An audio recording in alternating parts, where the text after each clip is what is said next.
Hello, everybody. I'm going to start. Oisin Powell from Tipperary. You're all very welcome to the second NDTP Enhanced Induction Day. There's a picture there of our hospital here in Clonmel, Tipperary University Hospital.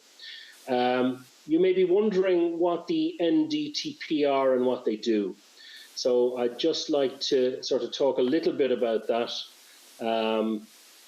So we in the NDTP are the friendly part of the HSE. We are doctors supporting doctors. We do very important things such as medical workforce planning, lead NCHD initiatives, fellowships and scholarships for doctors, training support schemes, developmental funding, and in particular, and what today is all about, international medical graduate training initiatives and supports, okay? You are extremely important to the health service in Ireland and to us. We need you very badly here working with us. I'll continue on. We're particularly concerned with two work streams here. Work stream 2 and the last work stream, infrastructure requiring optimised clinical environment.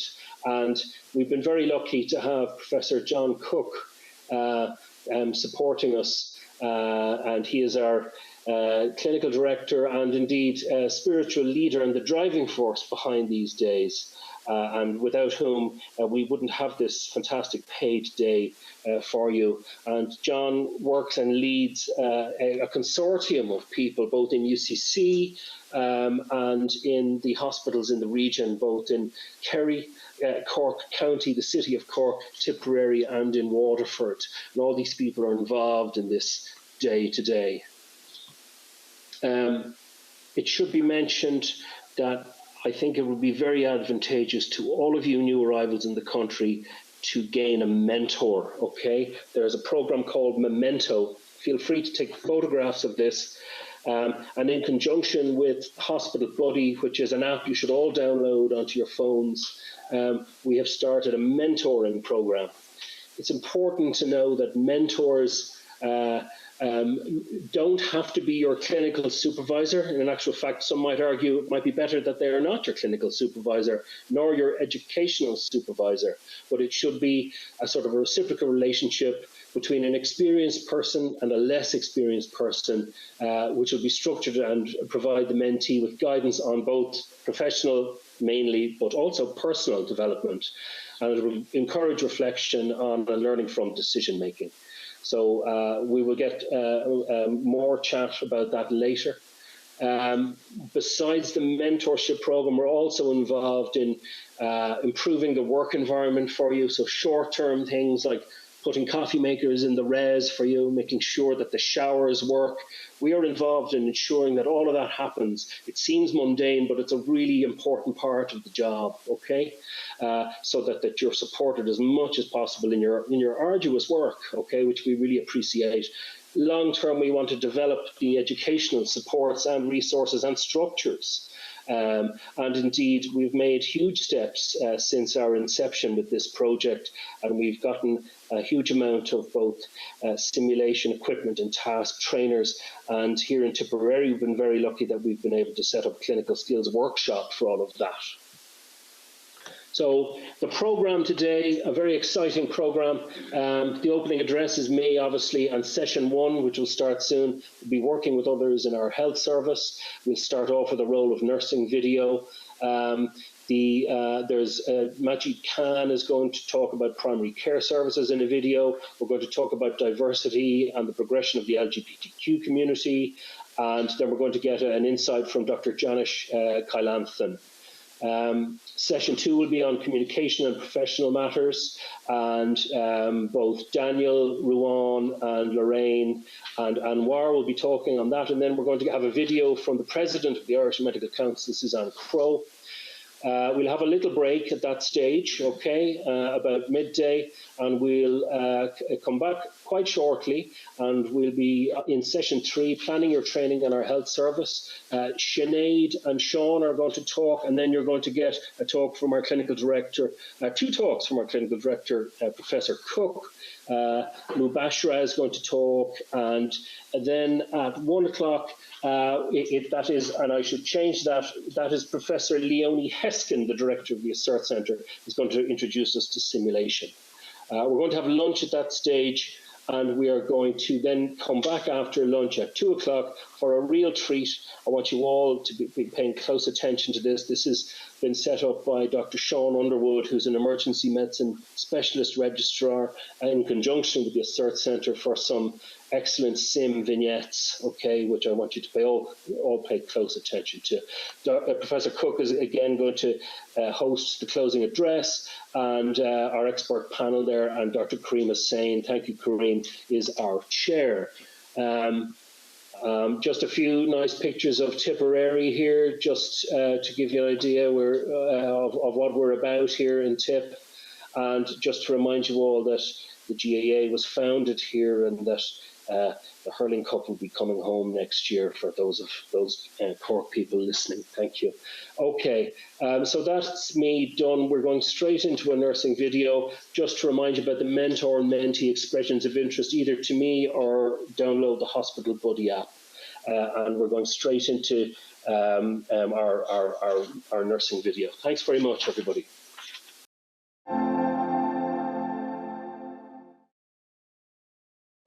In Ireland, nurses and midwives are recognised as 2 distinct registered professions. Nursing includes a range of disciplines, and these are general, mental health, intellectual disability, and children's nurses. In your role as a doctor in an acute hospital, you will be working closely with staff nurses and staff midwives. They are responsible for the coordination and delivery of care for patients within the clinical settings. You will also work with student nurses and midwives who have varying levels of competence and skills depending on where they are on their degree training programme. This will range from first years to 4th year. 4th year is also known as their intern year. Hospital wards are managed by clinical nurse or midwife managers.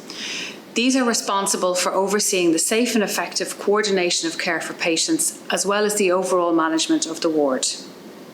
Nursing and midwifery management grades range from clinical nurse managers to directors of nursing. Other nursing and midwifery professionals you will work with include clinical nurse specialists and advanced nurse practitioners. Nurses or midwives working in these roles are required to have completed a specialist or advanced education and training programme. Many of these nurses and midwives can prescribe medications and refer for radiological procedures. As you begin your medical career in Ireland, we encourage you to collaborate closely with nursing and midwifery colleagues, recognising their skills, knowledge and expertise to support you in your roles.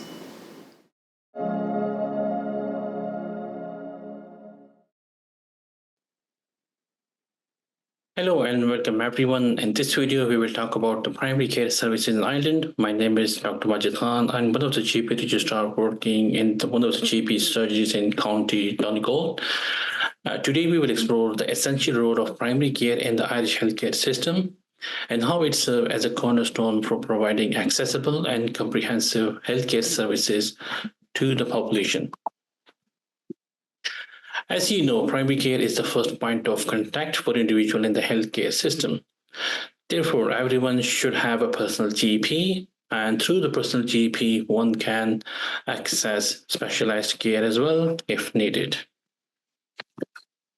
In Ireland, primary care services are delivered through the primary care teams, and these teams consist of general practitioners, practice nurses, physiotherapists, occupational therapists, psychologists, and other essential healthcare professionals.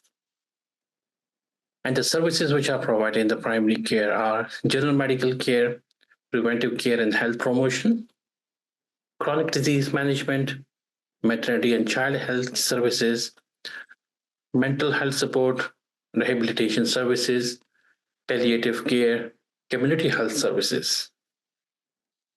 And there is also a service, very important service, which is called GP out of hours service, which an individual can access if they have an urgent medical issue at nights and on weekends when the routine GP surgeries are closed.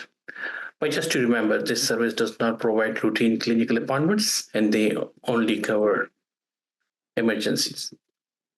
And they also reduce the workload in any department of the hospital. If you want to know more about the primary care, please do visit the following links. And also don't forget to check the other videos available on the platform. Thank you. So my name's Dr. Philip McGuire. I'm one of the EM registrars working in CUH at the moment. So I'm just going to quickly go through progression of LGBTQIA plus rights in Ireland.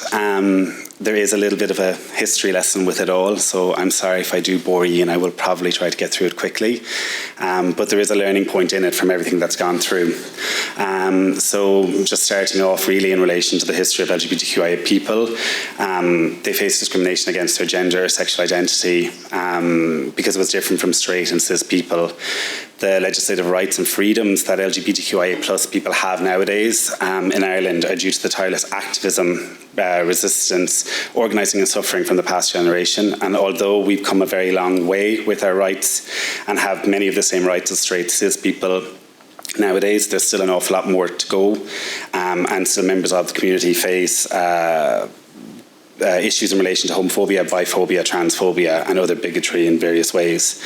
I'm going to go through a little roadmap quickly of it, if this wants to work. So I know starting back in 1533, it was essentially where it all started with the Buggery Act that was enforced by Henry VIII, which was essentially an act that made homosexuality illegal and punishable by death amongst all members of the British Empire, which included Ireland at the time. It took up until 1861 for that act to change for the offences, where it criminalised sexual activity between men regardless of whether it was consensual or not. The death penalty was taken away at this, and it was a minimum punishment of 10 years. Then in 1885, the Criminal Law Amendment Act, Section 11 of this act stated that homosexual acts of gross indecency were illegal, and this act went further, saying that the homosexual act was illegal whether there was a witness or not present. Oscar Wilde at the time was prosecuted under this act back in 1895. Then within 1993, we had the Criminal Law Sexual Offences Act passed. So this is where we decriminalised homosexuality within Ireland itself. And it was a significant milestone within LGBTQIA plus rights in Ireland. Then in 1998, we had the Employment Equalities Act, and this outlawed any discrimination in a wide range of employment-related areas, including recruitment and promotion, equality of pay, working conditions, training and experience, dismissal and harassment, including sexual harassment. Moving on from that, in 2000, we had the Equal Status Act, and this act was the first to prohibit types of discrimination and harassment based on 9 different grounds, including sexual orientation. Others were age, civil status, disability, family status, gender, members of the travelling community, race and gender. Then in 2010, we had the passing of the Civil Partnership Act, which was a huge step for the LGBTQIA plus community, giving couples significantly more rights that they ever had, and it fell short in some areas in relation to adoption, guardianship and custody. In 2011, we elected our first openly gay TDs to the Seanad and the Oireachtas, one of them being Jerry Buttimer in the Cork South Central area. In 2014, the Irish Human Rights and Equality Commission Act came about, and this introduced legislation that combined equality human rights as a public sector duty. It required public bodies to eliminate discrimination and promote equality and opportunity. In 2015 was a big year because we were the first country to pass the Marriage Equality Act. So it legalised marriage between same-sex couples, and we did this via popular vote with 62% of voters supporting the amendment.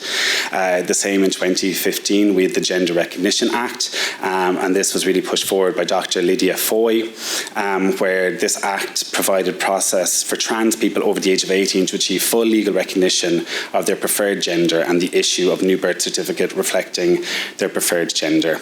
Then in same year 2015, at the time Leo Varadkar came out openly as a gay member and a gay minister, and in 2017 he became the first gay Taoiseach or Prime Minister of Ireland, openly gay member.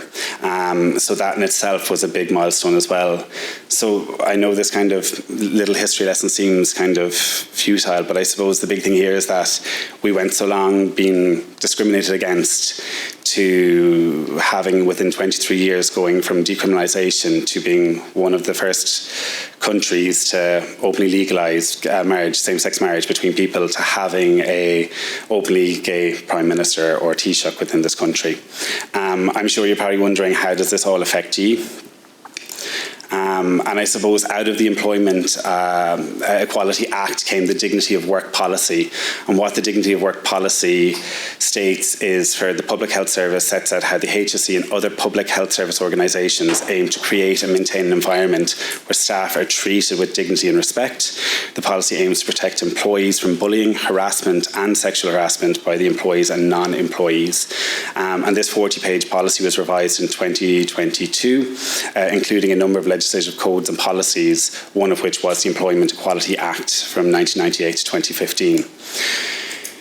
I know they seem like simple terms, but just in relation to what workplace bullying is, workplace bullying is repeated inappropriate behaviour, direct or indirect, which could reasonably be regarded as undermining the work and dignity of work, and it applies whether bullying is verbal or physical. This just doesn't count for in the workplace as well. This also accounts for if you're at attending courses, if you're at learning days like today or anything like that. One thing to take out from this is that it's to define between what bullying is and what bullying isn't. So constructive criticism and areas where you might be called up for your performance and things like that aren't considered bullying. It's always in relation to whether you feel you're being undermined. The other thing there is harassment is any form of unwanted behaviour that violates your dignity under discriminatory grounds covered in the Employment Equality Act. These grounds are gender, age, civil status, family status, sexual orientation, race, religion, disability and membership of the traveller community. And then with sexual harassment, it's any form of unwanted verbal or non-verbal or physical conduct of a sexual nature that violates your dignity. All of these behaviours create an environment that is intimidating, hostile, degrading, humiliating and offensive to others. So how does this affect me or yourselves? So as an employee of the Public Health Service, you have the right to work in a safe environment free of bullying, harassment and sexual harassment. You also have a duty to treat others with the dignity and respect and be aware of how your behaviour affects colleagues and patients.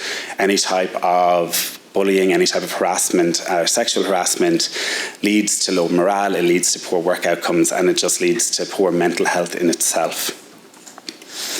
So there will be a panel discussion, so any questions, I suppose, can be directed at that. There is a little key to later on in the afternoon here, so take note of the members within this slide, essentially. The last thing I have as well is just some useful resources in relation to procedures and guidelines on the HSE service website. So the Dignity Work policy is there, as well as other procedure and guidelines in relation to diversity, equality and inclusivity. Other useful websites as well is things like the Lindara Foundation and the Lindara House with the HSE Rainbow Badge. LGBT.ie, belong to Tenny.ie and HIV Ireland, all are very useful resources in where to reach out if you're looking for more education on it all. And the references, and that is it.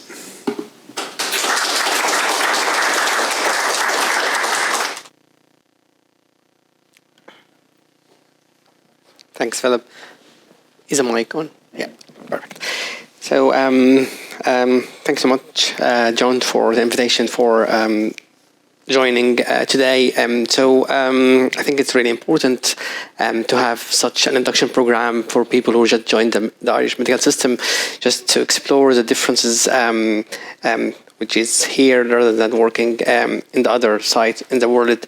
So I want to introduce myself first. I'm Kareem Hussein. I'm one of the consultant anaesthetist in University Hospital Waterford, and I'm here having panel members. So if you can please introduce yourself and your current role, starting with Kelvin. Hello everybody, I'm Kelvin. I'm one of the gastroenterology SPRs in Cork University Hospital at the moment, and NDTP lead NCHD from 2023-2024 in Cork University Hospital.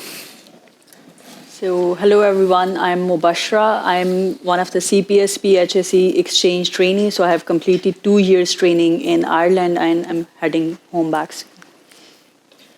Hi, Janush is my name. I'm from Kerry. I'm a medical SHO. I was the lead NCHD for 23-24 in Kerry. That's it.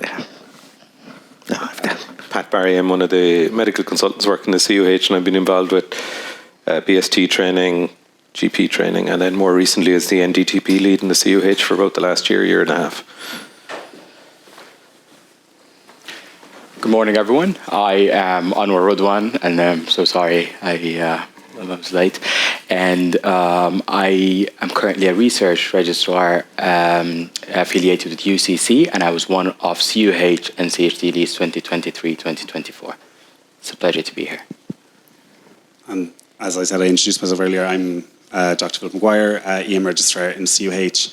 One thing I did leave out as well is I actually am an IMG as well. I graduated from Poznan University of Medical Sciences in Poland back in 2015. So I have been working in Ireland for the last 9 years, but it was a big change when I moved over. So, thank you. So probably first, any questions from the floor? I think there's via mic. If you can just give.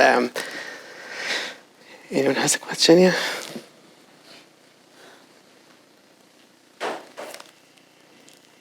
Anyone want? Yeah. Hi. Okay, so probably we'll just start a discussion with kind of the integration between the different specialities here in Ireland. Dr. Khan already spoke about the primary care services and the integration between the different occupational, services, social care workers, this stuff. So, Kelvin, in your mind, what do you think about the integration? And can you just outline briefly the integration with other services within the Irish health system in terms of the occupational, social care workers, physiotherapists, etc.? Absolutely, yeah. So we work with multiple different specialties within medicine itself, and many other the allied healthcare professionals on a daily basis. It's very rare that I would have a day that I wouldn't discuss with some type of allied healthcare professional about a patient's care, because they'll have answers that I won't, and they'll know better certain aspects of the patient's care, and it's very important to include these people's expertise in providing holistic care and optimizing patients as best as we can do. So it is, certainly a vital part of our healthcare system. Perfect. Okay. And also, I think the role of nursing is so important here. Like you probably will meet nurse on everyday basis in your practice.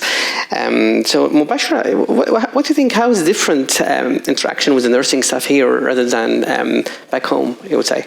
Yeah, so as I'm from Pakistan, and so there's not huge differences, but there are still many differences. Like for like cannulas, they are basically done by nursing staff in Pakistan. So we are not so proficient in cannula. So we are not so like obviously we know how to do cannulas, but we are not that much of an expert. So that is different. And another thing, which isn't entirely different but very important here, is like you maintain communication with nurses. Like every time you prescribe something, you have to speak that with your nurse looking after the patient so that it doesn't get missed, or like just to hand over correctly. So it's very important to maintain communication. And another thing which is very important, and always listen to the nurses. Like, they know they spend more time with the patient than yourself, so it's very important to take their opinion. And if they are concerned about someone or some change, so you have to take that seriously. So that's not very different, but it's very important you keep that thing, these things in your mind.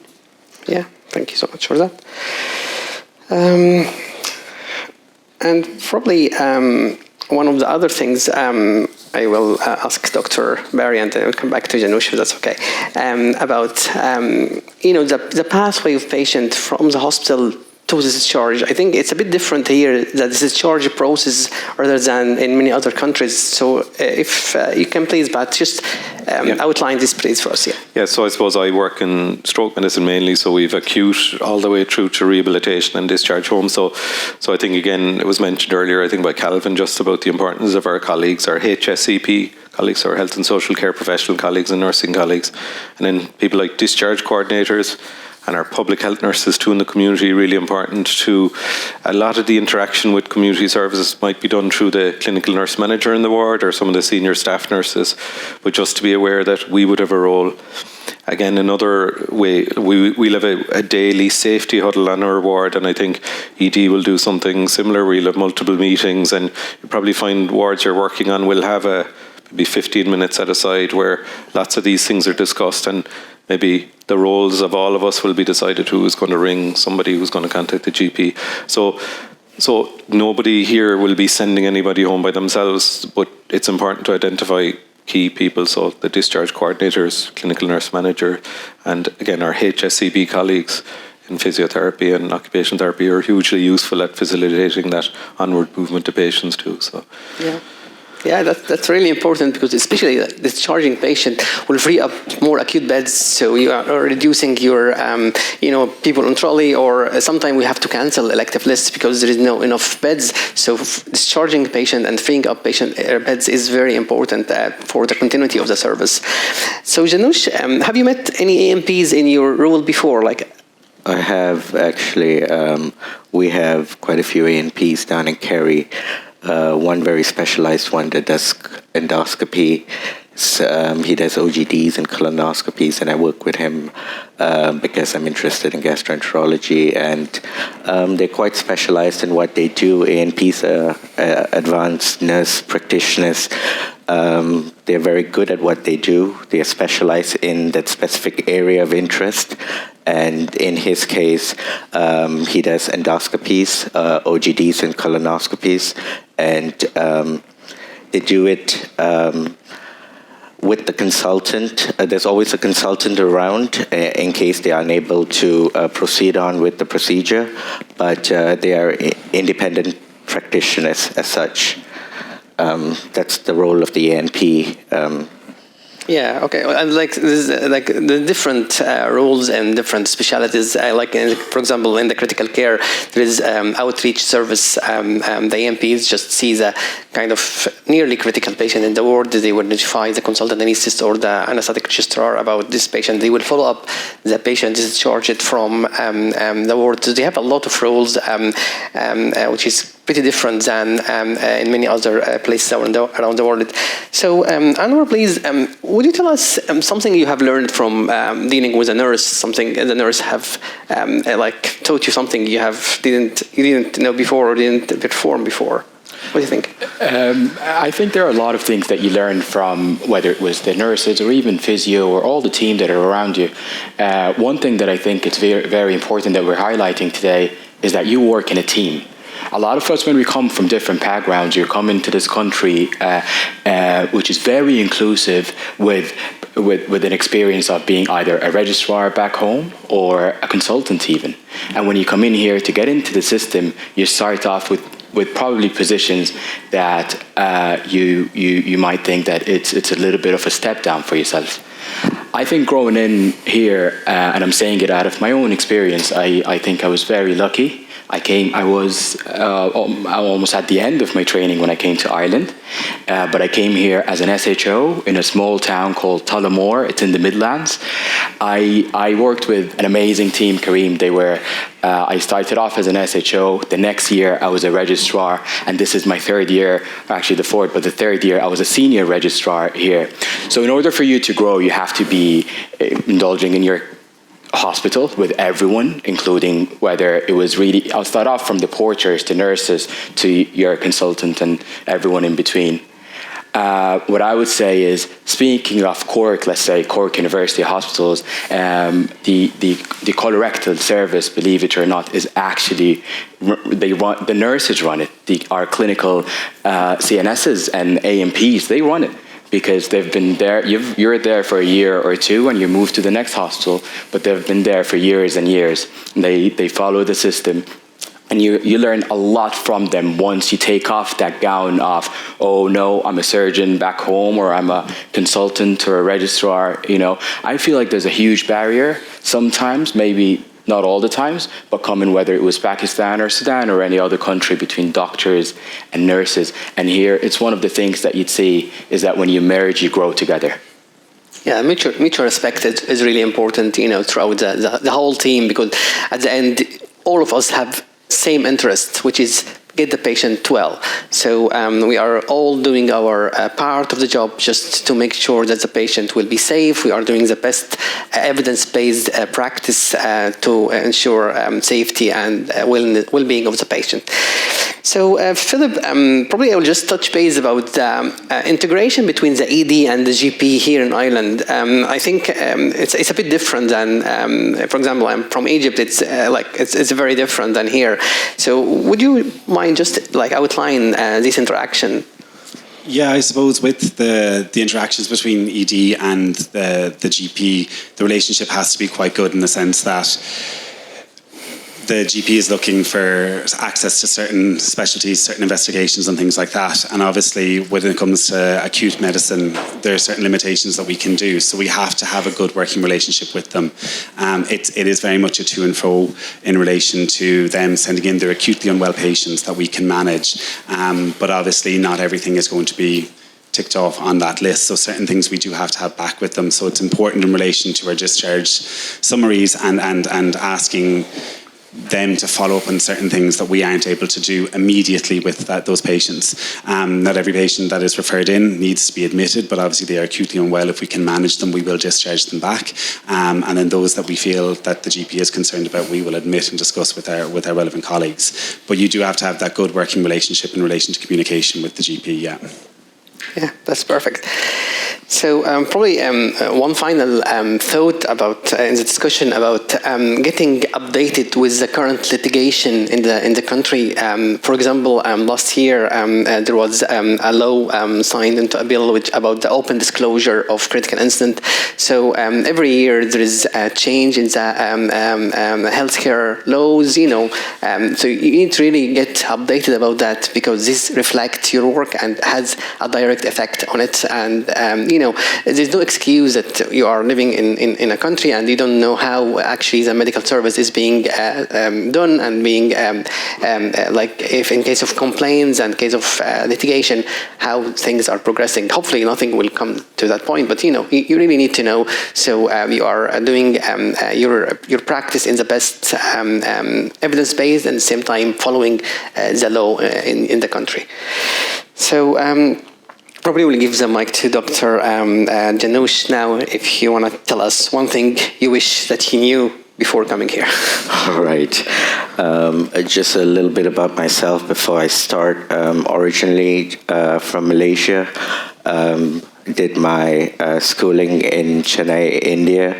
Went on to medical school in Poland, Warsaw, Poland. And started my first job as a senior house officer in Kerry. That's where my journey as a doctor began.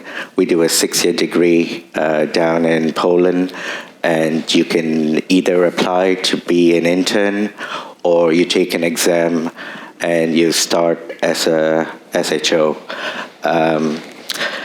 What I wish I knew then, I had written down, well, I first thought I'd wing it, say whatever I thought. But then I came in this morning and I got a little nervous. I think I drank a little too much coffee as well. So I wrote down 5 pearls of wisdom I thought would be useful. My phone is not opening now. Great. Be surprised. Right, it's typical, isn't it? Right. So I've got 5 main points. I've written down a little bit under them, and I'm just going to read them out, and I hope they're useful. So the first point would be collaboration is key. In a complex healthcare system like the HSE, collaboration among healthcare professionals is essential. Work together with colleagues with different disciplines, departments, and organizations to provide holistic care for patients. Embrace a team-based approach to problem solving and decision making. Doctors, when they first join the job, often they think they're the most important people on the floor, which is not the case. To discharge a patient, you need input from the whole MDT that is involved with the care of that patient. The patient may be clinically well, but they may not be able to get up and walk, so the mobility status is impacted, so they can't go home. So the MDT involvement is very, very important, and collaboration is key. The second point is effective communication. Clear and effective communication is the cornerstone of successful teamwork in the health service. Keep colleagues informed about patient updates, changes in treatment plans, and any important information relevant to patient care. Listen actively. Oftentimes, we go on talking away without listening. When you listen, most often the answer is in what they're trying to say to you. Show appreciation for contributions of your team members and be supportive in times of stress and difficulty. Adaptability and flexibility. The healthcare environment is dynamic and is ever-changing. Your day, when you wake up in the morning, you don't know what your day is going to be like. You walk in, every day is different. Be adaptable and flexible in your approach to work, especially within the HSE. I was once called in to work a night shift after a whole day's work. You don't know what to expect. Be open to new ideas, embrace change, and whenever provided an opportunity, take it. If somebody gives you an opportunity to take up a role, take it. Every opportunity is important. Be willing to adjust your practice to align with the goal of the hospital and the team that you work with.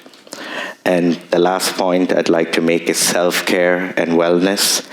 Taking care of yourself is crucial in ensuring you can effectively work with others in the health service. Prioritize your physical and mental well-being. Practice self-care strategies. Go for a walk or run, whatever you like. By maintaining your own health and wellness, you'll be better equipped to support your colleagues and provide quality care to patients. Thank you very much. Thanks so much. So thanks very much to everybody involved in that first session. John Cook is my name. I'm the Director for Education and Training for the South-Southwest Group of Hospitals. The second session is going to follow pretty much the same format as the first. We're going to start out with a couple of videos. We are going to again get a live contribution from Dr. Lorraine O'Neill, who's down in Kerry. We'll have a panel discussion, and I'd really encourage you guys to get involved and interrupt as much as you can during the panel discussions this morning. Anwar, one of our panel members, will give us a little bit of an insight into some of the things that he wished that he knew when he had started working here in Ireland. And we'll finish out this session with a video from Dr. Suzanne Crowe, who's the President of the Irish Medical Council, and gives a nice overview of the Irish Medical Council. Thanks very much. Hello, my name is Dr. Daniel Cregan. I am the National Lead NCHD and a Cardiology SPR. This video looks at the patient record and some key medical legal issues. The healthcare record is considered a legal document in Ireland. There are a number of pieces of information that must be included in any note that you write in the patient's chart. In the upper left-hand corner, you should write the date and the time. It's important that the full date is written, including the year. Underneath the date and time, you should write your initials, grade, and IMC number. These key pieces of information should be documented in the upper left-hand corner of every page you write on. Every note should be signed. Beneath your signature, you should print your name and your IMC number also. Generally, all notes should be written in black pen. Needless to say, it is important that your note is legible. Notes should generally be written contemporaneously with the patient interaction. If, for whatever reason, you cannot document the patient interaction until a later time, this should be indicated by writing retrospective note at the top of the page. Your notes should be concise and clear, but should contain enough information that will allow you to recreate the patient interaction should you need to rely on these notes in a year or two or more down the line. Every patient interaction should be documented. It is also really important that conversations around consent for procedures are documented in the patient's notes. You should document the risks that were discussed and who was present for the conversation. Interactions with family members, for example, when you update next of kin over the phone, should also be documented. If on a ward round, the first line in your note should include who is on the ward round. Now that we've covered the healthcare record, I'm going to discuss the importance of medical indemnity insurance. If you are working in the public system in Ireland, you are automatically protected by the State Claims Agency. This means that if a successful claim is made against you, the State Claims Agency will pay the damages to the third party. However, it is really important to note that this is the only thing that the State Claims Agency will do. It will not cover your own personal legal fees. Although not compulsory if working in the public system, I would strongly recommend that you take out your own medical indemnity insurance. The Medical Protection Society, Medisec, and Medical Defence Union are the key companies providing cover in Ireland. By joining one of these agencies, based on the particular package you sign up for, you can ensure that your legal fees are covered if you have to attend a medical council hearing or you have to attend the coroner's court, for example. If you do not have indemnity and you find yourself in such a situation, your legal fees will not be covered by the HSE and you could potentially land yourself with a very large bill.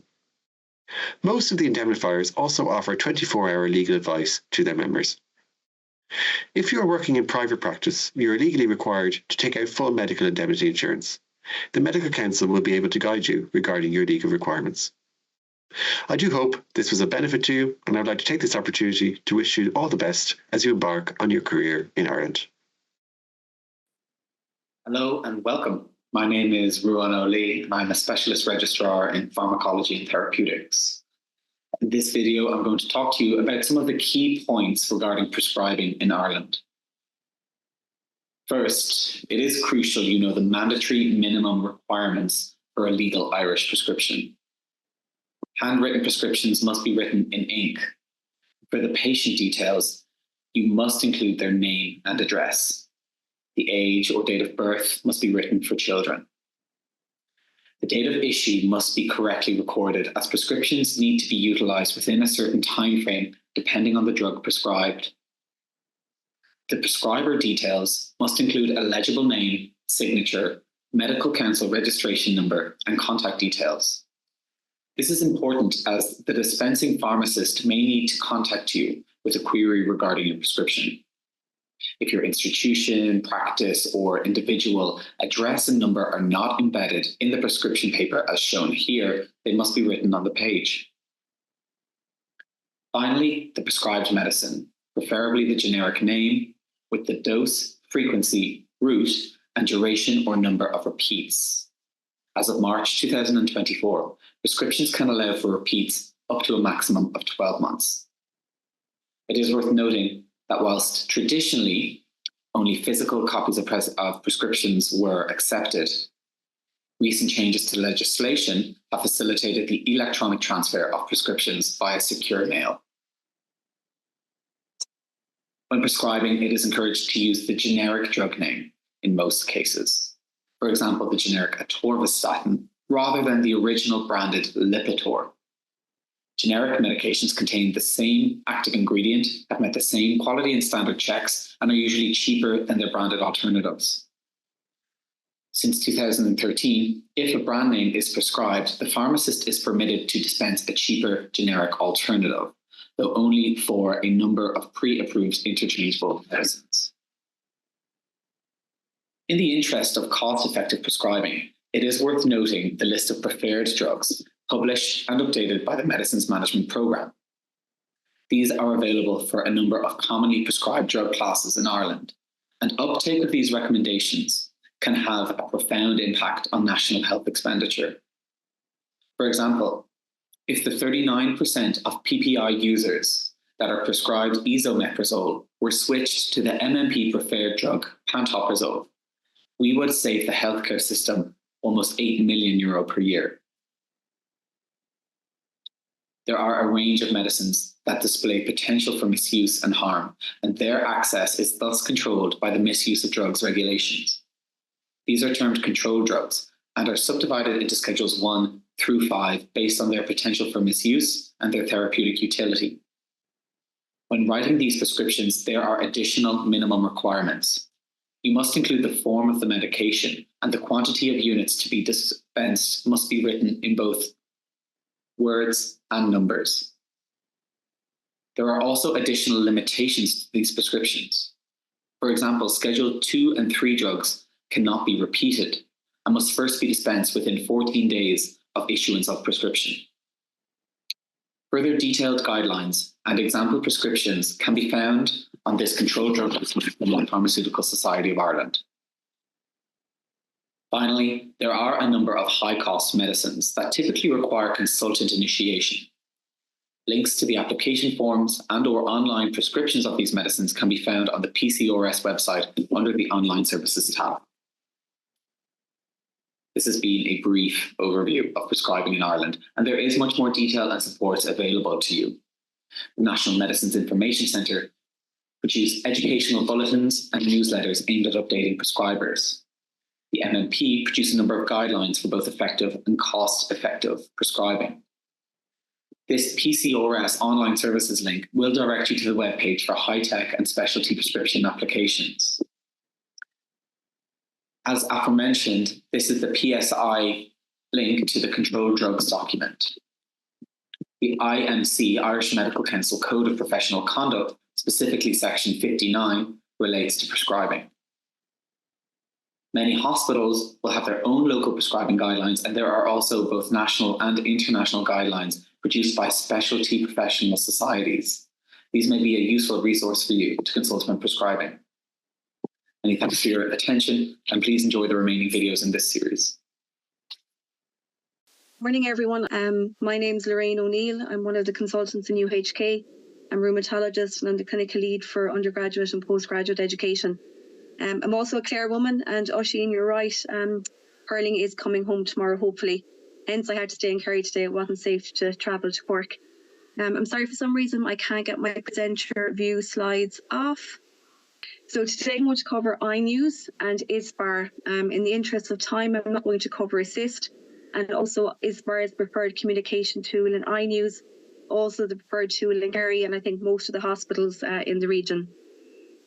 So iNews is a very useful early warning system to help clinical staff identify small changes and help recognise patients who have deteriorated or likely to deteriorate early.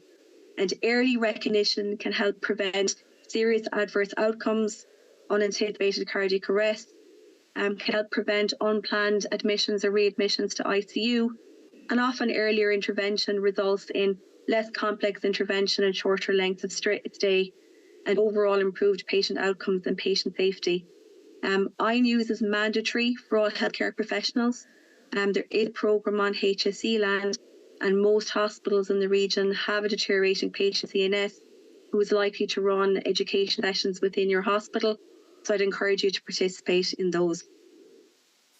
iNews is standardised. It provides a common language, a standardised score. It doesn't replace clinical judgment. It's used as an adjunct, and it can help us anticipate who is likely to deteriorate recognises signs of deterioration, gives us guidance on how to escalate, who to escalate to, and in what time frame, and allows us to reevaluate whether our treatment has been effective or not. It supports an anticipatory care approach and helps improve patient outcomes. So when we think about, in clinical practice, how do we determine whose care needs to be escalated? So we rely heavily on our clinical judgment. We rely on gut feeling sometimes, intuition by another healthcare worker, the patient themselves or a family member. And the INU score is an adjunct to that clinical judgment. It doesn't replace it. There is a standardised scoring key, which I won't go into in detail, but it is about recognising small changes, and scores are allocated depending on the parameters that are documented. Depending on the score, there's a bedside response, an urgent response, or an emergency response. It gives us an escalation protocol, i.e. who does we need to escalate to and in what time frame. And similarly, there is a response protocol that's all outlined on the front of the iNews chart. There is a new version of iNews, and there's a couple of changes in this version. It gives an option for a short period of escalation to be deferred by a registered nurse. An example of this would be a patient who's in hospital with pneumonia and known COPD, and perhaps on long-term oxygen, who takes out their oxygen to go out for a cigarette or go to the loo, and they come back and they've desaturated. And this will allow the senior nurse in the ward to re-establish their oxygen, wait 15-20 minutes, reassess, and then call for help if needed. A new confusion features in iNews too. There's a modified escalation response protocol, which I'll discuss later, and it required minimum 6 hourly observations for the first 24 hours following admission. iNews helps us anticipate who is likely to deteriorate. Again, we use our clinical judgment, we use our cues for caution and our safety awareness. How do we recognise someone who's ill? Again, clear clinical experience and judgment and patient assessment. And iNews as a bedside trigger and track tool can be very helpful. It also gives huge guidance on who we escalate to and how quickly we escalate. The response and evaluation, this diagram really kind of refers to closed loop governance of iNews and the after action events and audits, etc. But I think one of the things we see quite commonly are your culture review somebody on call, they have deteriorated, you have institutional management plan, but sometimes people forget to go back and reevaluate and see how their plan worked. Some patients' lit baseline observations will fall outside normal parameters, and I suppose the usual example of this is the patient with COPD on long-term oxygen therapy who will always trigger on the iNews. And in that situation, it is appropriate to document parameters.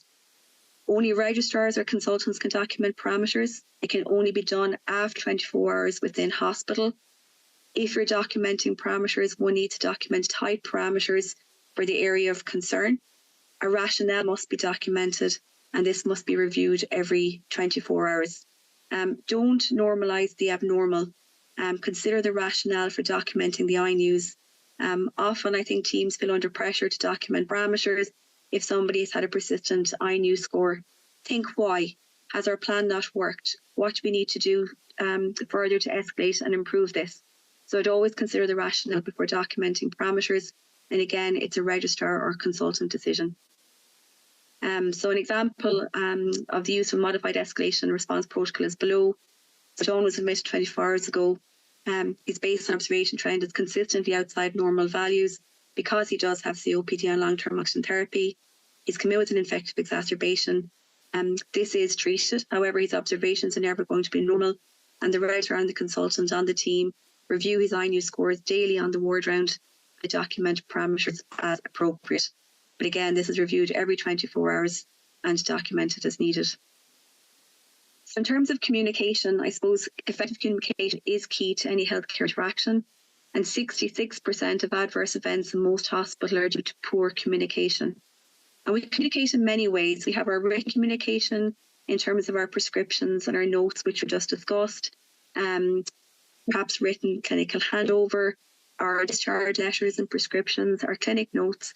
We also have our verbal communication between ourselves, between other healthcare professionals, and as part of clinical handover. And we know that poor communication leads to worse patient outcomes and is often a considerable cause of stress day to day in the hospital, and most definitely a main cause of complaint. iNews focuses on ISBAR as its communication tool. It was actually designed by the US Navy to ensure clear, effective, unambiguous communication in nuclear submarines. And it's been adopted by most healthcare settings now. It's very easy to remember, and it's a very good way to frame conversations, not just about patients who are deteriorating, but if you're asking for a consult or support from your registrar on call, it's very effective. And again, used in most healthcare settings. So it's very simple. So you identify yourself and the patient of concern. You outline the problem you're calling about, what the background of that patient is, what your initial assessment is and what you've done about it, and what your ask is for the person that you're calling. So a good example of this is this particular example. So a nurse rings from the ward. She identifies herself, the patient, and the location of the patient. She identifies the problem, it's shortness of breath. His iNews score has deteriorated. You're given the background. We know the patient was admitted with pneumonia and what treatment they're on. She's worried his infection is worsening or he might have a PE. And the ask is that the patient be reviewed urgently. I suppose my final slide, iNews doesn't create sick people. They were always there. But iNews helps us identify those who are likely to deteriorate early before the situation deteriorates. iNews training is mandatory for those in Kerry. I will be checking the next month or so, and I would encourage people to attend any iNews education sessions in their local hospitals that I'm sure will be happening as part of Induction this year. I'm happy to take any questions in the panel discussion. Thank you.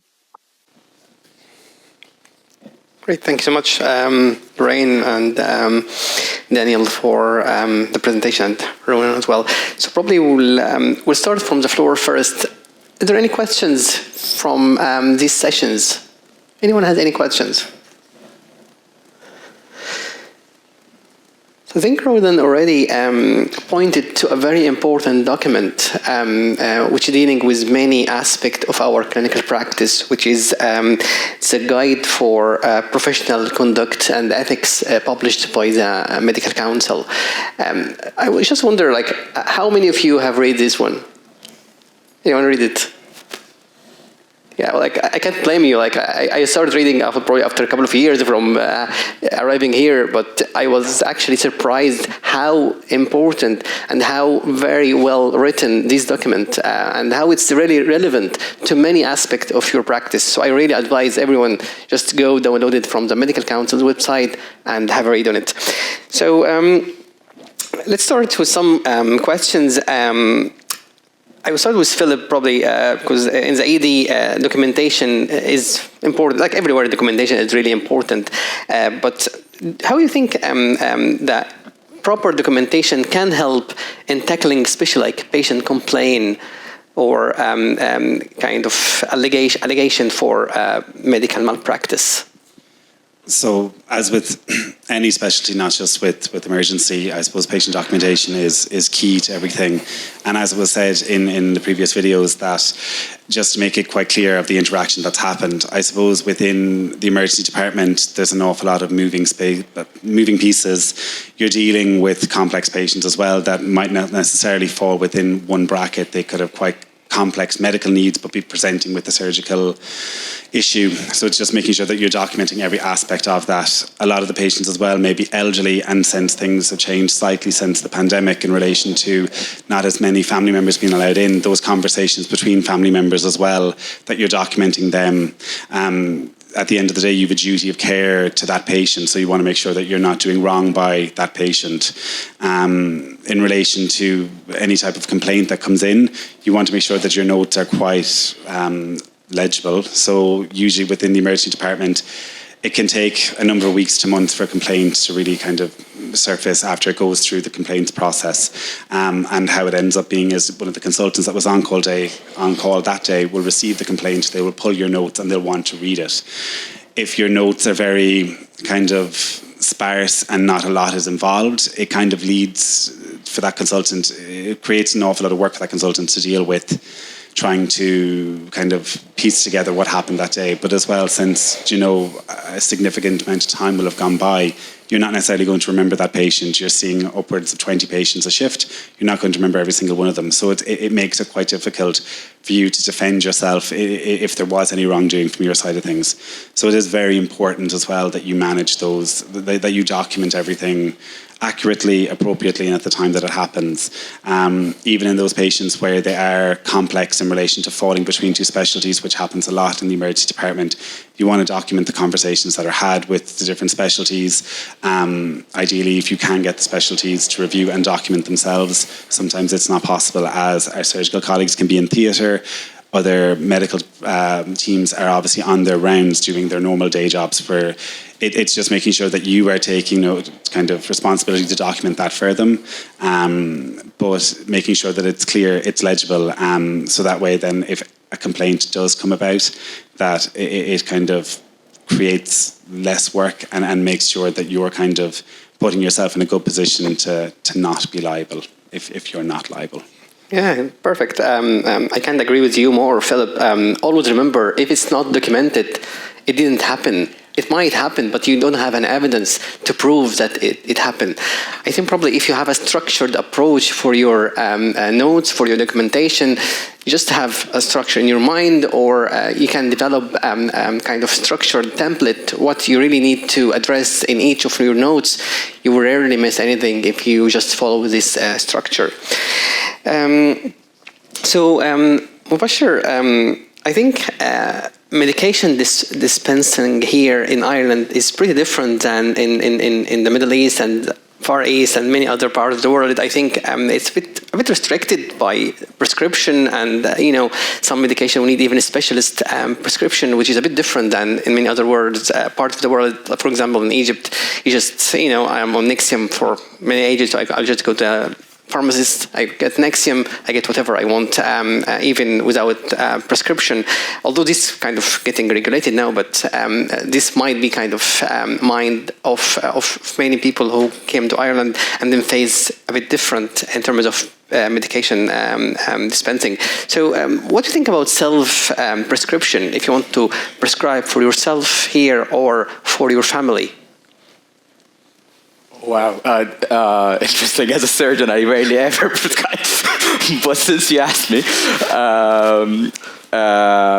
I honestly don't know. Like, one of the things that I really like about working in CUH, that you're always surrounded by people who are able to answer that kind of questions for you. Oh no, that's okay. I'm just it's just a discussion. So in the medical council guide, it's clearly stated you must not prescribe for yourself, and you should not prescribe for your family. So unless you need to appreciate the difference between must not for yourself and should not for your family. So this is something you really need to know. It can get you a lot of hassle for very simple things, and again. Probably in the next session, in the well-being, we'll talk about the importance of having a GP and the importance of looking after yourself. But for the law and the application-wise, you must never prescribe for yourself. So Pat, probably one of the terms which is maybe not that familiar in many other countries is the clinical governance, although it's kind of universal term now. But if you can just outline clinical governance, how it is, and how it really affects our day-to-day practice, please. Yeah, so clinical governance, I suppose, is encompasses a huge amount of stuff, from very high level, maybe delivering stuff, guidelines, national guidelines, to making sure that things we do every day are done well. So stuff like prescribing, infection control, recruitment, education, training. So, for example, our department has a monthly governance meeting. We have a standing agenda, which is actually, we don't even have to come up with the agenda, because they're often laid out very clearly that these are the things that your department should be discussing. You then would, through your governance, maybe at a local level, will be able to escalate it to a departmental lead, a clinical director, who's then able to maybe escalate a risk or something identified to senior management. So it should be part of our sort of our DNA, and it's definitely improving in Ireland. To some extent, stuff like this falls probably within a type of governance. You know, we are trying to improve things. We're trying to make this a standard thing. So I think you mentioned earlier, any time you're offered an opportunity to engage with a process, we'd always say to our registrars, come to the governance meetings. They're on during lunchtime. People, I want my lunch, but these are hugely important opportunities to see how wards work, how services work, how hospitals work. So any time you're offered an opportunity to get involved with one of these processes, do. But I think governance is a work in progress in Ireland. Rather than it being finished, I think good departments tend to have good, tight sort of structure on governance, and I think for lots of departments it's maybe something to work on.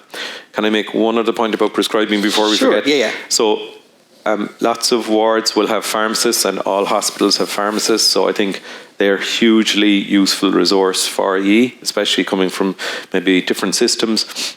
Jean, who's our ward pharmacist, will come up to me and will say, you might want to do this or change that, or we don't have this in stock, you might want to prescribe this instead. Pharmacists write in green in Ireland. That's because it's non-confrontational, so it's not like when you were in school and it's red pen, you got that wrong.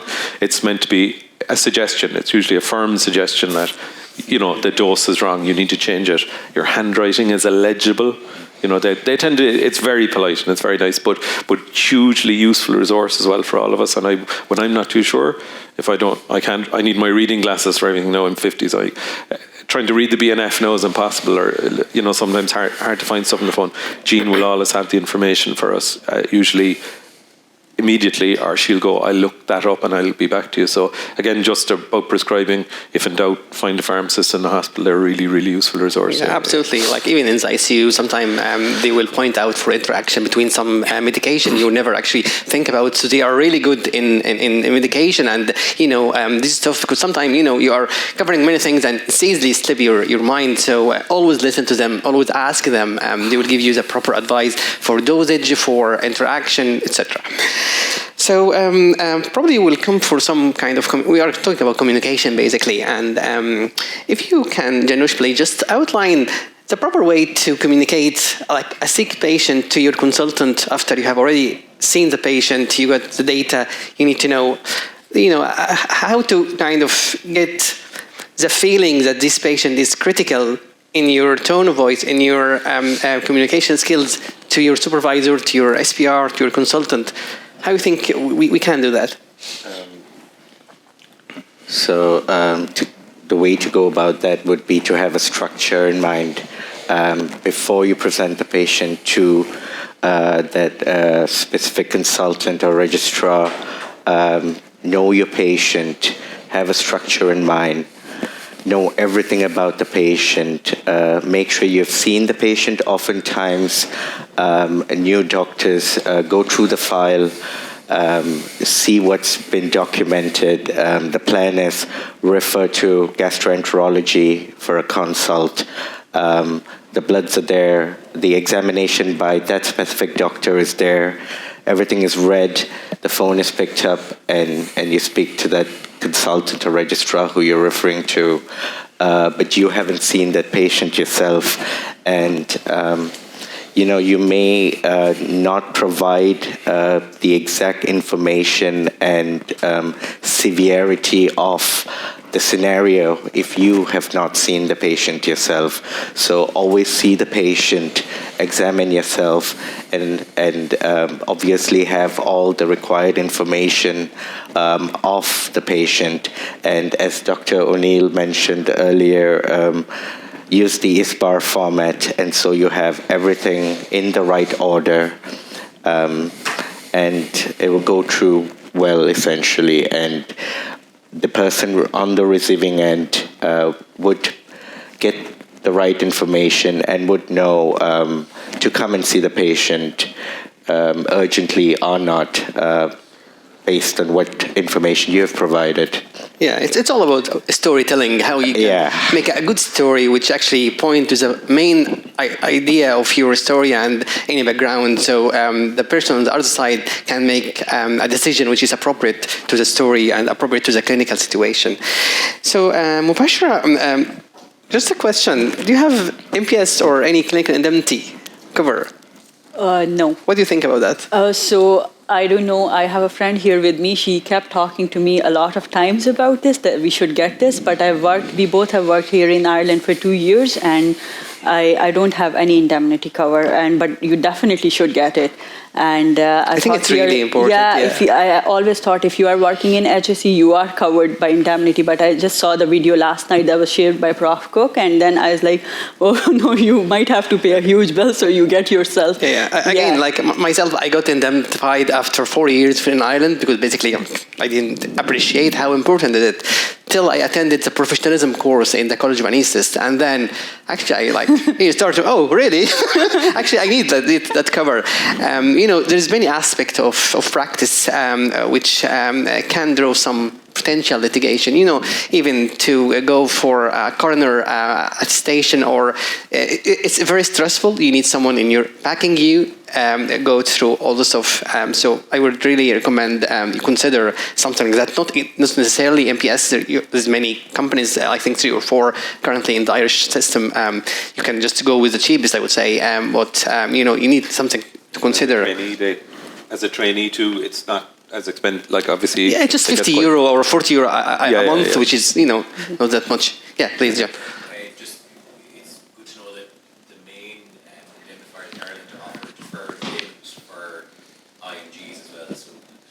Apologies. The main indemnifiers in Ireland will offer deferral of payment for international medical graduates that have newly arrived. So they will offer you your first 3 months. I'm not sure if it's entirely for free or whether they just start taking payment after the first 3 months. But it's intended to allow people who maybe are facing quite a lot of expense on first arrival to Ireland. Is it MPS? To take on MPS or doing that, yeah. Perfect.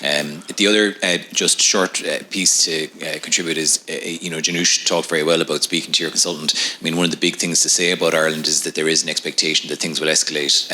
So consultants will expect to hear about patients that are deteriorating, and will for the most part be pretty sympathetic if you ring up in difficulty. Yeah, again, it's something that I think most of us wouldn't kill you if you rang us, but we will kill you if you don't ring us. So I think that's clear. So that might be different from other systems where, but it would really, this idea of being deferential, which when we were coming through as trainees, I think would have been very unusual to ring a consultant.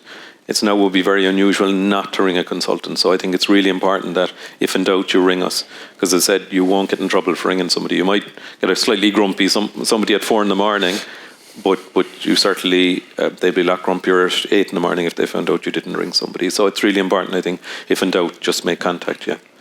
And I suppose just to add on to that as well, coming from the emergency point of view, not every specialty will have an on-call reg. It's usually the consultant you have to call, and coming as kind of a trainee doctor, you're always fearful of calling them. But as Dr. Barry said, as in, you're never going to get screamed at for calling them. They'd rather know about it than not know about it. So, yeah. And maybe Kareem, just a consultant, obviously, but like if you're an SHO and there's an issue, you don't have to always ring them. Maybe escalate to the the person on top in the line, and then from there to the consultant. It's just the highlight here is really communication and speak out when you're in doubt. Yeah, great. So probably we'll get for the next session. I think we are already past time, 16 minutes already. Then we'll come to Kelvin, next session for discussion.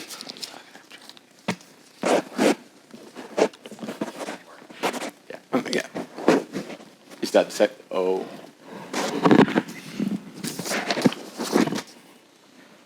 Oh yeah, sorry. That's great. So yeah, Anwar, sorry, it's your turn actually. That's the next turn. It's very busy here, so I guess. That's okay. Okay, yeah, please. Yeah, if you can again tell us one thing you wish that you knew then. Tell us one thing that you know today that you wish you knew then. I feel like being a research reg, I kind of I have to say that really it's research, audits, and QI projects. I feel like a lot of us would have a comfort zone in clinical practice because we're used to it. What you learn here is that the merit scale is a little bit different.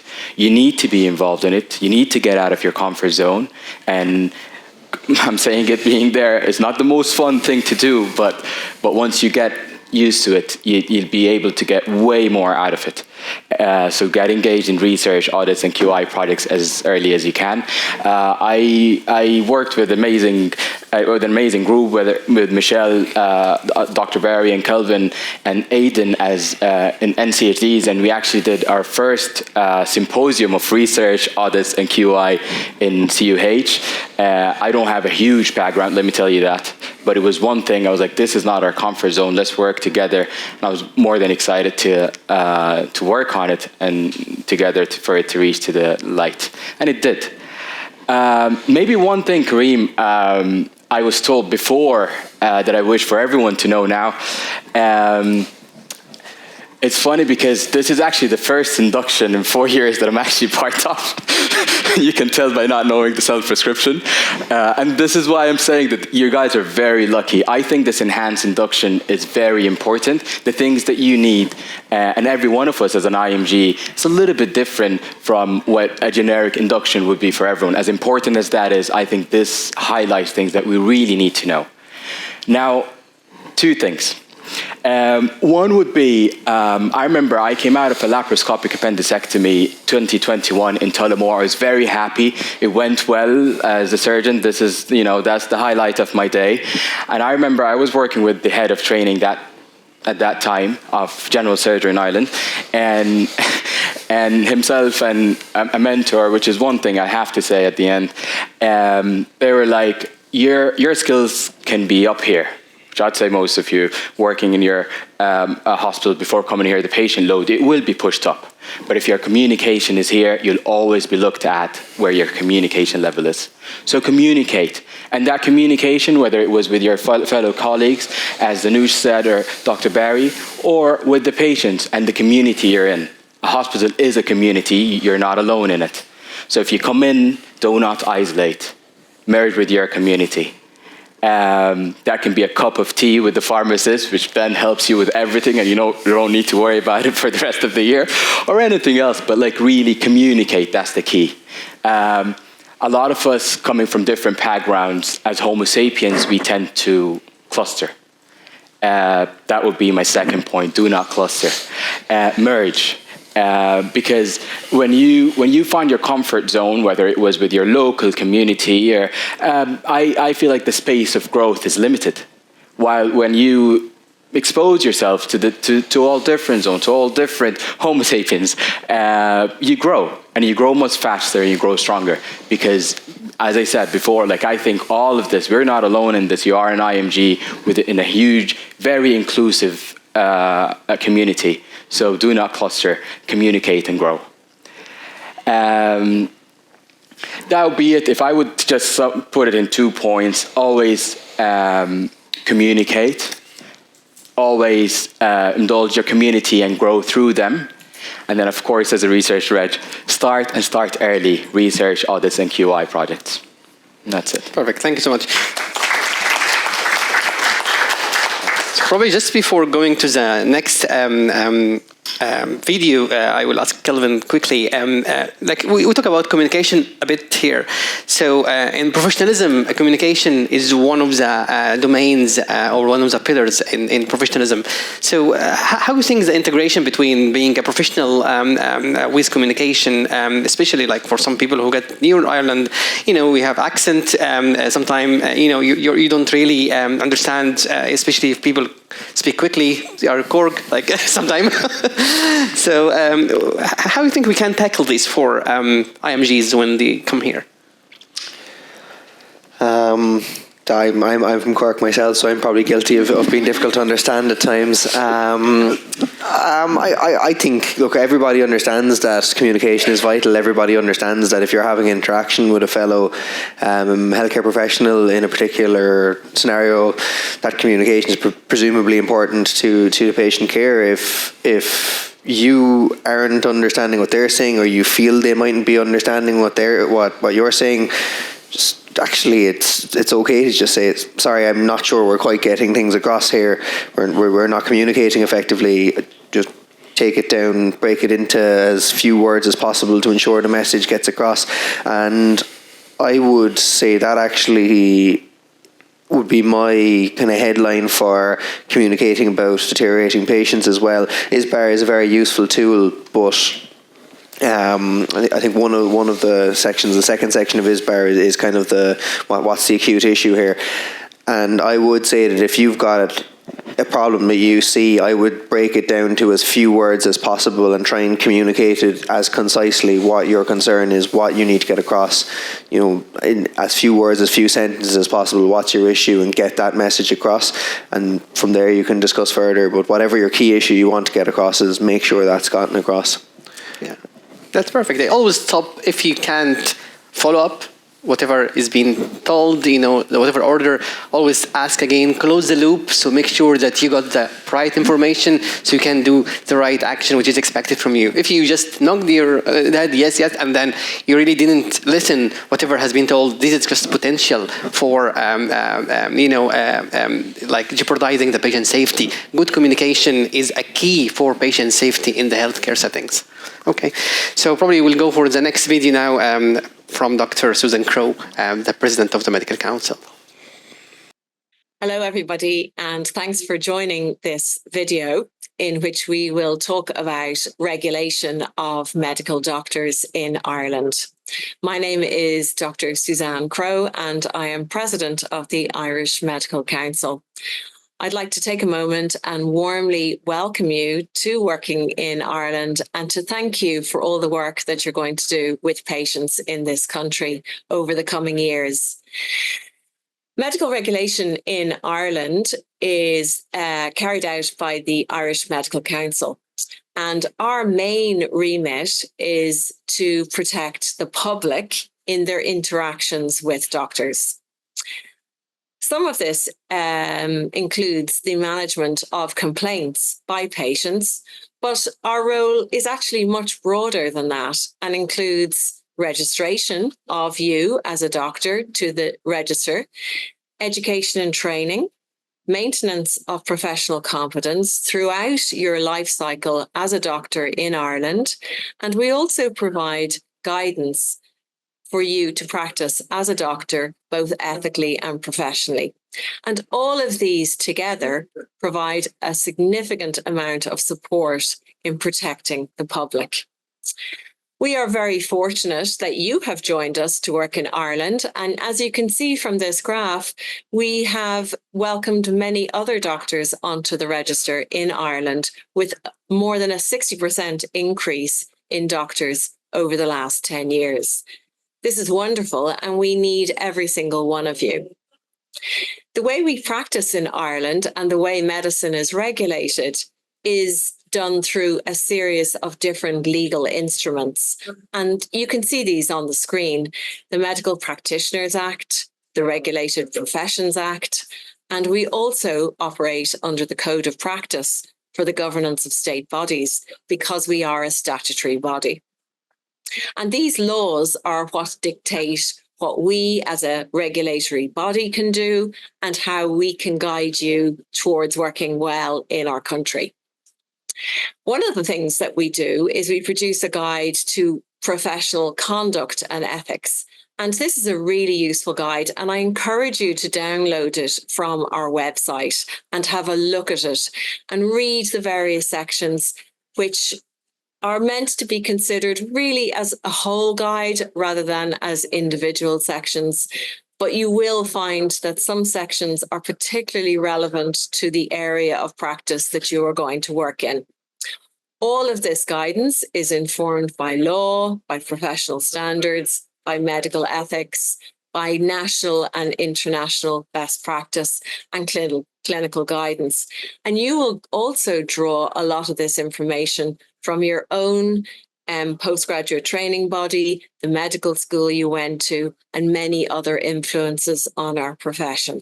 And we accept and understand that, and indeed welcome lots of different inputs to the practice of medicine. Our most recent edition of the guide, the 9th edition, sets out general principles. So it's principles-based. And it also includes very specific standards. It includes references to new statutory instruments and laws in this country. And it applies to every single doctor registered in Ireland, no matter what speciality you're practicing in. So it's very broad. And we also use it to inform medical education. So when you do any kind of medical course in Ireland, you will find references to specific standards and some of these aspects that we include in the guide. Working in medicine is demanding, and we know that it can have negative effects on your physical and mental health. So it's really important that we talk about that, acknowledge it, and access wellbeing supports. And there are plenty of wellbeing supports available for you. There are resources available on our website. And again, I encourage you to check them out. And the HSE also has a new occupational health hub for doctors working at a more junior level in the health service.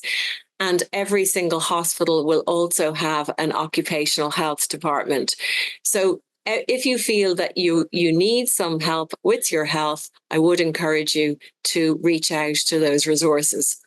One of the things it's a good idea to do when commencing work in Ireland is to find and register with your own GP, because it's not possible to be objective about your own health and to care for your own health and also for the health of your families. These are some of the resources that are on our website. There are links to videos and also signposting to additional areas where you can access help. There's no doubt that patients have high expectations of their doctors and they expect the best quality care. And much of that is built on a strong foundation of trust. We are lucky in Ireland in that doctors are one of the most trusted professions in society, but it's important not to take that for granted.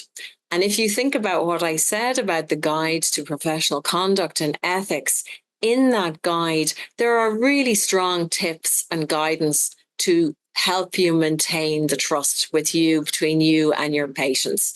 Because patients look to doctors to lead and advocate for them and to speak to their needs. And each one of you has that potential to advocate for your patient, to listen to their needs, and to respond sensitively and with kindness. This is a way to follow the Medical Council. The regulator will be in your working life as long as you remain on the register in Ireland.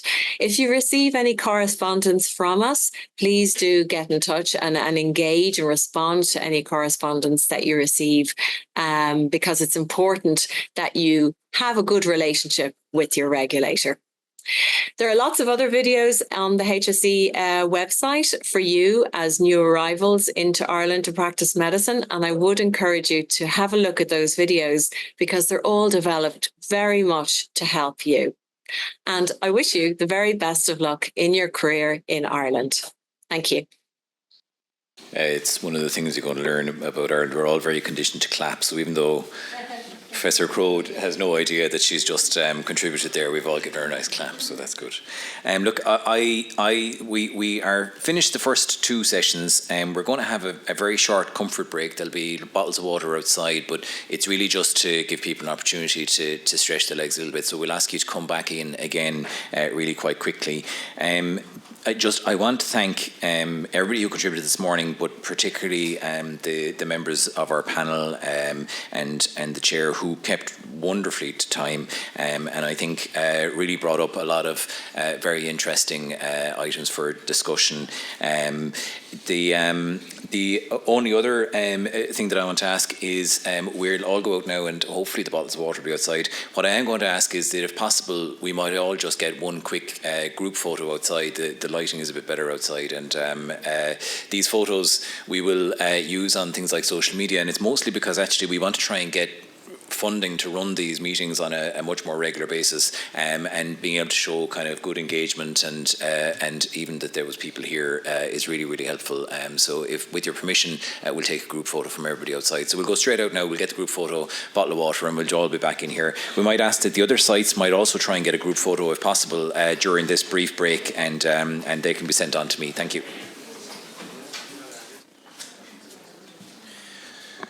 Okay, I have the great fortune of going to many meetings as part of my job, and I think this is the first time ever we've returned from the morning break at exactly the time that was intended. So that's great. Session 3 is a session that focuses now more on how you might plan your own career progression and your own training within our health service, and that is intended to give you an idea of how you might do it either within or outside of an organised training programme. So hopefully you'll get something from this. Again, the format will be familiar. We started with some videos contributed by the NDTP team nationally. I'm actually going to then give a little bit of an overview of how to plan a medical career in Ireland, and we'll have a panel discussion, and Mubashra will give us something, a few insights then. So we'll get started with the videos, I guess. Thank you. Hello, my name is Sinead Murphy, and I am the Group Director for Medical Education and Training at Children's Health Ireland. I practice clinically as a paediatrician. In this video, I will talk to you for just 2 minutes on medical education and training in Ireland. The curriculum for postgraduate medical education and training is developed by the postgraduate training bodies and delivered by these bodies as well as at clinical site level, that is, the hospital in which you work. There are several postgraduate training bodies in Ireland, and they operate under an umbrella body which is known as the Forum of Irish Postgraduate Medical Training Bodies. The forum includes the Royal College of Physicians of Ireland, which houses the Institute of Medicine, the faculties of Paediatrics, Pathology, Public Health Medicine, Occupational Medicine, and the Institute of Obstetrics and Gynecology. The surgical postgraduate training body is the Royal College of Surgeons in Ireland, which also houses training in emergency medicine and radiology. The other postgraduate training bodies, which sit under the forum, include the College of Anaesthesiologists of Ireland, the Irish College of General Practitioners, the Irish College of Psychiatrists, and the Irish College of Ophthalmologists. Each postgraduate body runs specific training programs and also many excellent independent courses and educational events which are open to attend. Each postgraduate training body has a website, and you should familiarise yourself with the relevant one to you. Medical education and training is also delivered at each hospital site. The site-based education and training is available for all non-consultant hospital doctors who work at that site, and the clinical sites are accredited for training by the Medical Council of Ireland. Site-based training varies slightly between hospitals, but all hospitals offer an educational programme which usually includes grand rounds, journal club, exam-based teaching and departmental teaching, to which all are usually welcome. The programme for site-based teaching at your hospital will be made available as part of your induction programme. I would also strongly advise that you link in with colleagues, join the local WhatsApp groups so that you know what is on and when at your own site. Remember that your training and continued professional development are huge priorities, so try to keep them at the very top of your agenda. Thank you for listening. Hello, my name is Sean Casey. I'm a paediatrician and I'm currently one of the National Lead NCHD Fellows. I would like to take a moment to welcome you to the HSC, and in this video we'll be discussing clinician wellbeing, why it matters and what we can do about it. So, let's get into it.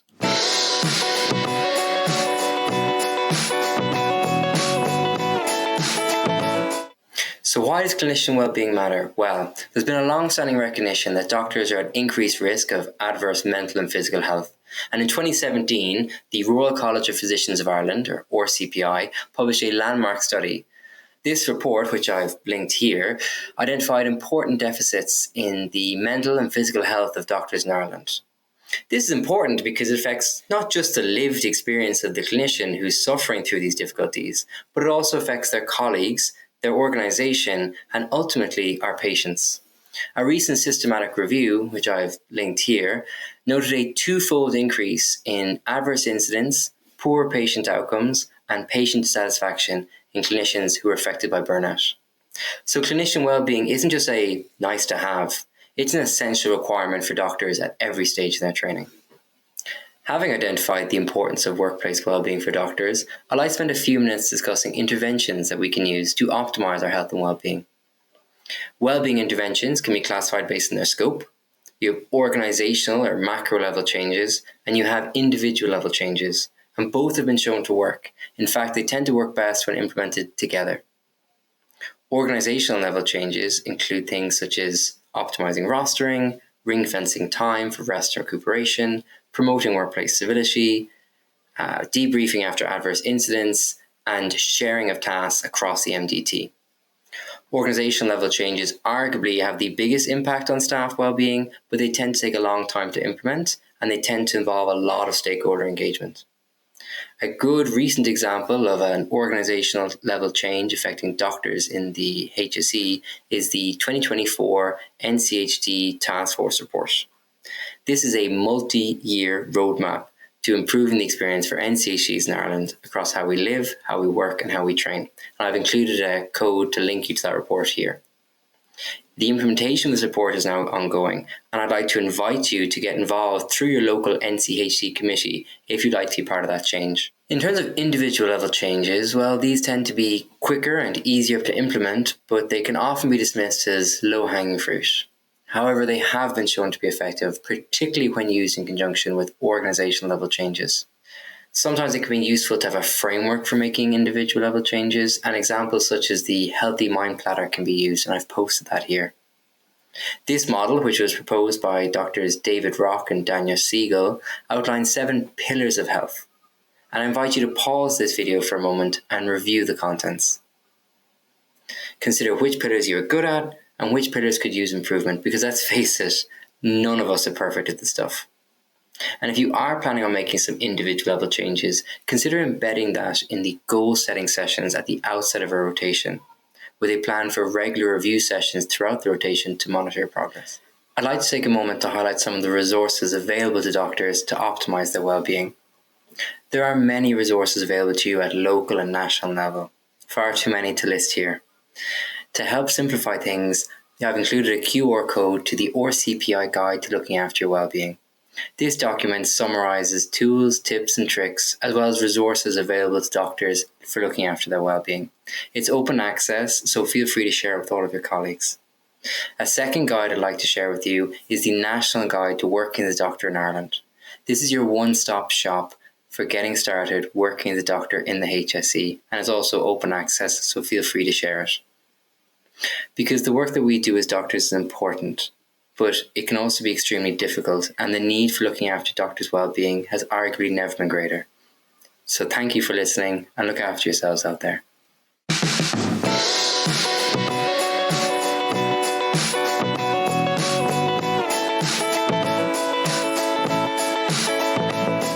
Hi, my name is John Cook, and I'm the Director of Postgraduate Medical Education at the South-Southwest Group of Hospitals. I've been given just 2 minutes to provide you with a brief overview of how the Irish Health Service is organised. There are 2 government departments involved in the running of our health service. The first, the Department of Health, which decides healthcare policy and sets the direction that our healthcare service must follow. The second is the Department of Public Expenditure and Reform, which sets out a budget within which health policy must be achieved. These 2 departments operate within government and therefore are not involved in the day-to-day operation of our health service. This is looked after by a national public body called the HSE, which is short for the Health Service Executive. The Health Service Executive has recently organised itself into 6 geographical regions that are based on the dispersal of our population. Each health region is responsible for the delivery of community services. These services are very broad and include things such as primary care, home care, mental health, nursing homes, and various voluntary organisations. Each region is also responsible for the delivery of hospital services within their catchment.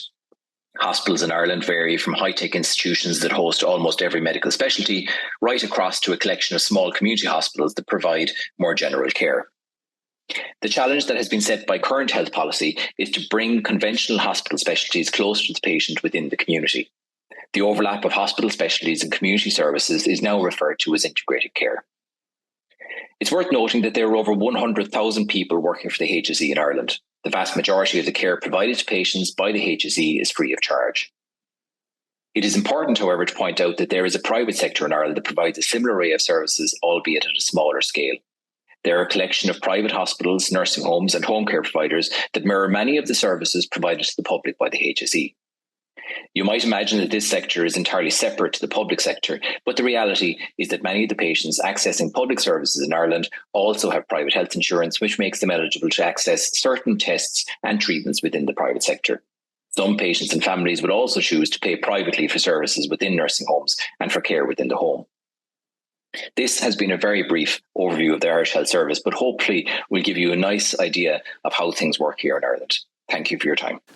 Okay, so I'm going to take 10 minutes, if I could get the timer, it'd be great, where I'm going to give you maybe a brief overview of how you might plan to develop your medical career here in Ireland.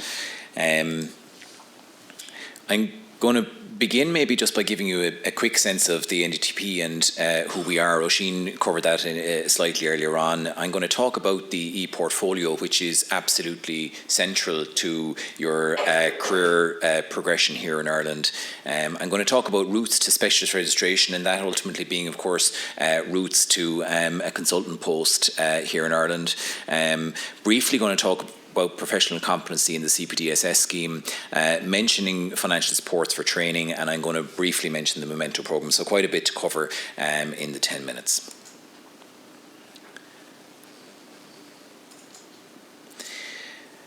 So the National Doctors Training and Planning Unit, established in 2007. So the primary role and the reason that it was established in the very first place was to ensure that the HSE delivered on its legal obligations for postgraduate training for doctors. So that's the fundamental purpose of the NDTP. But over time it has sort of morphed and taken on various other roles, among them, I suppose, analysis of the medical workforce and really about helping the health sector to plan for what the future needs of the medical workforce are going to be. So what do the doctors need in order to do their jobs and to train, but also what doctors does the health service need? So there's no point training ever to be a urologist, as an example. This NDTP also looks after some of the software systems you already have come across. So there's the DIME system, which basically counts all the doctors and where they are and what grades, that sort of thing. And then there's the National Employment Record, which you will have been interacting with. And we also get involved in the approval of consultant posts. I suppose one of the projects that the NDTP would be most proud of in the last couple of years has been the development of an e-portfolio. This is an online e-portfolio that allows any doctor, regardless of their specialty, to be able to record their activity, their practice, their experience and their exposures in a year's period. It is the newest logbook, digital logbook at the moment that exists in Ireland, so it's very much up to date, it's quite intuitive, and as I say, it's the only logbook that's out there that's designed to be used by every doctor regardless of what area they're working in, and has already won awards at the Irish Healthcare Awards in 2022. I suppose you might ask, why would you use a portfolio? And I suppose the reality is that in Ireland now, and increasingly in other jurisdictions, prospective recording of experience is what is required to achieve specialist registration. So the days of kind of getting to the end of a period of experience and then looking back and gathering your data and your information and kind of putting that in as the evidence of your specialist suitability are gone. And you really do need to be able to produce a record that is contemporaneous, so that you record it and you can show that in 2024 this was the experience and it was verified in 2024 by consultants and supervisors and SPRs and those sorts of people. So if you wish to move towards specialist registration, you must record contemporaneously. So what are the routes to specialist registration in Ireland? So there are 3 routes, I guess, to specialist registration within Ireland. The first is that you enrol in a training programme. The second is that you apply to the Irish Medical Council on what is called the alternative pathway to registration as a specialist. And then the third is that you can, of course, access the UK's CSER system from Ireland. I'm not going to talk about the CSER system because it's the UK system, but I am going to talk about the first 2 here, which are the Irish options. So registering with a training body, it's a competitive process. Entry is at BST level, so you have to start at SHO level. So that can mean that for a person who's arriving here already very experienced, getting started in a formal training program can be unattractive because it means you're sort of having to move to a more junior grade to start with. Places in BST are allocated in the first instance applicants who at the time of application are citizens of Ireland, are nationals of another member state of the EU, but also Stamp 4 visa holders and UK nationals. The postgraduate training bodies follow the exact same English language competency guidelines supplied by the HC. So by definition, if you are here today, you satisfy the PGTB requirement for English language competency. There are a very large number of training bodies in Ireland, and they all operate now under the umbrella of the Forum of Irish Postgraduate Training Bodies. And I've included a QR code here with a sort of a list here that I'm not going to subject you to that lists out all of the postgraduate training bodies that exist in Ireland. And I suppose I would urge you at the earliest opportunity to access this list, identify which training body you yourself are most likely to align to, and go to their website and see what they have. All of them will have their curricula available for easy download, and you need to do that at the earliest opportunity. In terms of alternative pathway registration, this is a pathway that is more and more crystallised in Ireland in the last couple of years. So in terms of what you need to do if you're thinking about alternative pathway registration, the first thing is, as I've said already, is prospective recording of what you're at. So that has to be the logbook, and you have to do it as you go. You need to be occupying registrar level posts in departments that are accredited for higher specialist training. So you need to look and see, does that department already provide training to SPRs in my specialty, and if they do, they're therefore a department that are approved to provide HST training and therefore able to accredit the work that you do with them. The second is that you must be supervised by a recognised trainer within that specialty. I have an SPR at any one time in geriatric medicine, and that means that I can have a colleague join me and work with me, and I can maintain their logbooks with them, and that will all be accepted ultimately by the Irish Medical Council because I'm an accredited trainer in geriatric medicine. Now, the 2 rules to be aware of is that you can only spend 2 years at one site in a particular specialty, and you can only spend 1 year with a particular trainer. So you do have to be quite proactive. So if you're in our department for 2 years, you can spend 1 year with me, and then you move to one of my colleagues for the second year. The records must be prospective, and as I say, within the logbook there's the ability to have these things validated. So Mubashra this year has been doing a bit of work with me around prospectively maintaining her log, and it is very easy. From the consultant side, it is super easy. We can accredit these documents and verify them very, very quickly. It is incredibly important that you download the curriculum for your specialty, and you need to map your curriculum. So again, you need to do an exercise as soon as possible of making an Excel sheet with all the requirements of a final year SPR, and you need to start ticking as you go and making sure you understand where your gaps are in the same way that an SPR would be doing that as part of their programme. And make sure that you keep an eye annually on the curriculum, because they do change year on year, and you don't want to arrive at the end to discover there was some new addition made that you hadn't quite taken account of, and therefore you have to go back and do that. So just keep an eye. It's really important, particularly for those of you who are doing, kind of procedural specialties and things like that, that if you have developed a competency in a particular procedure, so if we take Anwar as an example, I know nothing about colorectal surgery, but if he has learned how to remove a particular type of polyp with a particular type of procedure, and if he has gotten to the stage in a particular year where he has developed a competency in that and his supervisor is happy he's able to do that independently, at that time he needs to get a letter from that supervisor to say Anwar is now competent at this procedure. Okay, so it's really important that you get these and you gather them as you go.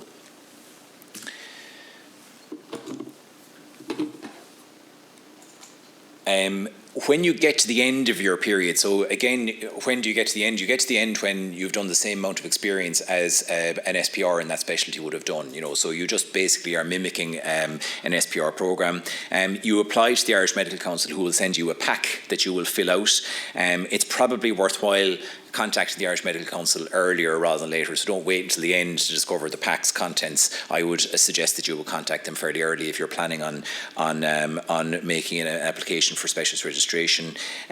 You have to provide a structured reference form for every post, and again, I would suggest that you would do that as you finish the post, because the person you're working with now in 4 or 5 years' time, when you're making this application, could be retired or whatever, and it's much easier to do these things at the time. Your interaction is going to be with the postgraduate training body. So even though you're applying to be an ophthalmologist, you don't contact the College of Ophthalmology. The Medical Council does that on your behalf. So all of your interactions are with the Irish Medical Council. Now, along the way, you will generally have been in contact and involved with them anyway.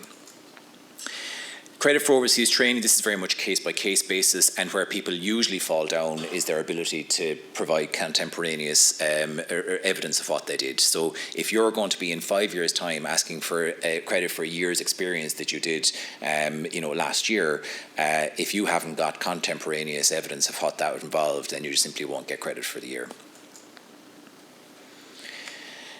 The professional competency scheme is just to mention all of us as part of our registration with the Irish Medical Council must be involved in professional competency and enrolled in professional competency. There is an excellent programme called the CPDSS programme, which is entirely free to use and is pre-loaded with all of the materials online that you need to meet your yearly requirement for CPD maintenance. So it's an easy way of doing it, but obviously you can supplement it then with extra meetings yourself and all that kind of thing.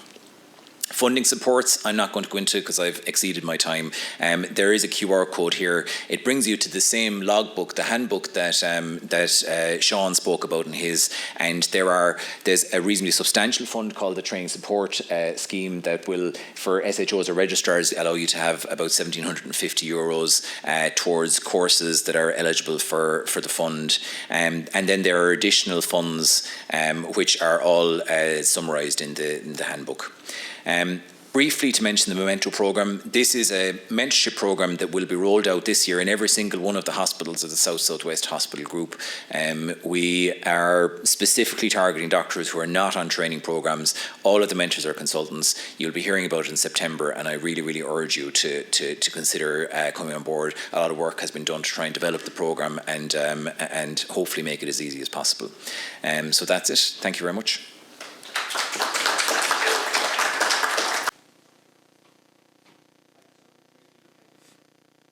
Quick summary for career progression.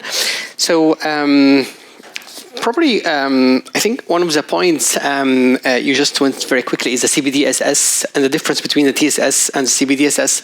I will ask first the floor, how many actually are registered or signed up for a CPDSS scheme?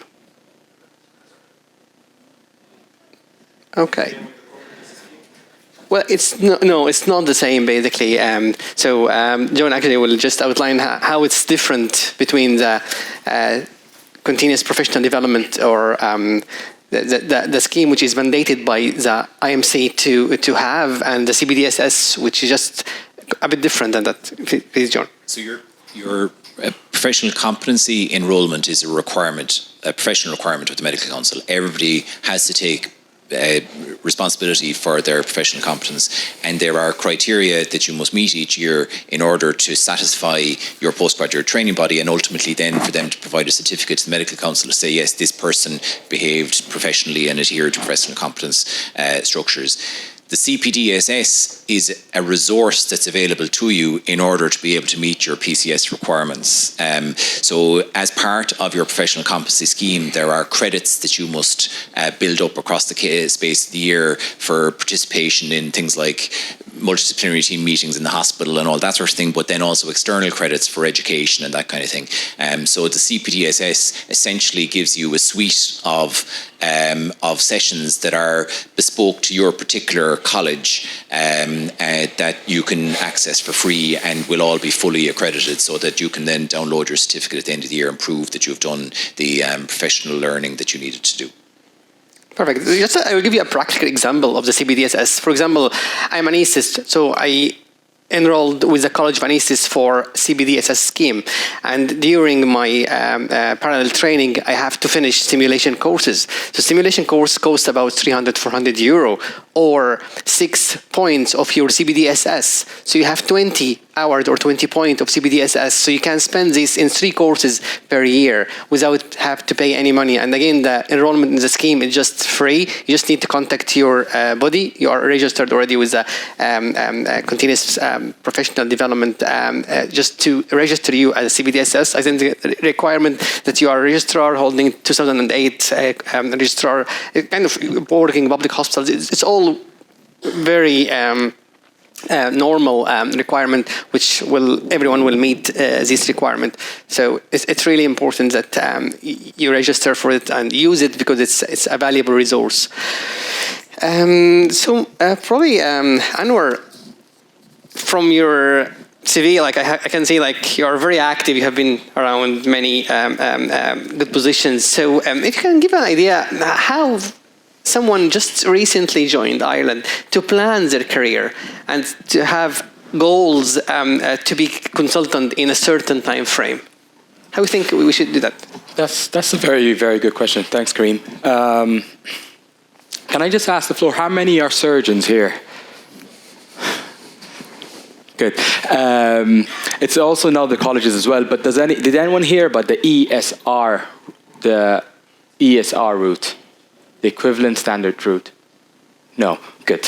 So there is, as you said earlier, like it's very early for you to plan, because if you don't plan, you'll just be hovering around, and after years and years you want to be a consultant and you haven't done things that you could have done 5 years ago. The ESR is an equivalent standard route, same as what Dr. Burke said. Like it's something, you can have a curriculum. This is in the RCSI. It was developed in 2019 and then further edited in 2021. You open the website and you'll download a PDF file that shows you what are the competency that you need to have. Through the ESR, you can then apply, either you take it as a curriculum for your alternative pathway, or for applying to formal training as an ST3. It's something that was newly developed in the RCSI. I'm not sure if the other colleges has the same thing as well. But plan it. Once you have the curriculum, it's very important for everyone walking out of here today to make sure that when you go home for the next week or so, download the curriculum. Have something that you can follow up your progress in. And something that's very important that was mentioned earlier, have a mentor. One thing that as a trainee you have is a mentor, someone that can always be supporting you throughout your process. There is a project now, hopefully seeing the light in September, in hopefully all the South and Southwest Health Group, and it's the mentorship program. So when it's there, be part of it. And if you're not a part of it, in your team, find someone as a mentor, put a plan. I used to do that in colorectal. Every month I used to sit with my consultant and go like, so for the next month, in the 6 months, I want to do 1, 2, and 3. I want to be able to do this, this, and that. And I'll make sure I do this, this, and that. That's the service that you need to provide. And if you don't have that, if you have that plan, you can progress. And if you don't have plans, you won't.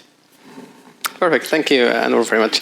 I think well-being is a hot topic now, and unfortunately, with the busy life of doctors, sometimes you just overrun that, and you will never even come to your own well-being. And the interaction between the NCHDs and the well-being project, which is probably now in every hospital now, is maybe not that much in terms of how they are getting availed of this available program. So if you can just highlight how actually the NCHDs can keep their well-being and they interact and engage with the project in their hospitals. Yeah, so I mean, I suppose there's maybe within your own department would encourage sitting down, coffee, lunch together. It's a good way of getting to know people.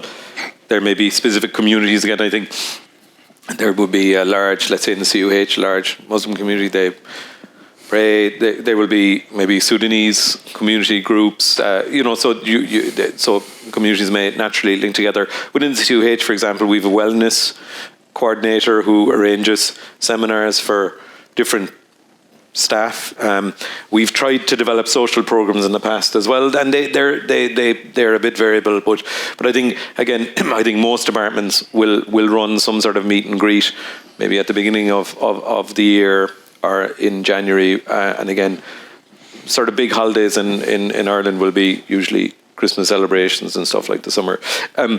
Keep an eye out though internally for things that we try to do. Again, when we've tried to develop that social bit, the uptake isn't always great, so any suggestions would be recommended. I mean, I think there is a move away in Ireland from alcohol as the sort of the centrepiece of lots of our gatherings to a more inclusive sort of model. It sometimes is a bit of an issue for overseas trainees too, but I think certainly even within our own department, we've moved very much away from that to sort of concentrate more on different types of socialising. But again, lots of hospitals will have sports, active sports groups, so five-side soccer or other social outlets as well. Can I just, while I sort of have the mic, just... It's really important to get going early with this if you're interested in training in Ireland and gathering everything prospectively. I think John alluded to it. I think there's now moves towards RPL, so recognition of prior learning, for people who've come to work in Ireland since 2020, isn't it? No, it's for people who were here pre-2020. Oh, pre-2020, yeah. It's the beginning of RPL, I think, for Ireland. But the management of recognition of prior learning for people who have started working here since 2020 is a more complicated undertaking. So that's likely to be a little bit longer.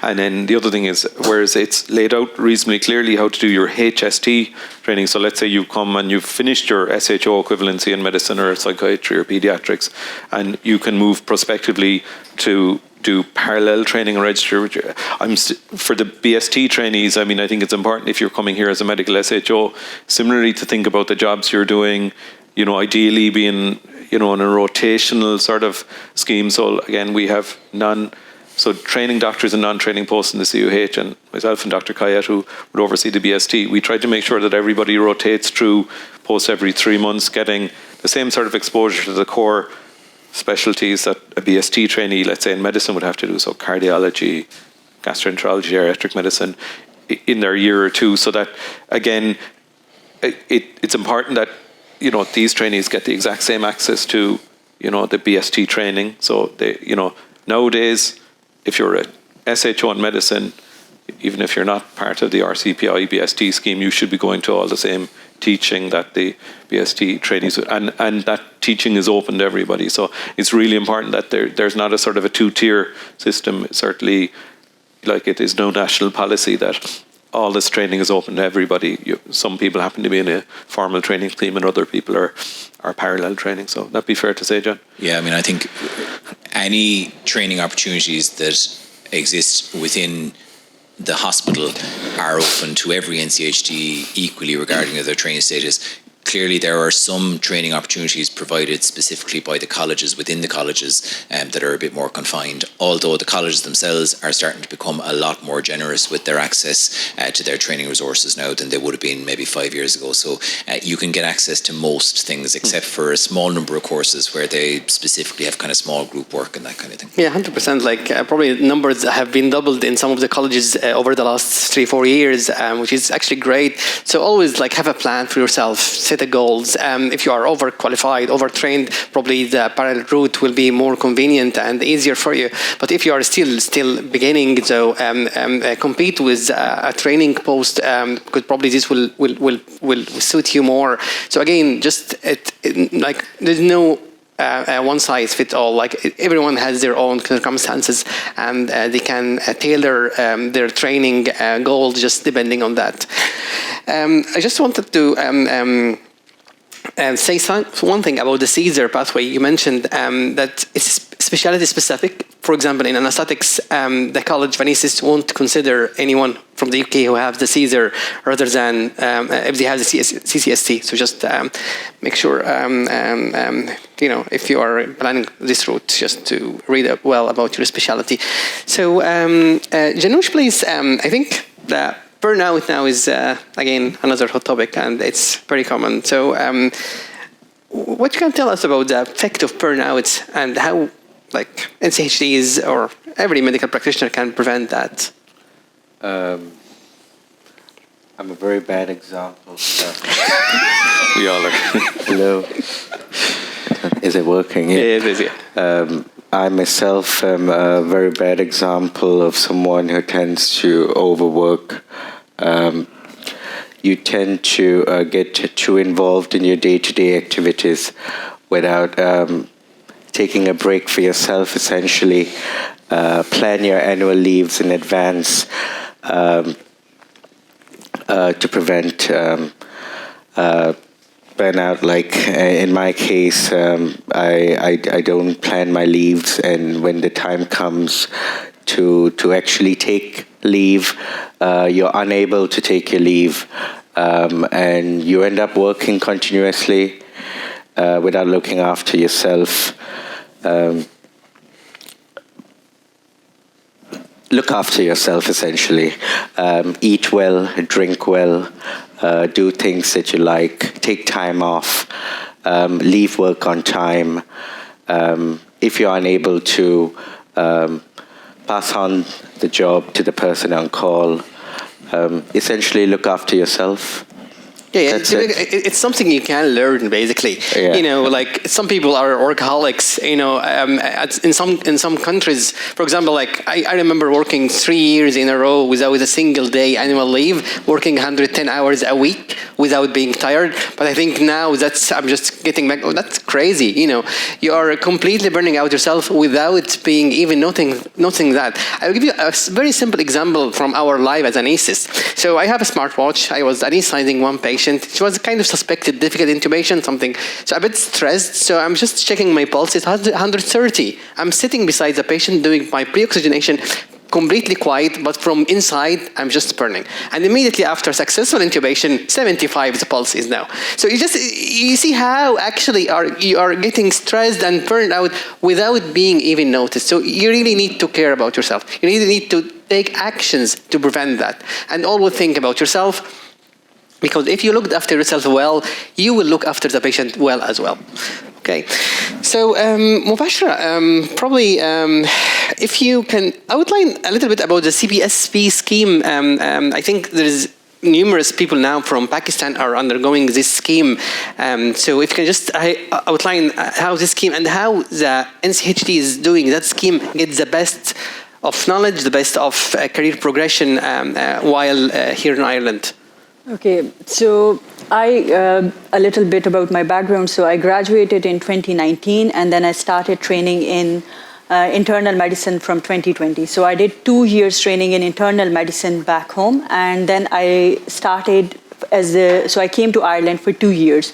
So I worked as a SHO in my year 1, and then after doing 1 year SHO in Wexford, so I started working as a registrar in Waterford Hospital. So it is basically a 2 years training program. You are on a specialized register. So you have a supervisor. So you have a consultant looking after you, all your activities. But when I came to Ireland, I didn't know who my supervising consultant was. No one told me this. I mean, I need to it took me I kept emailing RCPI and all. So I came to know about my consultant after 6 months. And then I had assessment and all. And then I went through things with my consultant. So it's very important, like you are on a supervised division. So you have a consultant. And ideally, through the RCPI and professional competence scheme, you can do many of the courses that a BSc trainee would do. So, but you have to enroll, like they won't be arranged for you, but you can speak with your colleagues, you can know like which courses they are doing, so you can book those courses for yourself. And when I started as a registrar, so I was blessed to have a very good consultant, Prof. Cook, and he helped me in a lot of things. So I knew like how to maintain my e-portfolio and all those things. So you should be doing all those things. All of your colleagues in training are doing, because that's very important for your career development. So even when you go back home, you have to do your own exams and all, but if you decide to come back further or train further, so you should have opportunity and to go further about it. So To first know your mentorship, I think, if you contact the secretary, usually they have a list for the mentees and assigned mentors. So know it properly early, so you can engage with them at early stage. That's great. So just a question now, Kelvin, about how to plan your special interests while, after 4 or 5 years, you are near the end of your training, you are finishing all your kind of modules, signing up, just getting prepared for the specialist registration, basically. But I think planning your special interest or fellowship after getting the specialist registration, something probably everyone should consider, because it will increase your chances to get a consultant post. And it's something probably now is mandatory, to be honest, to have a special interest or special fellowship in some topics. So if you can just give it us a brief one about that. I'm probably slightly junior to be trained to answer that question as a first year SPR. But I would say in training in general, from intern to BST to Reg to SPR, I think it's a sensible thing to talk to the people who were a couple of years ahead of you, in generally speaking. Having consultant mentors is fantastic, but sometimes they won't know the things that somebody who applied for whatever you were applying for 2 years ago. I applied for the higher specialist training in gastroenterology last year. I spoke to lots of people who applied in the last 2 years beforehand, because a lot of the time they'll know things that are a bit more recent, whereas your consultant probably hasn't done that interview for 10, 15, 20 years. So that would certainly be a route that I would go for in terms of preparing specialists. Yeah, that's just on the fellowship piece. For many years in Ireland, the ordinary habit was that people would finish their training in Ireland and then would go abroad to do a fellowship and then would come back. But I suppose our health service has improved quite a lot in recent years, and also many of our consultants who did fellowships abroad have brought back a lot of very high-level specialist experience. So in reality, now we are seeing an increasing number of post-CCT fellowships. So these are fellowships that are open to people who are post-training, and there's the Aspire program every year, which is probably the one to be particularly looking at, which is in the region of 58 fellowships each year available for application. So they can be in all sorts of specialties and are run through the colleges. So fellowships are increasingly becoming available in Ireland, and I think that's going to be happening more and more and more each year. The current Aspire ones are for people coming off training programs, but increasingly you can see there are other fellowships now developing that are not specifically for people off training programs. Yeah, that's perfect. And also regarding when you look to book your courses or programs, usually every college, they have a website and they have kind of the calendar for the educational calendar for the year. So you can book your place pretty early. You can have a plan what courses you will need to do this year, which will add to your logbook or will add your development towards finishing up all the specialist registration. So now back to Mubashra. If you can give us again one thing that you wish you really knew before coming here, apart from your mentor, which you already knew now, but something else, please. Yeah, so honestly, there are many things that I knew before, or immediately when I came to Ireland, I started working that I know now. So of those things, the one thing that I want to highlight that Prof. Cook has mentioned already is about the maintaining your record of clinical experience of whatever you are doing, because when you start initially, it's very challenging and you have to face challenges in your personal life and a lot of things, and then you are expected to work at the same level than all of the people who have been working in the system for 5, 6, 7 years. So you will be working at the same level. And then meanwhile, you have to keep minding your own health and well-being and all. And the important thing is whatever you do, record your clinical experience. So regardless if you are on a training scheme, on a non-training scheme, you have NER e-portfolio, and it's very important you record all the activities that you go, because my NER portfolio doesn't look it doesn't reflect the clinical experience that I have, because I didn't record it immediately. I didn't know that it exists initially. So it's very important you record all that. And another thing is importance of taking up the leadership and management roles that as IEMGs, we particularly lack in that aspect. And these are all the things that we have done back home, and we were very efficient and good at all those things, most of us. So it's not something new. It just comes up with the different names like lead NCHD roles and all those things. So it's not something different. It's just you are in a new system and all the names and terms are different. And another thing that is very important is taking up the tutor roles. Like you have that opportunity. The teaching experience is very important. You can do involved in informal teaching and all, but the formal teaching, so you can take up all these roles and they're available to you. So I didn't know about all that initially that I know now, and I would really encourage all my colleagues, especially who are IMGs, to take up those roles. And that's no different from things that you have done. Like when you come to a new system, it feels like you are new to medicine. So you are not new to medicine, you are just new to a system. So you get confused and all those things, but it's nothing new, it's all the same. You know, like human body is same everywhere. So whatever you do, just remain confident and believe in your own clinical judgment. And it's not new, you know everything, you have it all in you. It's just everything seems different to you, but it's nothing new. Just believe in yourself, believe in your clinical judgment. And I wish someone had this conversation with me initially, like I have to trust my own clinical judgment first of all and maintain my clinical records and everything. Fantastic. Thank you so much, Mubashra. That's absolutely important to keep your lookbook, keep it early, updated, so you won't have to write it back after 5 years. You know, it's a hectic job to be done retrospectively, always better prospectively. So please, Pat, yeah. I think it's really important too, things like exams. So anybody who wants to pursue HST in medicine, you can't progress till you've got your medical membership. So if you've arrived and you don't have them, you need to get going. So look at what the mandatory requirements are to, let's say you start here as an SHO and you want to do parallel training, you'll need your medical membership, you'll need to have done your mandatory courses. These are vital. So, so people often sort of hang around and then start their exams a few years in. The clock won't start.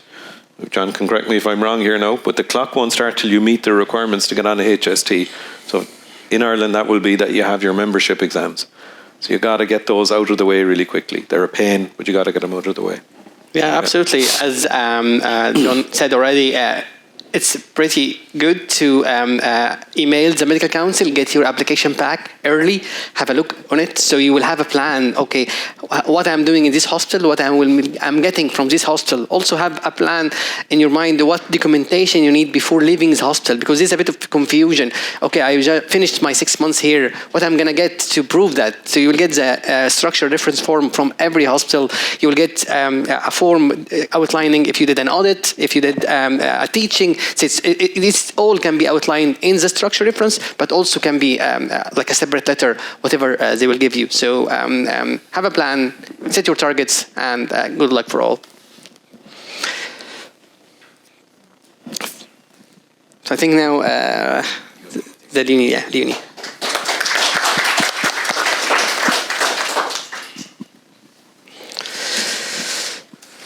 So next up, I think, is Leonie Heskin, who is the lead for the Assert Centre, which is where we are today. And Leonie's joining us from Galway, and she's just going to tell us a little bit about what to expect me this afternoon. The panel are finished. You're relieved of your duties. Thank you very much. Hi everybody, you're very welcome to Assert and the Brookfield and all the hospitals in the South West group today. Thank you for coming. I think it's an amazing event. So I'm the director of the Assert Centre, which I believe is the main simulation centre to serve all of you out there in South West hospitals. John asked me to briefly talk about simulation in 10 minutes, so I'm not going to be able to do too much in 10 minutes, but I will just give an overview. You all know what it is already, and then introduce the session for this afternoon. Here is a definition of simulation, which I think is a good one because it does incorporate other than education. So look, really we're just imitating what might be in the clinical setting, giving you a safe opportunity to both learn but also practice. And this can be done for education, assessment, research, or integrating a system within a hospital, for example. I have a particular interest in fidelity and simulation, and as you can see from the pictures here, it's never going to be quite the same thing as the real thing, although I'm always very keen to make it as close as possible. So, for example, you have 2 intubated patients there. One is a sim man who, yes, he does blink his eyes, his pupils get bigger and smaller. We can arrange that intubating is difficult to happen. However, doesn't feel like the real thing, which is the patient on the right. Equally, for technical skills, this is an appendix model, one of many designs. And yes, a lot of effort has gone in to make sure there's a mesentery with the appendix and there's various fidelity incorporated. However, it's not the same as the real thing. However, all of these simulations should really be zoning in on the learning outcomes that you want to teach on the day. So, for example, for the appendix, you might want to zone in on dissecting the mesentery and then safely removing the appendix so the stump isn't too big, for example, and just designing your simulation always in mind with the learning outcomes you want to achieve. I mean, broadly speaking, and this does vary beyond this, but in the Assert Centre and many other centres, there's often a concentration on technical and non-technical skills. And for the technical skills can range from anything to putting in a catheter to putting a bandage on someone's arm to more complex procedures. Here we have somebody opening up pig's trotter in an attempt to repair a tendon. And then on the right is the Assert Centre's surgical skills room in action with a much more complex procedural courses for more advanced surgeons and industry. So again, it's all about learning outcomes and finding a simulator that will achieve that. And also faculty are vital here and the feedback they give during learning. And then the other aspect is the non-technical skills. So this is what you will be doing this afternoon. And on the right is the simulation suite, one of 2 in the Assert Centre. And you're looking through the faculty room there. And as you can see, that room can be changed into an emergency room or a patient's room or a theatre, whatever you need for the day. And there's 2 monitors up there in the wall that will record blood pressure, pulse, saturations. We can put in a cart or anaesthetic machine. There's a phone at the back of the room that you can call reception and ask for whatever you need. So the attempt is to make it real. But again, as I said in the last slide, there needs to be a suspension of disbelief in a way, because unless there's a buy-in, so we know it isn't real, but unless there's a buy-in from everyone as if it was, probably the simulations won't go as well. So on the left there you have a team managing a patient, their airway, and so a lot of the non-technical skills courses will be concentrating to a certain extent on knowledge and how to manage a patient, but more often than not they will be teaching and giving feedback on non-technical skills such as communication, teamwork, crisis management, situation awareness, and other aspects outside the knowledge-based. And then you can have a hybrid, which is a version of both, which would be a much better situation. So just to say that there are other ways as well of achieving technical and non-technical skills within the centre. So, for example, on the left, it's all about the technical skills, so this type of simulators there would be synthetic simulators, animal, human cadaver, or virtual reality in an attempt to acquire those skills. Then the next column there is all about the non-technical skills, which I've just described, but we also have in the bottom picture there an immersion room that you can also do similar scenarios in there to achieve those skills. Then in the third column there, there's a virtual reality available to whoever wants to use it. And again, it depends on the software, but this can serve technical and non-technical skills. And then on the right, we have a 5-bedded ward. And within this ward, there are a number of different types of mannequins that are to your disposal, such as infant mannequins, pediatric, birthing mannequins, adult, male, and equally you can have a simulated patient director in any of those rooms. So today we're going to concentrate on the non-technical skills, and I believe the first few scenarios are using actors and simulated patients. However, I think the very last one in the day will be using the simulated man. So you will be brought up to get orientated with the room and the mannequin just before lunch now. But essentially the mannequin has lots of aspects to it. So you, as I said earlier, there's responsive pupils, there are pulses in the neck, both arms and legs, and the femoral artery. You can put in a chest tube, you can put in front of neck access, and the breath sounds can be changed to different pathologies, equally the heart sounds, and there's bowel sounds there, and you can put in a catheter, that kind of thing. So just knowing what it's capable of will help when you go into the scenario of, and if you can't achieve it on the mannequin, you just ask the confederate nurse or in the room, does it have a trachea that's deviated to the right or left, for example, which cannot be simulated in this mannequin. And as you can see from the images below as well, it doesn't always have to be a mannequin in these rooms. On the right there, there's a simulated patient, and they often have a real history of the pathology that you're inquiring about. But in the middle is an actor, and sometimes the actors are better in some respects when dealing with difficult conversations and that. So there are the options there. So really, before you go into your simulated scenarios today, there's just a few things to say. I talked about suspending a disbelief as regards try and pretend it's the real scenario, and then you kind of get more out of it. Just know that simulation scenarios are designed around learning outcomes. So if the main learning outcome from the medical educator is communication, yes, there will be a scenario designed, but really there'll be certain aspects incorporated into the scenario that will test people's communication skills. And however, just to say this now, and every time anyone comes into the centre, none of these scenarios are an assessment.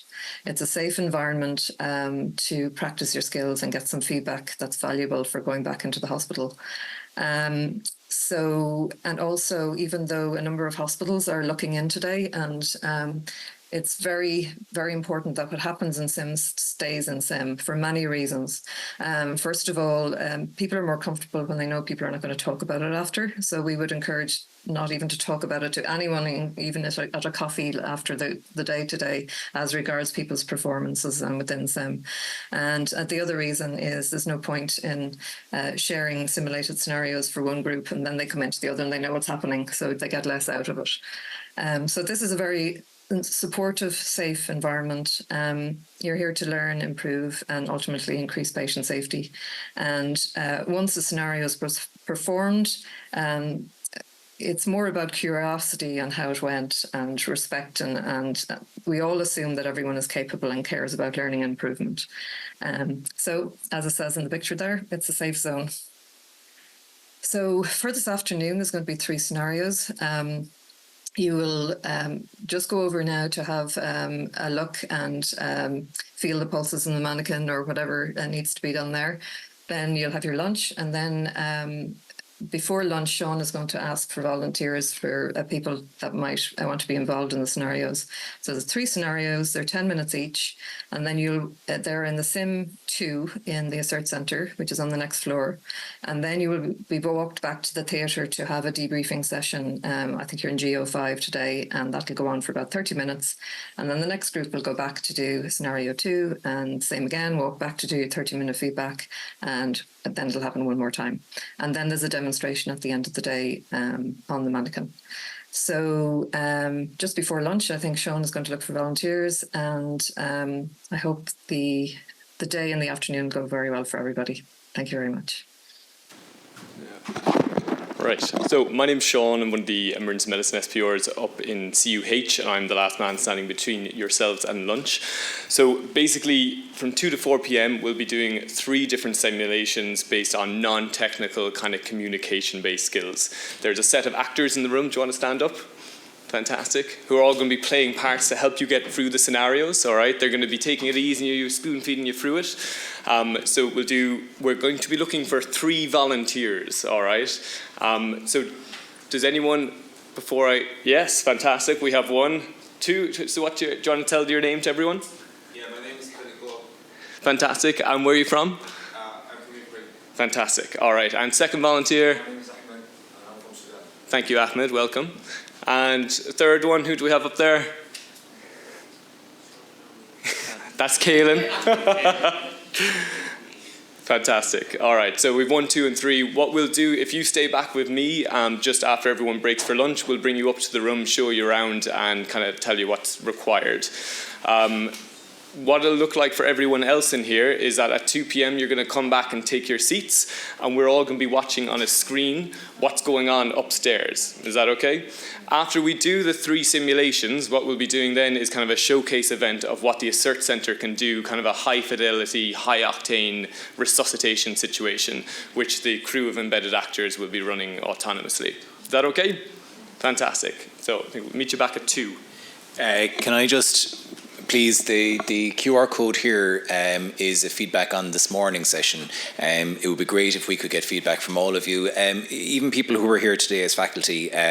This year's event is really quite different to last year's, and it's all based on feedback that we had from participants last year, so we do take a lot of notice of it. So if people could, that would be great.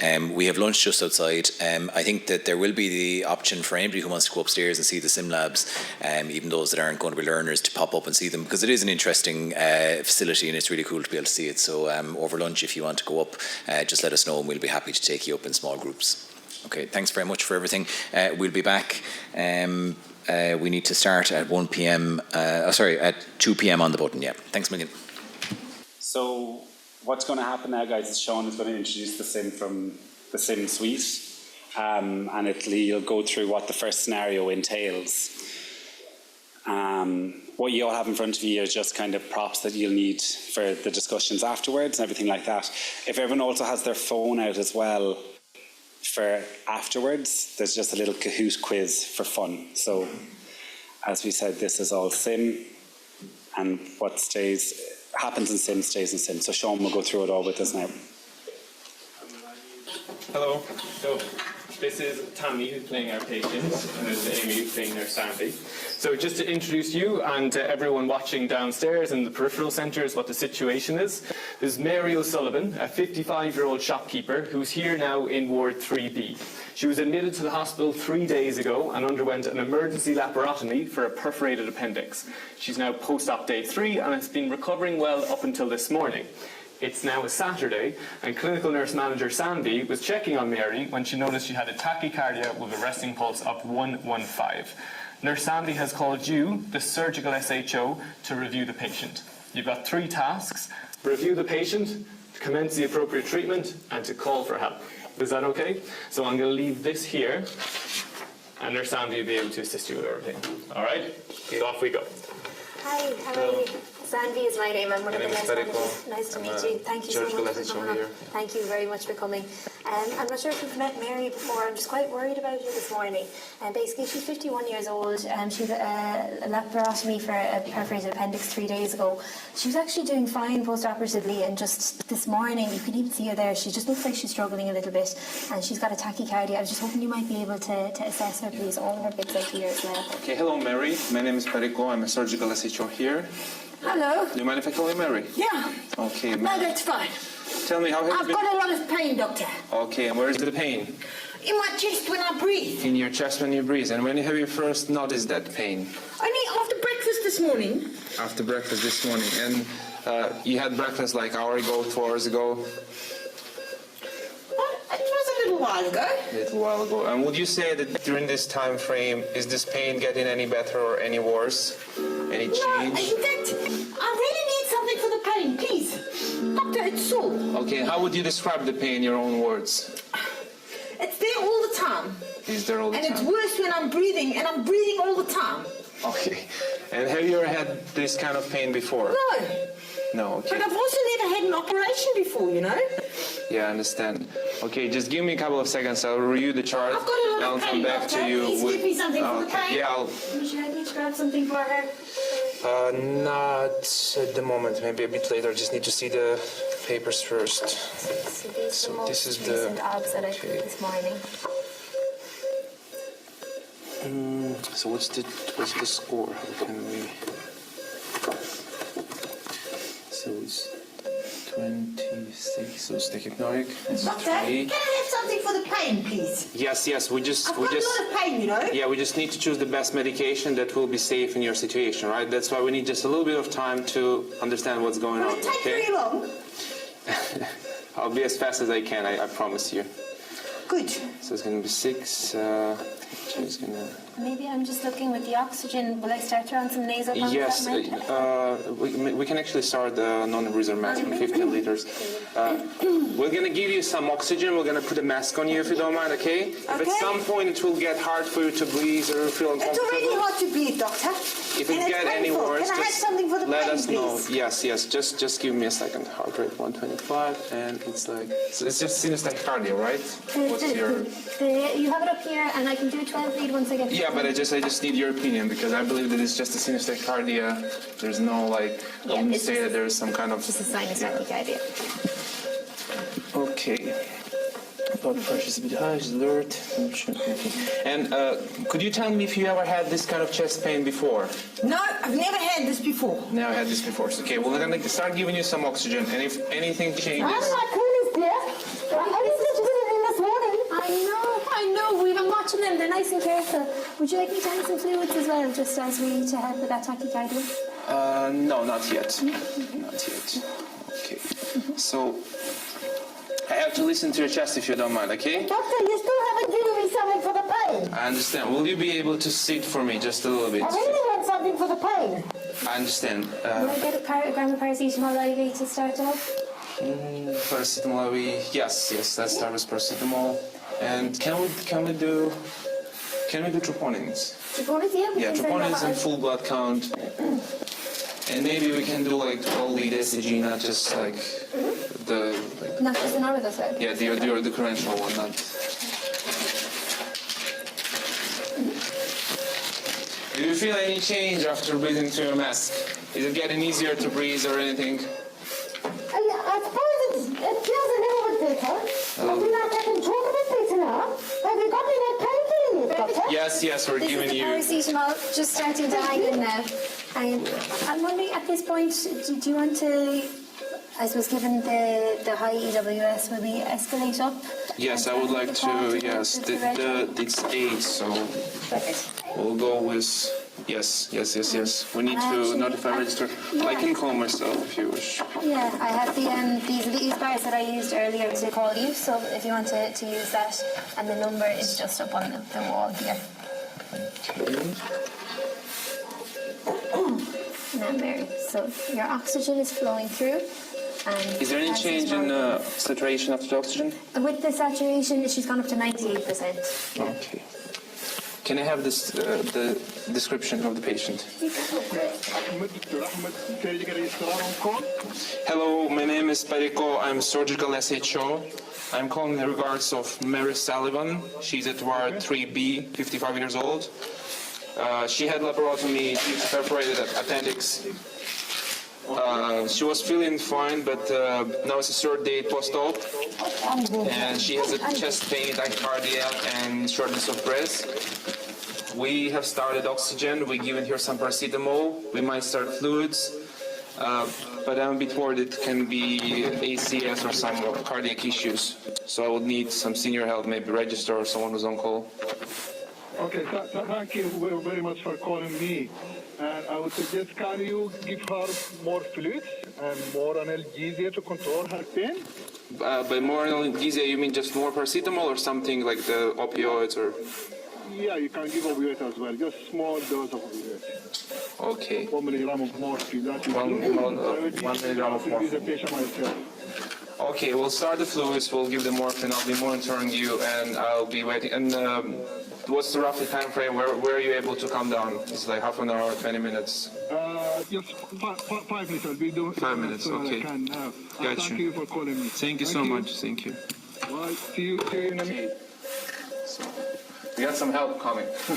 Can I just confirm, so it's 1 milligram of morphine that you'd like to give? Yes. IV and the fluids, just pressing, just like normal saline, 1 bag. I've still got some pain, doctor.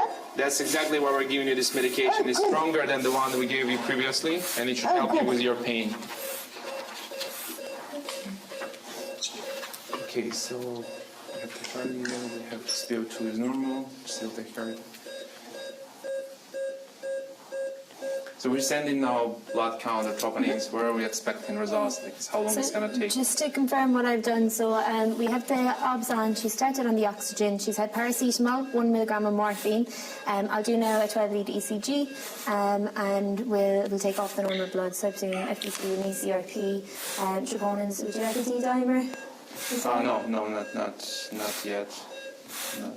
I guess that's it for the labs. I'll just now. So, is it getting any better to breathe, or the pain-wise? Yeah, maybe a little bit, doctor. Maybe a little bit. Okay. Yeah. Can you tell me, is this pain is it just in your chest? Do you feel anything around your abdomen, around the place that was operated? No, my belly's feeling very good. In fact, I thought I was going to be discharged today, doctor. Do you mind if we're going to end the scenario there. Thank you so much, Majid. Well done, guys. Right, so what we're going to do, if everyone gets out their smartphones now, all right, and we're going to play a game, all right? So we're going to try and keep this next bit as interactive as we can, so start shouting out answers and all the rest of it. The guys are going to take about 60 seconds to get down, okay? Yeah. Yes, all right, don't worry. So, has anyone played Kahoot before? All right, so some have, some haven't. And we got the music right up and we get people entertained. All right, so there's a QR code here. If you take your cameras out, and this is the same for all the peripheral sites, so if you take your camera out and show the QR code to it, it'll bring you to this Kahoot site. I might get it up a bit, yeah. Fantastic, so I can see you're all flying on there. So the idea is, as we go through this, we're going to be covering some of the topics that came up in the simulation to kind of reinforce some of the learning, okay? There's loads of us, all right? So there's going to be about 9 questions. We're going to take it 1 question at a time, and we'll see in real time how many people are getting it right or wrong, and we'll use that to kind of guide our debrief going forward. Is that okay? There will be an overall winner, and we have a high prize of some chocolate, okay? So you get points for getting the answers correct, and also fastest finger, okay? Probably the easiest way to do it is that we just start playing and we'll get it. We're going to start off nice and easy. Well done, guys. All right, they're all coming into the room. So if you make your way to the front, all right, Amy included up here. And Amy, you're going to keep an eye on the time, isn't that right? So you can have the screen here. Amy will show you how to take out your phone and join in. All right? So we're just going to do about 20 seconds for the guys who just joined to get on. I can see there's 39 of us playing the game at the moment. You have about 15, 20 seconds to get the last names up. Is that okay? Fantastic. All right. And Tammy is just taking off her wigs and all the rest of it before she comes down. Fantastic. All right. Well done, Tammy. Going to come down. Expertly played. So Tammy's going to be co-hosting this discussion with me, so you're coming up here with me. All right. Off we go. Now.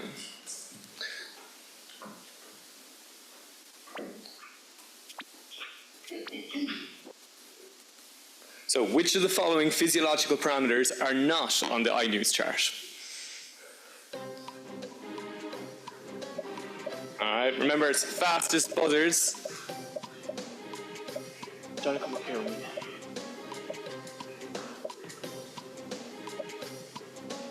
Fantastic, 5 seconds left.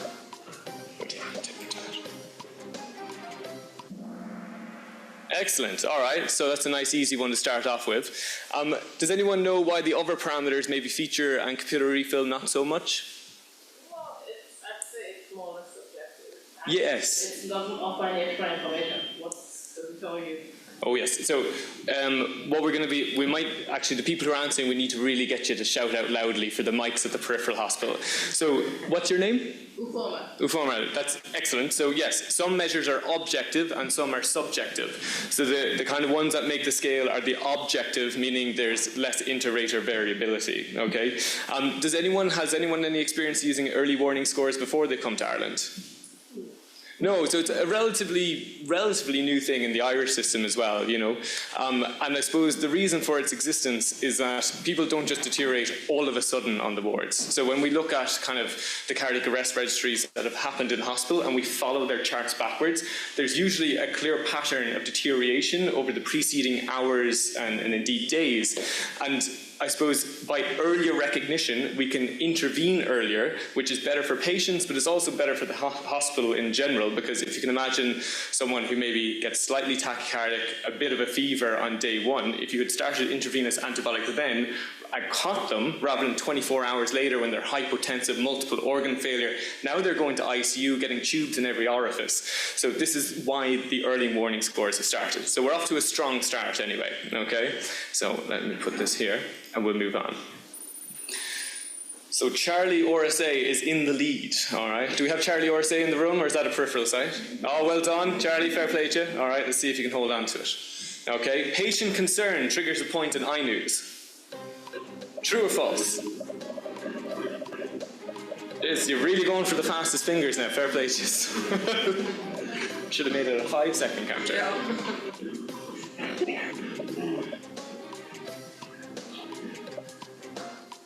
3, 2, 1. Now, okay, so a split. All right. So I suppose the first iteration of it didn't. Now, as I suppose it reflects a kind of a culture shift in the zeitgeist in terms of, you know, the old pattern of medicine, a paternalistic view that I'm the doctor, I'll tell you how sick you are and what you need, has changed to a much more patient autonomy model here in Ireland. And that might also be a change from, depending on which country you've come from. And I think myself and Tommy working in emergency medicine, there's certain patients in particular, if they tell you unwell, that they're unwell, they're unwell. So I'm sure, do you want to tell us? So specifically, I'm sure you've all come across the patients in wherever you've worked in around the world that tell you, doctor, I'm really not well, I think I'm going to die. And immediately it instills a sense of fear in you because you think, what does this person know that I don't know? So it's something, and some people are just a little bit overreacting. Okay, and you always get those patients. But a lot of the time, when someone says to you they're really unwell, especially if they express significant concern for themselves, it's something that should be listened to. They know their body's best, and we should take note of that. Yeah, I'm sure you've all had stories where this has happened to you, no matter where you've worked from. Someone has said they're unwell, their vitals look okay, but you look at them and you know something's not right, and more often than not, they know it too. So off we go again. We'll see if no, he's been beaten. We've got Anna in the lead. Is that Anna from ED? Fair play to Anna. Well done. All right, one for the team. Now, next one. So it's multi-select. You need to select all the correct answers and then submit. The 3 types of escalation responses in iNews.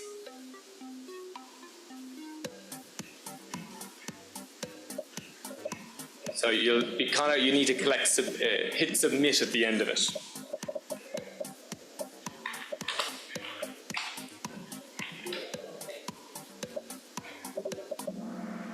Fantastic. All right. So I think I'll need to make the questions harder for next time, but you're getting there. All right. Fair play to you. So some of you will have the iNews chart out in front of you.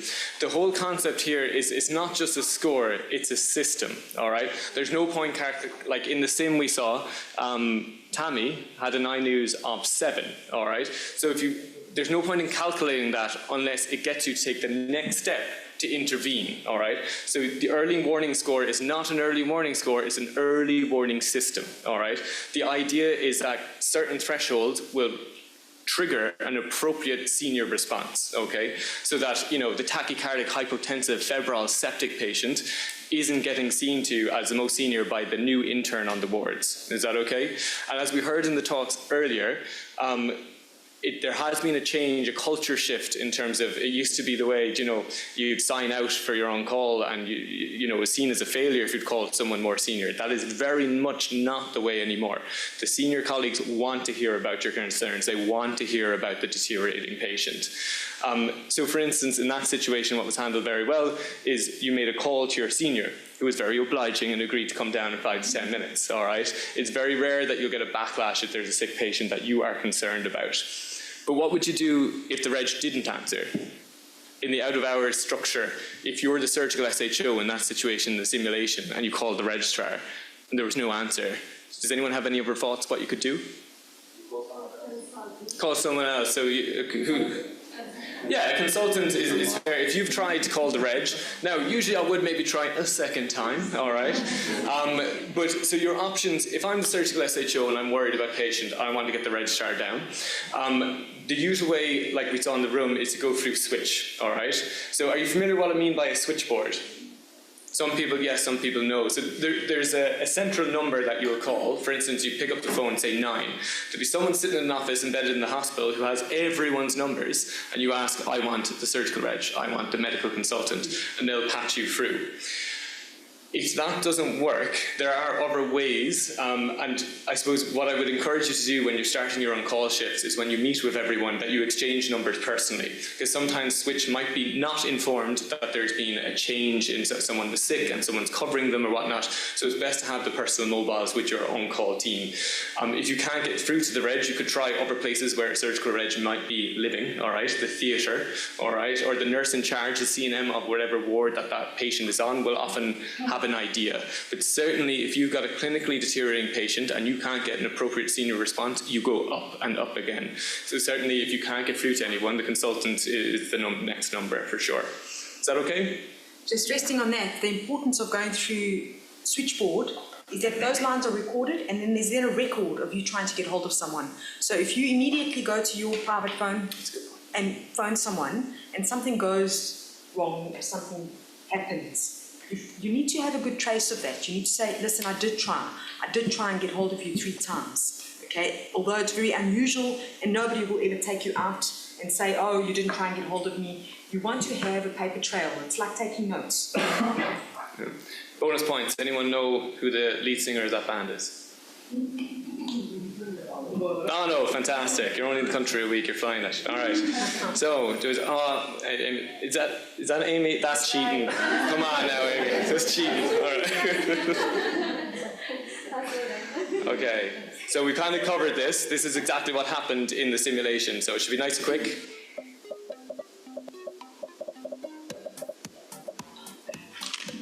I expect 100% correct answers.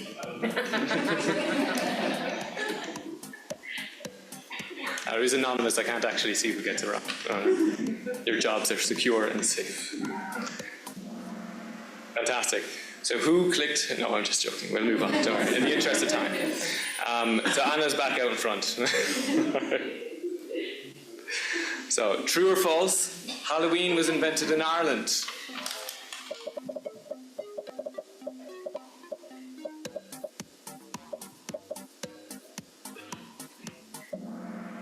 Yes, a split. All right. So it was. All right. So Halloween was invented in Ireland. Oscuelga in Irish, it's called Samhain. All right. It falls between the autumn equinox and the winter solstice. So it represented the end of the kind of harvest season. And back in far gone times, we lit fires, dressed up in costumes to ward off the evil, dark spirits of winter. But instead of pumpkins, we had turnips. All right. So a little bit of knowledge there. All right. Anna knew that one as well. All right. All right. What does ISBAR stand for?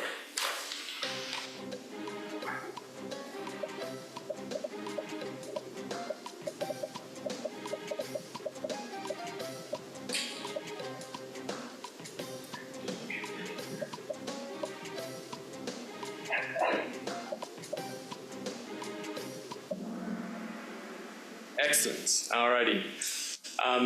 So I suppose, what do you think of some of the advantages of using a system like ISBAR? I mean, we talked about it earlier, but in kind of simple terms.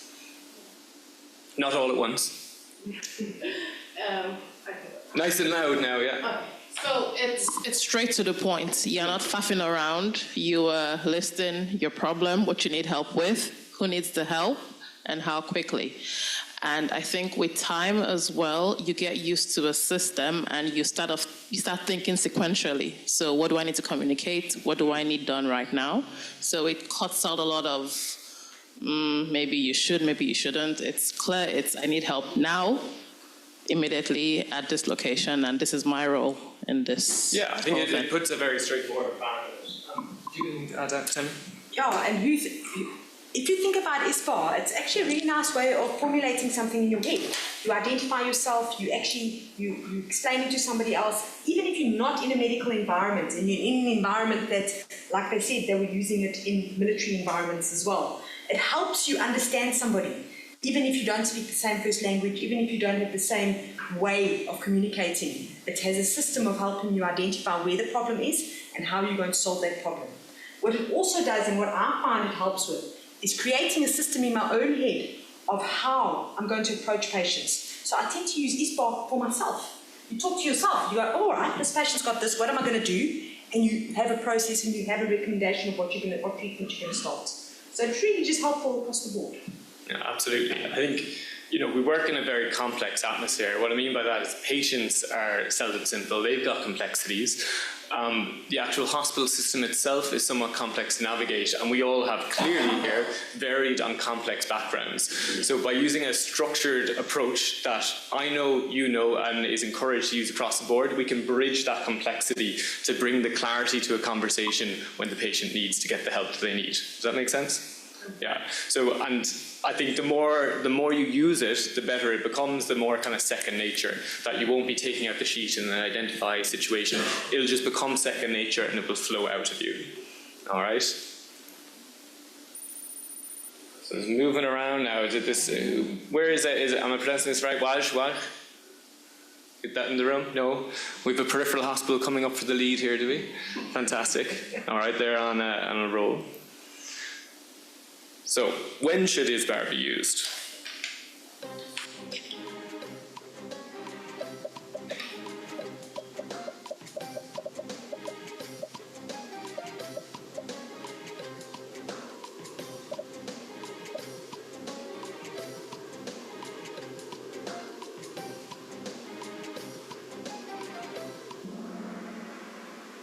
Yeah.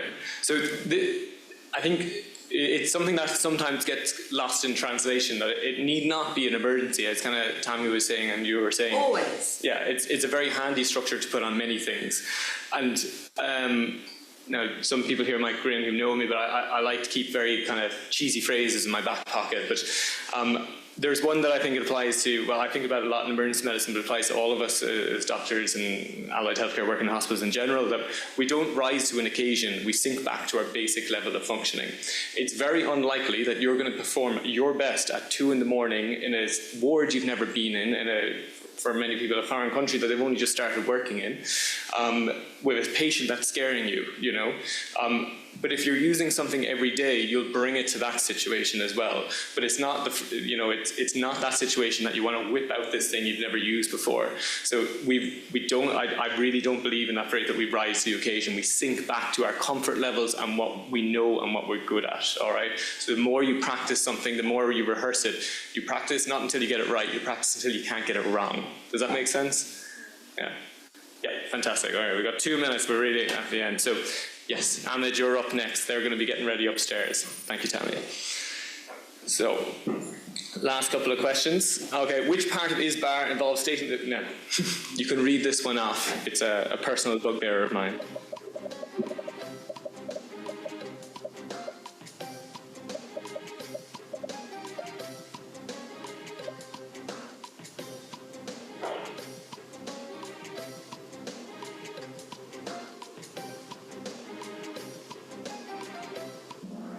Yeah, I mean, fairly straightforward, but I say this because the amount of times I pick up the phone to refer a patient and I go, my name is Sean Underwood, I'm the emergency medicine SPR.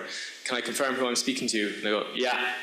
And there's nothing else. And whilst we all know it, it doesn't actually translate. So I want to instill good behaviours that you know, if you ring Domino's, they're going to answer, say, hi, this is Domino's, how can I help you?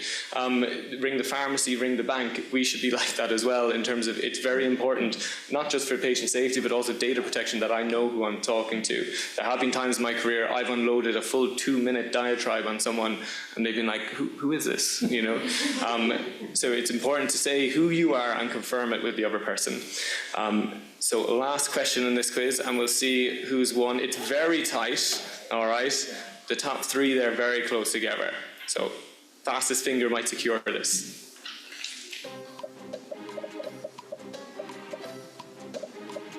Nice easy one to round it out. The next quizzes get a little more tricky.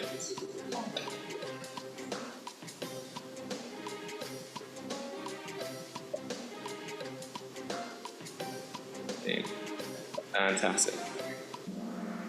All right, excellent. Yes, use for everyone. I'll keep it simple like that, because we're going to be going up to do the next sim where Ahmed's going to be taking a next situation. But third up, with Hyra. Oh, fantastic. Front row here, doing well. Baz, where are you, Baz? No, and I think I know who this is going to be, but we'll see. Anna, fair play. All right. Well done. All right. So we're going to be moving back up. So if you stay tuned here, everyone at the peripheral sites, you're going to see me pop up in the sim lab, short of breath, in 60 seconds, okay? Fantastic. You can see them getting set up. Now mind my curlers, hey? I'll mind your curlers as best I can. Here we go. There's a main clean ones. Sorry,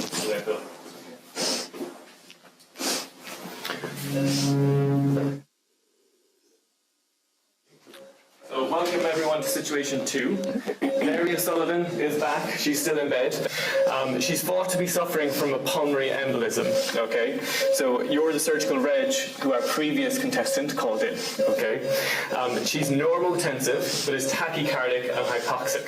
Okay, you're the surgical registrar on call, and after discussion with your consultant and the medical team, it has been decided that you will begin therapeutic anticoagulation with tins of heparin. You might know as iron, and subsequently bring the patient for a CPSP. You've got 3 jobs, okay, and I'm going to leave them out here for you. You must inform the patient of the working diagnosis of PE, and I understand she's quite worried, okay? You've got to get her consent for the anticoagulation, and you must inform her of the need for a CTPA. All right, as always, Nurse Sandy is incredibly helpful and will get you there as much as you need. Is that okay? So I'm going to leave this here. Do you have any questions? Nope. Fantastic. Nurse Amy, right? That's Amy, yeah. Yeah, there we go. You're all set. And the painkillers on again, which is also Sullivan, so you should be feeling a little bit better. Hi, Amy. Dr. Ahmed's here. How Hi, are you? Mary. My name is Ahmed. I'm one of the surgery doctors. I was called in. Doctor? Just check up on you. Are you feeling okay? Not really, no. Okay, I want to discuss with you. Are you comfortable enough? No, I would like something more for the pain, please. It's very sore. Yes. When was the last time she took some painkillers? She got Oxynorm, I'd say about 2 hours ago now. Okay, can we give her something else? I think we'll give another 1 milligram. Okay? Yeah, give 1 milligram. I'll draw that upstairs. Look, Mary, I've given you some painkillers. That should make you a bit comfortable. I want to have a little chat with you if you don't mind. Sure. That's a really nice top you have on, Doctor. Thank you very much. So, Amy, I'm here to talk to you about your situation. It's Mary, dear. Mary, I'm sorry about that. So, Mary, as you know, you came into us with pain in the chest, and that pain looks awfully like... Well, I didn't come here with pain in the chest now. Yeah. I'm coming because my appendix had burst. Yeah, you're right. You had an appendix. I just had this pain since this morning. Yeah. So the pain started this morning, Mary. Yes.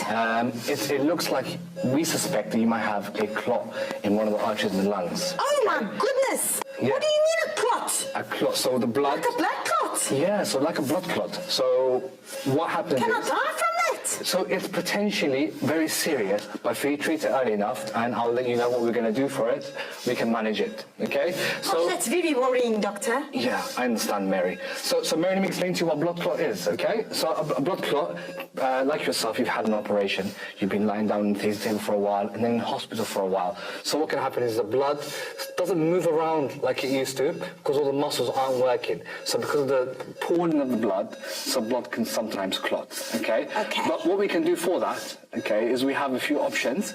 We have a blood thinner, okay? It's a medication we give. It's called tinzaparin, okay? It's an anticoagulation. And what that does is it stops the clot getting bigger, okay? And it stops new clot formation. Okay, so if you're happy to do so, we can start you on that straight away. Okay. Hold on now, doctor. You said it thins my blood. It does, yeah. But now I've just had an operation. Can't I start bleeding inside? Yeah. So like there's no medication without possible complications that can happen. So what are the risks involved? What can happen is it stops your body from being able to clot. So therefore you can bleed, and you can bleed in some areas.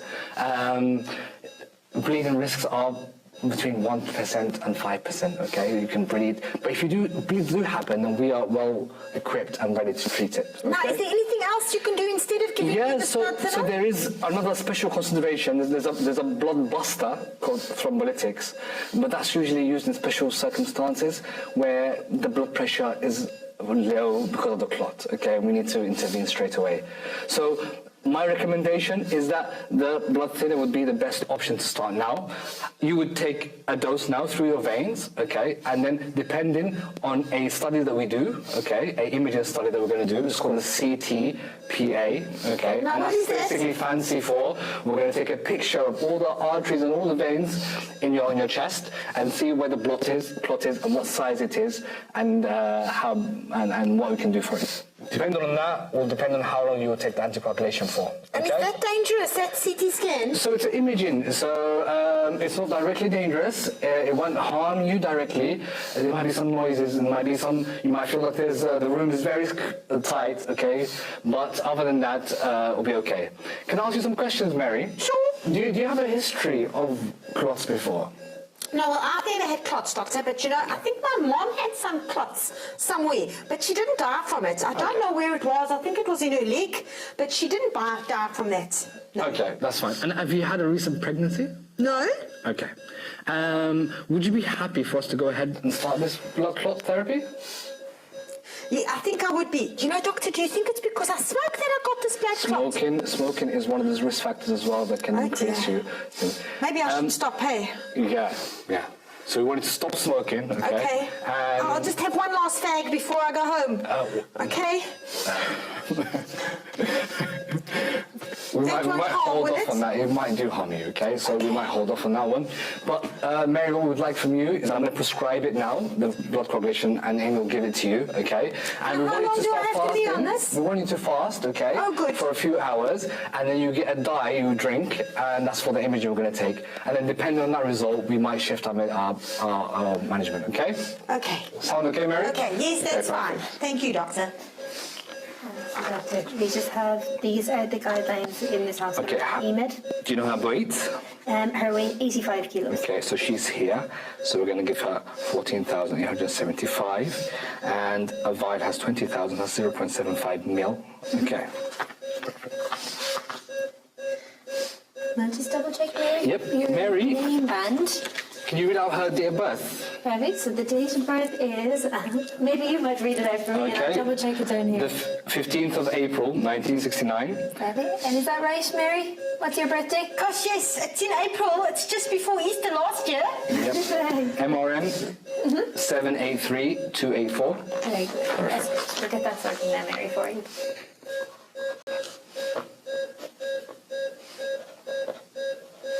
So I can get that straight away. So it's subcut 14,875. So 0.75. 0.75 mils subcut.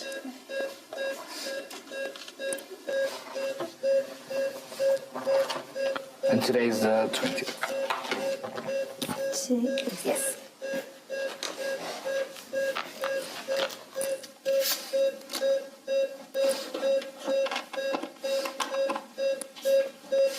Okay. If you're ready here, Doctor, I might just double check that with you. Yep. So if we check the script, so we have tinzaparin. Yep. And I have tinzaparin here, 0.75 mils, and it's going to be subcut that will give it. Sorry. Yep. There you go. You're happy with that? Happy with it? Yep. Right now.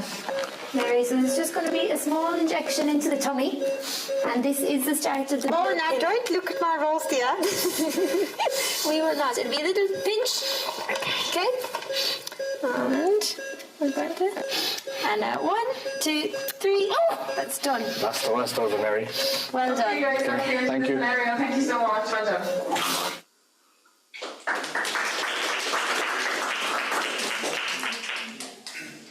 Thank you very much. Right, so I think you can all agree that went very well as well. Everyone's doing extremely well today. So this is going to be the next one, and the aim of the game now is to ensure that Anna does not win again. Okay, so it's 1-0 to the Cork crowd at the moment. We need some of the. Is this the right one? So they're all just joining up now.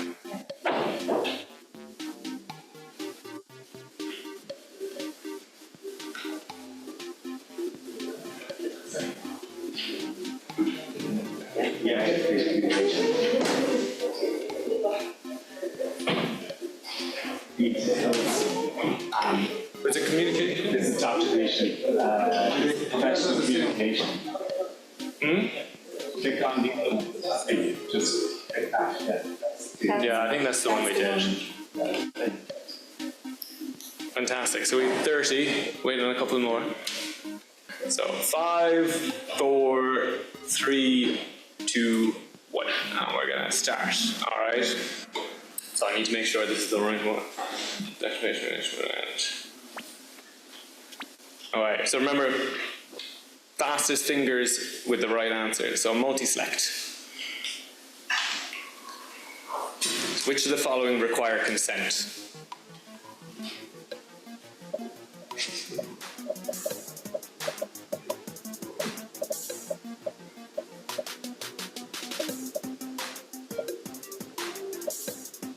Confused looking faces this time, so it's a little trickier, okay? We started off easy. Yes, all right, so I don't mean to be playing tricky games, but all of them require consent. Now, not necessarily all is explicit. There's a difference between implicit and explicit consent, and we'll get to that in a moment.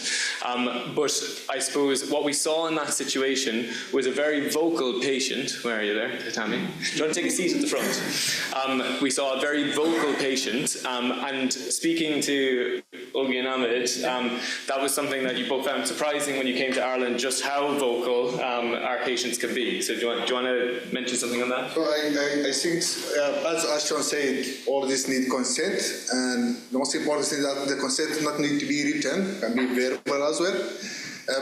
From experience back home in Sudan, patients often do what doctors tell them without any further exploration or consideration. So, but here is different. So you have to explain everything to the patient and keep updating the patient about all your treatment plans. Yeah, so that's very important to keep patient autonomy. Fantastic. Yeah. I think Ahmed did very well there at handling a very vocal patient. But even the body language, everything, it really was excellent. So I suppose in terms of a hierarchy of consent, if someone comes in to me in the emergency department and got a sore knee, it is implied that I will need to look at and examine that knee. So I don't necessarily need to go through a formal consent process. But even certain examinations, you'd be wise and prudent to give some more information about what needs to be done. For example, if someone comes in with chest pain and it's a woman and I'm a male examiner, before I lift the back of the t-shirt to auscultate, it would be wise, prudent, and just the right thing to do to say, is it okay if I lift the back of the t-shirt to examine your back, to listen to your back? So even though it's implied, there are certain nuances there that you need to be able to navigate. Now, as you're escalating into procedures, now you're entering a territory where you do need a formal consent process, and we'll get to that in a moment. But if we're, let's say, administering anticoagulation or inserting a chest drain, you do need to go through the risks, the benefits, the alternatives, and the natural history of what would happen if we did nothing. All right, so those are kind of the minimal data set. Does anyone have any questions about that? Nope. Alrighty, okay, so we'll keep going. So we'll see who's out in front this time. All right, fresh leaderboard. Kirby, are you in the room? Fantastic, Kirby, well done, all right. So another multi-select, all right. For consent to be valid, which of the following must occur?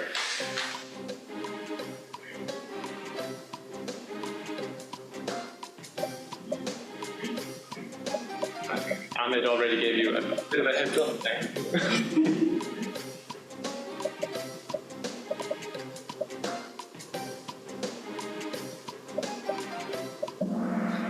Fantastic.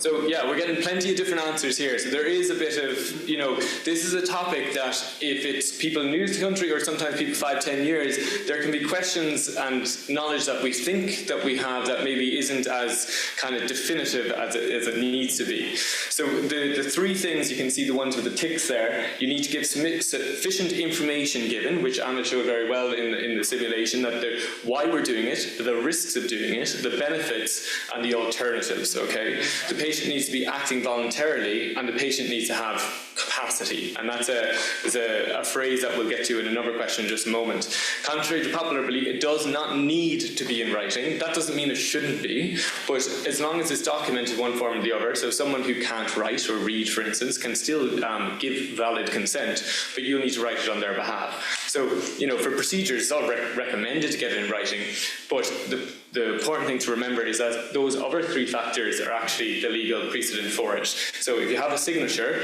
but you didn't give them sufficient information, they didn't have capacity, or they weren't acting voluntarily, then it's null and void. Yeah? Can anyone give me some situations where maybe the patient wouldn't be acting voluntarily? One. Someone will. Philip, do you want to give us a go? I'll leave it to you. Yeah, go ahead, nice and loud now. Yeah. Yeah, I suppose pediatrics can get a bit complicated. Do you want to expand on that one?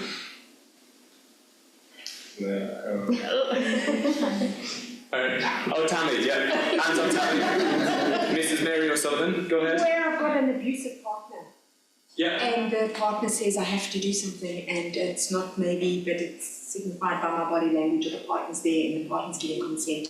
It tells me I say yes and I say yes. And if there's an implication from the doctor or a thought process that goes through the doctor's mind that this may not be voluntary, that the patient's partner or the patient's whatever next of kin may be making a decision for them, and the patient themselves has capacity, it should be taken into consideration. Yeah, so that's something that I suppose we see more commonly.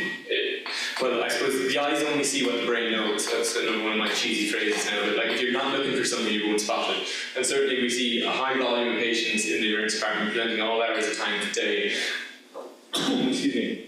And Tammy's alluding to a situation there where you might have someone who's got a partner that's answering on that person's behalf, that they might come in with an injury, that the patient might be quite withdrawn, and you have a duty of care to, if you suspect something's a bit off, to try and speak to that patient in confidence without their partner there. Other situations for the hopeful surgeons in the room, or some people might be already fully fledged surgeons, would be getting consent for a surgical procedure in the pre-anesthetic room, for instance. You can imagine that's not the best place to suddenly start telling someone about the risks and benefits, because they would be under some pressure when they see the whole team has arrived, don't want to get in the way, they don't want to be causing hassle, they might feel pressurized to give their consent when really they don't feel like they're acting voluntarily. Okay. I would also say here, like the patient should understand that they have the right to say yes, or to refuse, to say yes to consent, and say also they can say no, and also they can withdraw consent after that. So it's very important for us to ensure that the patient has these rights without putting them on pressure. So just give your options of treatment, as Sean said, risk and benefits of your intervention, and leave it for the patient to decide. You don't pressure to put them on too much pressure, like to accept the intervention. Yeah, so they can withdraw their consent as well. So true or false? In a life-threatening emergency situation, consent does not need to be taken. It's that.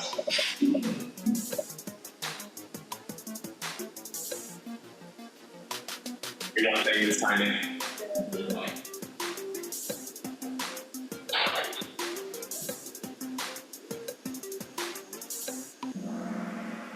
Yes. So, someone who answered true, so that it doesn't need to be taken. Does someone in the audience want to expand on that? Will someone on the audience expand on that? Someone on this side of the room, preferably, because I picked on this room. So, Kaylin, do you want to tell us? Yeah, sure. So I'm not yeah, good. Okay. I had an answer, but yeah. So from what I understand, if somebody's life is in danger, and as you mentioned, like obtaining consent requires a fair amount of like risk discussion as well as determining whether the person has capacity or not.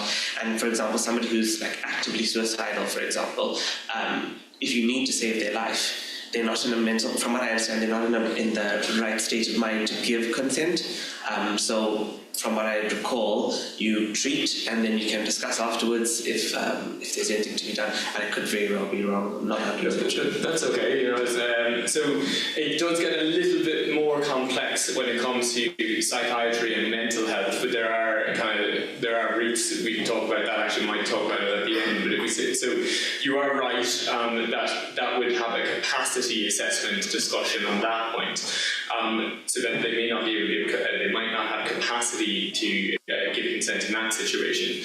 Now, a more common one, again, that we might see in the emergency department is someone's come in, say, after a road traffic collision, all right, and they have a hemothorax, they're GCS5, they're in and out of consciousness.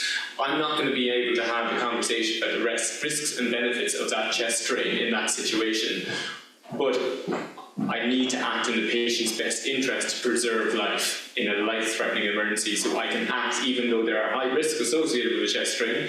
It needs to be done. So in an emergency situation, if a life is at risk, you can act without consent if it's not possibly possible to get consent in that situation. So it's not necessarily procedure dependent as much situation. So a chest drain is someone with, say, a paramnemonic effusion who's GCS 15, got a bit of pain or whatnot, they can go through the whole consent process, but a trauma patient with a hemothorax in and out of consciousness, maybe not. Does that make sense? Well, you're going to say, so with the scenario that we had now, this lady, Mary, her blood pressure was fine, she was able to communicate, it was easy to take consent from her at that time. But say she was in a situation like she was peri-arrest or she was having signs of cardiogenic shock, like that's life-threatening and the consent is not needed at that time to treat her. Like she would need to mobilize straight away and, more extensive treatment. Over to the mic. Yes, fantastic. All right. I'm a bit louder than you. Right, next question. And Mystery Cat 42, quite a name. Okay. It's not Prof Cook, is it? All right. Which of the following is not a component of capacity assessment? Capacity. A patient can understand information, patient can retain information, patient can write information, patient can weigh up a situation.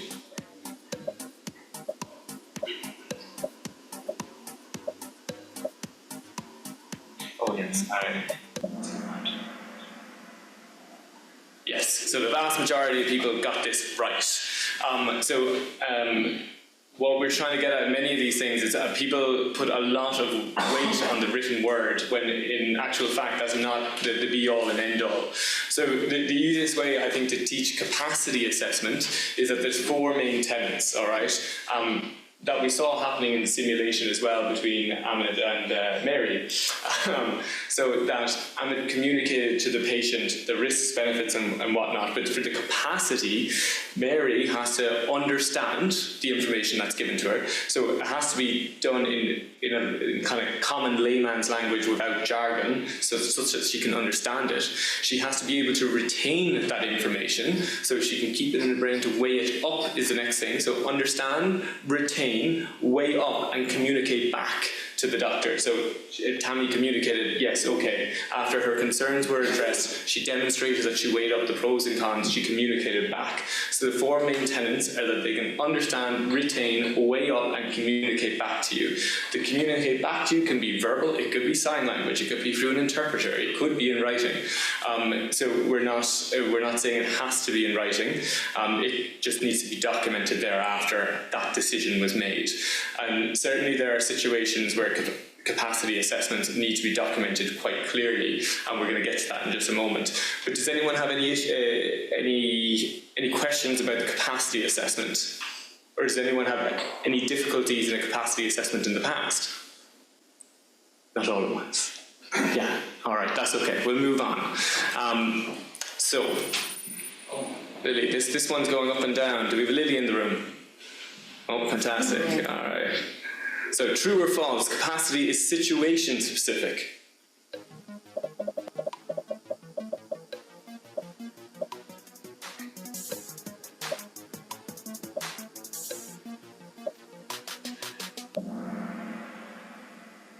Okay, so yes, so this is, I'm shocked because so many people got it right actually, yeah. So capacity is situation specific, and this is something I learned out rather late in the game.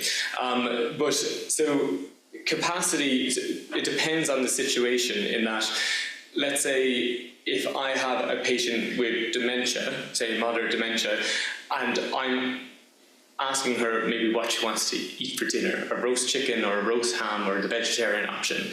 The amount of celebrating or thinking on that situation is not going to be as complex as what you want to do with your life savings, okay?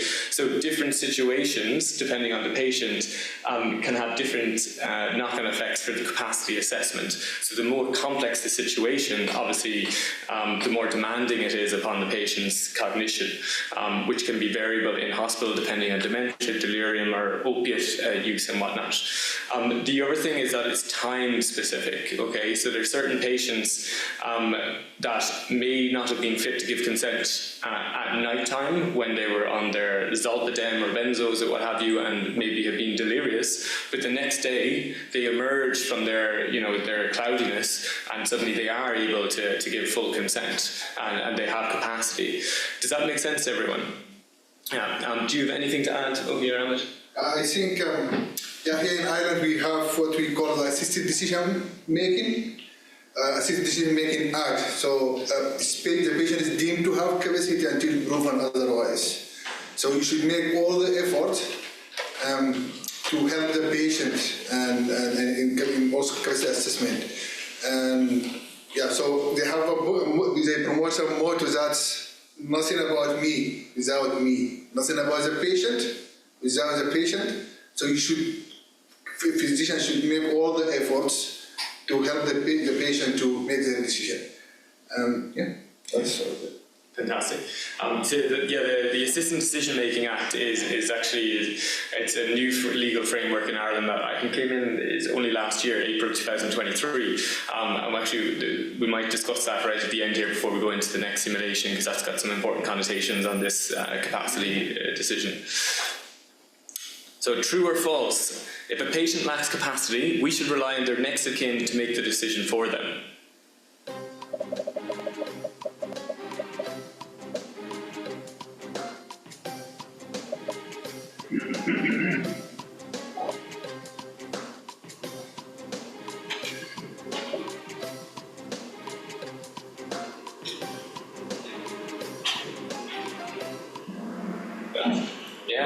Crowd splitter. So this is an interesting one as well, that I find this isn't just in this room, this is when we do departmental teaching and all the rest of it. And it's certainly something when we had our discussions about what we were including represented a culture shift from where you were practicing before. So in Ireland, the next of kin has no legal decision-making authority, okay? So if a patient does not have capacity on your assessment, then the duty is to act in the best interest of the patient, and it's actually the treating team who make those decisions. Now, that being said, it would be thoroughly unwise not to involve the next of kin or the family. And what happens in practice when a patient can't give capacity and certain procedures need to be done, we'll try and get hold of team members that maybe knew the patient before, get hold of family, get hold of the next kin, and do a bit of kind of data gathering. But ultimately, the decision and the authority rests on the treating team. So where that might come in, and usually everyone's on the same page, we want what's best for the patient, the family wants what's best for the patient. But there are situations where what I have thought is best for the patient was at odds with what the family thought, and the patient didn't have capacity, and that's quite a tricky situation to convey.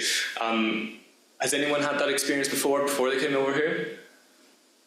Not so much. I know everyone in our departments probably, what I'm getting at is more often than not, the time this comes into play is when I'm admitting someone and they're quite sick, and I'm having an end-of-life discussion with that patient's family. So the prototypical patient for me in this situation would be, say, an octogenarian, someone in their later years who's had advanced dementia, who's incontinent, who's kind of spends most of their day in bed, hasn't been able to hold a conversation in 10 years, and has lost their swallow ability, and they've been a nursing home resident. And they've come into me with respiratory sepsis, a really bad pneumonia due to their underlying swallow difficulties. I know that if I'm giving the IV antibiotics, the fluids, the supportive care, and they continue to get worse, it's quite unlikely that if they have a cardiac arrest due to overwhelming sepsis, that CPR is going to be beneficial for that person.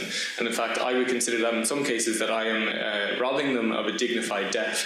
Now, for a myriad of complex reasons, not to blame media and all the rest of it, the general public have far greater hopes for CPR and the achievements of CPR than many of us will realise is the lived reality, especially for in-hospital cardiac arrests. And that's something that I suppose seems at odds with the survival in Ireland out of hospital cardiac arrest is actually much higher, because that's usually a primary cardiac problem that has caused them to drop, rather than hospital. It's the metabolic soup that heart is swimming in that has caused that heart to fail. So the complexity of managing a decision where the patient doesn't have capacity, the family wants something that you don't think is medically wise or in the patient's best interest, you actually need to be the one to make that decision. But obviously you need to involve senior help. Okay, that's quite a complex discussion. Does anyone have any questions on that? Yes.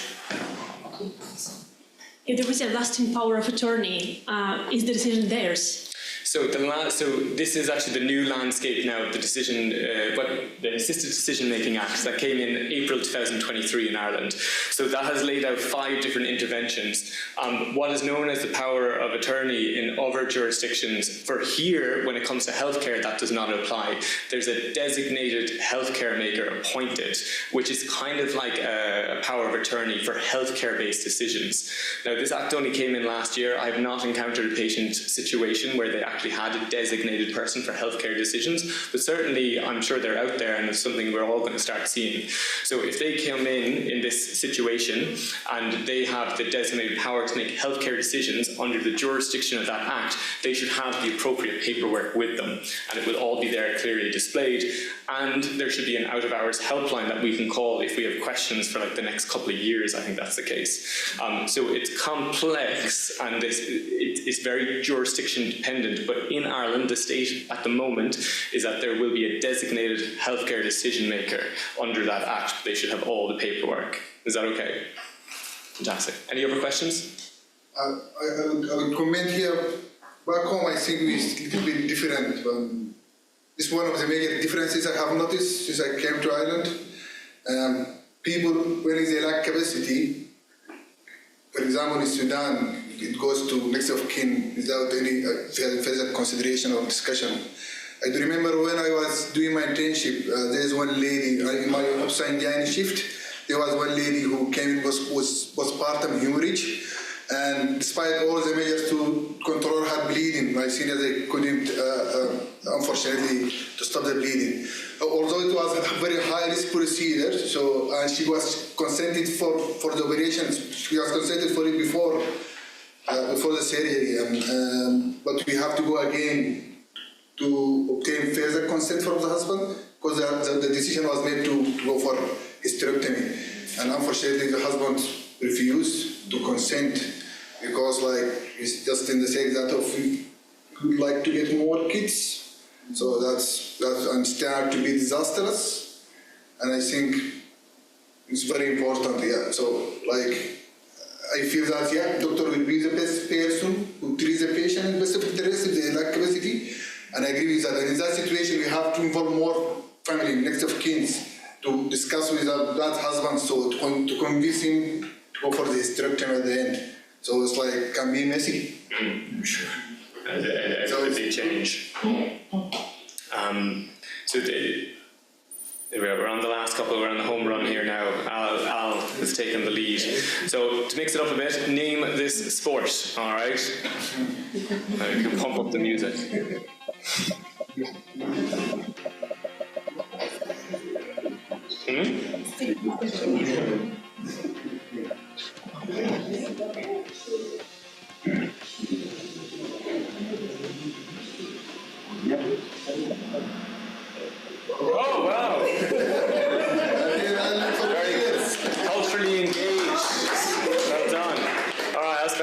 impressive. All right. And the All-Ireland hurling final is tomorrow. So it's County Cork versus County Clare. 3:30 is when it starts, all right? Now, I'm not laugh at me now because I'm not a huge sporting guy, but it's a spectacle worth watching, all right? So it'll be in every pub around the country. You don't need to drink alcohol. You can have a coffee or whatnot. It'll also be on the national broadcasting stations RTE2 in your new apartments that you have. Well worth watching because it'll be the talk of the nation for the next few days, all right? I'd like to point out, for someone that's not into sport, you are someone that rode across the Atlantic. Sporty, don't watch it. Story for a different day. Hurling is the fastest field sport in the world, so and anyone who works in emergency medicine and orthopaedics will get very, very familiar with the hurling associated injuries. So it's nice to get one of the big matches before you deal with the consequences in the next couple of weeks. I remember receiving referrals when I was on plastic surgery a long time ago, and people telling me that someone attacked them with a stick and then 5 other fellas smashed them over the head, but they said it was a game, so this is the game, alright? It's a bit rough. So true or false? Venous thromboembolism, DVT and PEs, are responsible for 9% of overall deaths in Ireland each year.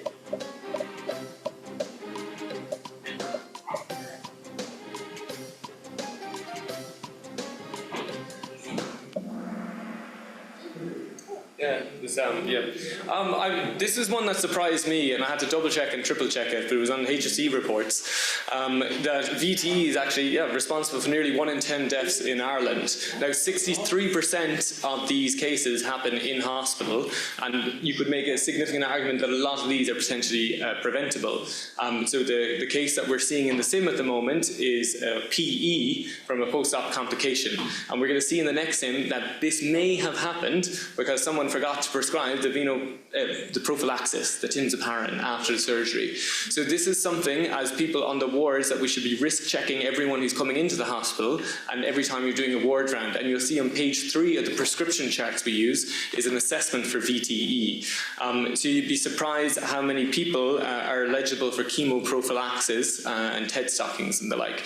So it's always something to keep in mind that this is a potentially preventable harm of healthcare, and we all have a duty of care to keep our eyes open, especially when we're faced with statistics such as this.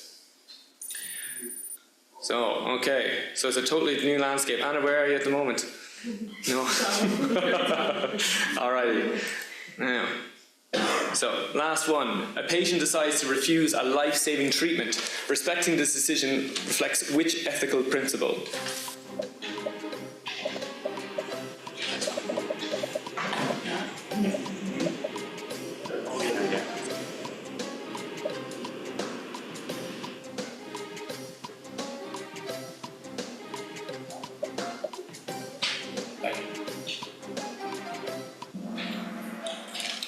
Yes, so patient autonomy. So the 4 pillars of ethics: do good, don't do bad, it's double negative, avoid harm, patient autonomy and justice. So while a patient who has capacity, is fully entitled to make a decision which you may deem foolish, so as long as they demonstrate capacity, just like they can invest in whatever, investment strategies they want that you might deem foolish in other people's personal lives, they can make whatever healthcare decisions they want as well. You're not obliged to provide treatment that you think isn't appropriate, but they can decline whatever treatment you think is appropriate. For those discussions where, it's happened to me where someone had really bad chest pain, they had ECG changes that I was worried about ischemia. They didn't want to come into hospital. They thought it was their time, even though they were only in their 50s. I involved senior support. We did a capacity assessment. We documented it all. They went home and died 2 days later. And you can be damn sure I was glad I put through all the paperwork. But that was their wish, and I had to respect that. There are certain situations where, at first it might seem foolish, but there's fates worse than death, and certainly we've seen that in various states and hospitals, where we might decide the best thing to do is prolong life with blatant disregard for the quality of that life. as long as they have capacity, they're entitled to refuse whatever medical advice we're giving them. But it's important that they understand the risks is communicated appropriately. But this is a reflection patient autonomy. Does anyone have any questions upon that? No. So I'm going to run up the stairs again for like the 6th time today. You'll see me out of breath again in about 60 seconds. So everyone tuning in for the, do you know how to do this bit? It's just this, yeah. All right, so welcome to the 3rd and final simulation, okay? So we have here Mary O'Sullivan, and this is Aldona, Mary's wife, okay? Philip is the nurse in this situation. It's quite a wordy one, so we'll take it together. Mrs. O'Sullivan has returned from CT, and she's been diagnosed with a PE, as we suspected. She's been commenced on anticoagulation, fluids and oxygen by your colleagues before you, okay? Handover occurred at 8 p.m. and you're actually just coming onto your shift as a new surgical SHO. However, you actually operated on this woman a few days ago as part of the original operating team, so you know her quite well, and she quite likes you actually. You realise that she did not receive the standard VTE prophylactic measures after her surgery. TED stockings, tins of Harren, like. This may have contributed to her getting a PE. It is not yet clear why this did not happen, but your surgical consultant has asked you to perform open disclosure to the patient. She's resting comfortably with her wife, Aldona. So you must perform an open disclosure, and the nurse is very helpful and is actually very familiar with the open disclosure pathway. Okay, great. Is that okay? Any questions? No, it's okay for now. Fantastic. Thanks. Well done. Right. Hello, Mrs. Sullivan. How are you? Oh, hello, dear. It's so good to see you again. I know, it's great to see you too. I thought I'd be sending you home today. Oh, I'm feeling much better, you know. I had a clot in my lungs. Did you? Yes. Oh, that's quite something. Do you want to can I just have a chat with you about that? Sure, and then okay, I can great. introduce you to Aldona. Yes, I see. Nice to meet you. Hi, how do you know Aldona's Mary? my wife. Oh, great. Hi, Aldona. 5 years. My name is Kelvin, and I was one of the Aldona's doctors. a solicitor. Oh, is she? Yes. That's great. Medical legal practice, actually. Funnily enough. Right. Well, that's great. It's lovely to meet you. All right, Mary, so you said to me that you had a clot in your lung. I'm really sorry to hear that. Must be quite distressing. You're planning on going home and then all of this happened. We were actually planning on going to Lanzarote next week. That sounds fun. You know, and they said maybe I shouldn't go, and they've told me to stop smoking. Right. Lots of changes. I have bought just one last box of bags. One box never does any harm. Yeah, I don't think so. No. So great. Well, let's hope to see that we can get you going back to Lanzarote as quick as we can. It would be nice. All right. So, in terms of what's happened so far, so I remember we operated on you for your appendix, and then you were here with us. We were planning to discharge you. Is that correct? Yes, in the morning, you know, I had my cleaners in this morning, and I was going to go home because I wanted to look nice for Aldona when she picked me up. And then suddenly after breakfast, I couldn't breathe nicely. Yeah, that must have been quite. It was terrible. Yeah, I understand that. I'm sorry that happened. So I've just come on shift at the moment. I'm just having a look at everything. So as you mentioned, you have a clot in your lung. So do you understand how that works, how that forms, and sort of what the plan is thereafter? Well, they said to me after the operation, because I wasn't moving around as much, then my blood can get thicker and make a clot. Right. And those clots can go off to my lungs, you know. And you know, come to think of it, I did have a pain in my leg yesterday. All right. Okay. All right. That's quite correct. Yes. And do you understand anything else about how clots form, or is that just sort of what you know so far? It's kind of, well, that's about it, you know. And one of your colleagues chatted us through it earlier and kind of explained what might be happening with it. Okay, all right. And I see that they started you on treatment. You're doing quite a lot better, so at least we know we're on the right track in that regard. Yes. So, with regards to clots forming and so forth, so yes, you're quite correct in what you said. Once you've had a surgery or a procedure, you're usually in bed for quite some time, and things may change in your blood, and these are some of the known complications of post-surgery. However, we're not certain entirely what may have caused the clot. There are a number of reasons clots can form, and one of those reasons might be that you're being immobile, and sort of that's one of the predisposing conditions. So I'm not entirely certain what's happened prior to this, but what I'm going to do, however, is I'm going to try and look through all of the notes. I know my consultant said I should just come and have a chat, so I'll probably look through all of the notes and the files to see if there's anything that we can identify that may have contributed to this. All right? Like something you did wrong, doctor? Well, I'm not sure. to be honest. It could be any number of things. I just probably have to look at all the information to make a more informed decision. I'm at this moment, I think I'm probably as informed as you are. All right. So depends on what we find. I mean, if there is something that we might have missed or something that should have been done to prevent this that was not done. What's usually done to prevent this sort of thing? Because this seems like after a minor surgery, it seems like quite a big thing to happen. You're quite correct, yes. So as you mentioned, you're not. So one of the things that we do when you're bedridden is we can give you some medication to keep your blood thin, so to speak. Like that stuff they gave me this morning? Precisely, yes. We usually give it to you at a smaller dose prior to that, just to keep things going. And then we can give you some stockings to put on your legs, or sometimes some. Aldona brought me these today. Oh, those are nice. Great. They're gorgeous. They are indeed. Yes. So that's definitely one of the things that could contribute to preventing one of these outcomes. We're not entirely sure if I'm not sure if that was given to you or not. I'll have a look at the notes. But there are also a number of other things. Moving around is the most important thing, But if you're in a lot of pain, you can understand that you're in bed all this time. Well, I'm feeling much better now, so Great. I think I'll be getting up again. Great. That's great. Well, I suppose if it was that usually these medications are started post-op and Mary didn't get it, what happens then? How do we make sure that this doesn't happen to another patient, another couple? Yeah, no, that's we're equally as concerned if something like that would happen. So that's part of why I'm going to be going through the notes. We'll have a look to see if there's something that was missed, and if it is, this will be escalated up to our consultant to find out why this happened, and then if there's something that we could have done that should have prevented this happening. And then if we identify anything specific, we'll usually address that within the team and go over the protocols and what we do in patients' best interest before. But we don't want to get you in trouble, Doctor. Sure. Although he's such a nice lad. Well, we need to make sure that people are safe too, Mary. Mary's the softer of the two of us. I see. All right. Well, as you say, it's something that we're doing not just for yourself, it's for patients in the future as well. So we want to try and make sure that they're equally safe. All right. So just to see there, notice in her chart that her prophylactic tinzaparin wasn't charted post-operatively. All right. So I suppose that's something that needs to be just looked at as into why it didn't happen. Yeah. And I know from a nursing point of view, we'll look at to see why it wasn't and why it wasn't in the post-operative instructions. So we can just say that we're sorry for that happening to you, and that we will make sure that it doesn't. And I'm sure from the doctor's side of things, we'll link in with them to make sure that these things don't happen. Okay, I didn't die. Haven't died yet. Yes, thank you for that. Yeah. I suppose we just make sure it doesn't happen again, though, Mary, is the big thing, and all we can do is apologise that it happened to you, but we'll look at the system and make sure that it doesn't.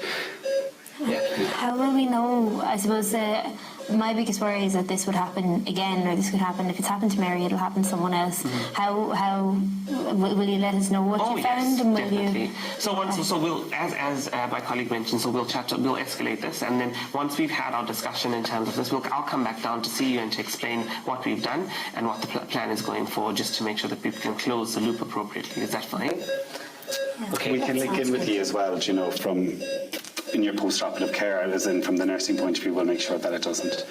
Do you have any questions for us or anything? No.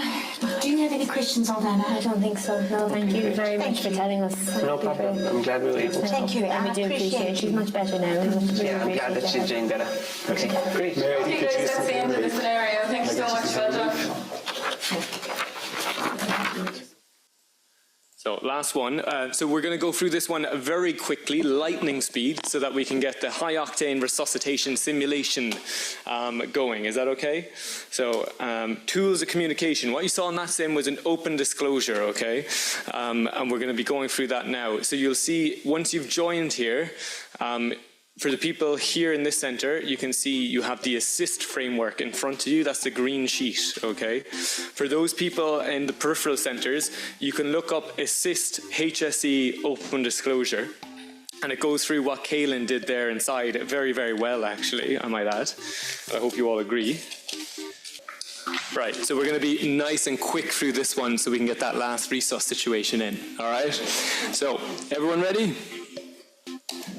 Excellent. Okay, so tools of communication, open disclosure is what we're talking about. Fingers on the buzzers. What does the A in the assist model stand for? Starting easy, it's out in front of you.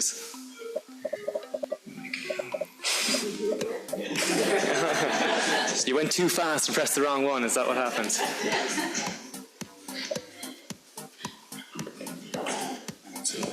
Huh? Yes, so I think people pressed it quite fast, but that's all right. So acknowledge. So the assist model, I imagine it's new to a lot of people. The concept of open disclosure, has anyone heard of that before? No, so we'll discuss that in just a moment. But I suppose what we've been talking about in this session and the last one, and indeed in this morning, are tools of communication to kind of bridge the complexity in our jobs. And I think someone said it earlier in one of their presentations, but you could be the most knowledgeable person in the world. You will go nowhere unless you can communicate. It's at the core of what we do. Unless you can't correct a patient's behavior until you can connect with that patient. Does that make sense? Our screen has switched over here on this one, is that? Oh yeah, perfect. So the way communication skills are often thought of the soft skills of our job, but they are of central importance, okay? And the way, I suppose, if we're all going into difficult situations like a CPR situation, so a cardiac arrest situation, we take the ACLS guidelines out and we follow them to help us navigate a very complex situation. Open disclosure is the process of telling a patient a mistake has happened, we're sorry. It's not necessarily an admission of guilt. It may not have been you that has messed up. It might be a system deficiency. But trying to communicate that, say sorry, get the patient on board, say what we're doing about it, that's a very difficult conversation to have. So I see the ASSIST framework as, let's say, ACLS for a cardiac arrest. This is your guideline to manage a CPR type communication station. Does that make sense? I'm thinking of them of those tools, we whip them out, and that's when to use them. And again, what we practice is what we get good at, okay? Someone mentioned earlier as well, was it Anwar, that getting out into your discomfort. So leaving the comfort zone, because where we grow is at the periphery. And as you go up through the ranks, these conversations are going to be, things that fall on your shoulders more and more often. And unless you're equipped with the right tools, you may not navigate it to your best abilities. So there's actually a module on something, a very HSE land of all places, which is, I think is a great name. But HSE land, like Willy Wonka land, all right? It's got all your modules up there, and there's one on open disclosure, and it actually is very good. So saying sorry means that you're at fault.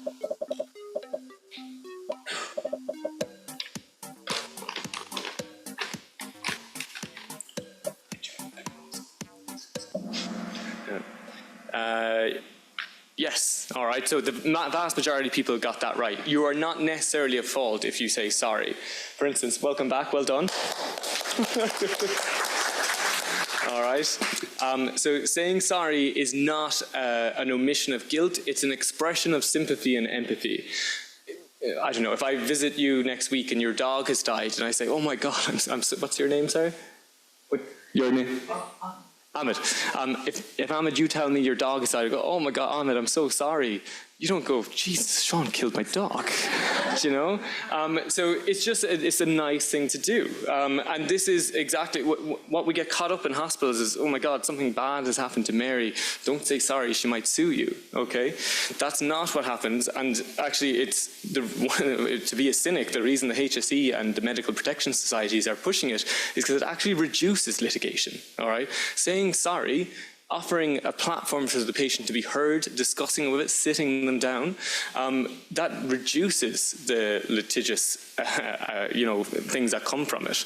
And that's why it's being pushed. So it benefits the patient in terms of they get a space to be heard. It benefits you, the doctor, because it allows you to identify system deficiencies to prevent harms to your next patients, and it reduces your legal risk or the legal outfall.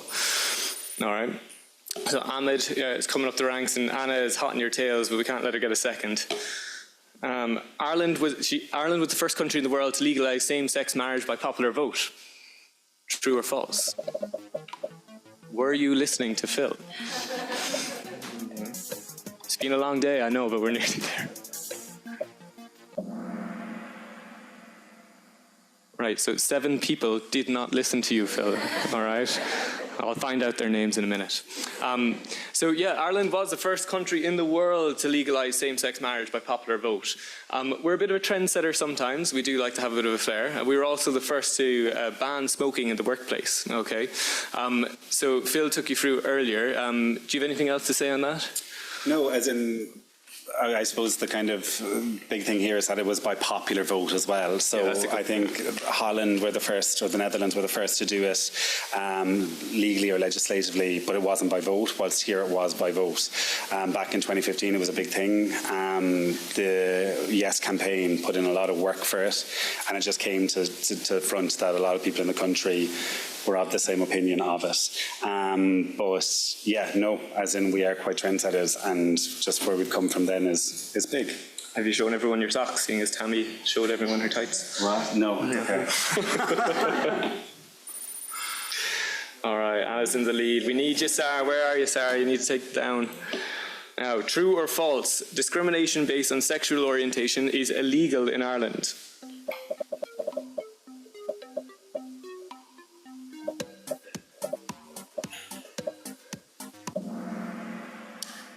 Yes, so it's true, all right, and I can't remember all the legal frameworks you put forth earlier. It's the equity... no, employment of equality acts. Yeah. Back in 1998 to 2015. So yeah, it's become illegal to discriminate on sexual orientation, religion, race, gender, and all of those things as well. And that all came about then just through the decriminalisation back in 1993. So everyone should have and feel that it's a safe space to go and work in, and through that you got the dignity of work policy, which we should all follow, because that's what it is at the end of the day, is a policy, and just make yourself aware of it. All of these documents, again, are all online as well on the HSE Guidelines and Policies website, so do make yourself aware of it, because it's not just in relation to discrimination, but in relation to sexual orientation. It covers, as I said, harassment, bullying and sexual harassment as well. Yeah, it's an important topic to address on a day like today, because whilst Ireland have come a long way and we're very proud of it, we realise that people starting out here have trained in countries where it might not just be socially unacceptable to be openly gay or of a different sexual orientation, it might be illegal. So this is a very different change in culture. And it's very important, as doctors going out into the workforce, you recognise that it's a legally enshrined right to people to not be, as Phil was saying, to be discriminated based on sexual orientation. And that does represent a change, and it's not something, regardless of your own beliefs, it's important you recognise that and treat people accordingly. There are certain aspects under the ethical principles by the Medical Council that you can take conscientious objection to some treatments. This does not apply to sexual orientation or treating a patient with a different sexual orientation. So it's just important to address that it's very firm, it's very black and white. Is that okay? Does anyone have any questions? No, that's okay. So we're going to move on to the next. Okay, so it's a very tight race this time, isn't it? People really want their dime bars. All right. So name this person. You have seen him earlier.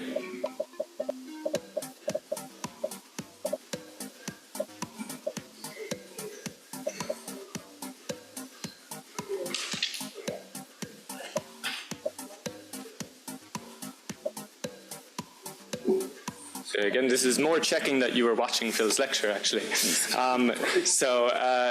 Yeah, I'm not sure Leo Varadkar would be too happy that people thought he was Brendan Behan.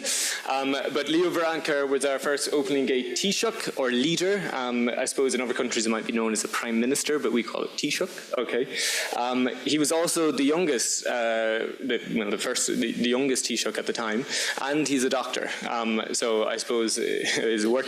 He's a GP, yes, which is still a doctor, you know. I'm only joking. All right. Yes, he's a GP. So does anyone know James Joyce? That's an international name at this stage. Any big readers? No. So, James Joyce wrote Ulysses, which is, yeah, fantastic. Where are you from? And you've heard of James Joyce? Fantastic, yeah. I love reading. Yeah, so I do too, but I hated that book, even though I Ulysses, a very hefty novel, about 1,000 pages or so, but considered by many to be, the best novel of the modern era. Brendan Behan, playwright, poet, drunkard, who died very early from the complications of exploits. And Flann O'Brien, another, unfortunately, Dublin as well, known for The Third Policeman, another good read. Okay. Coma, fantastic. All right. So in what way does the assist model of communication benefit healthcare professionals? And to be honest, I kind of spilled the beans there already.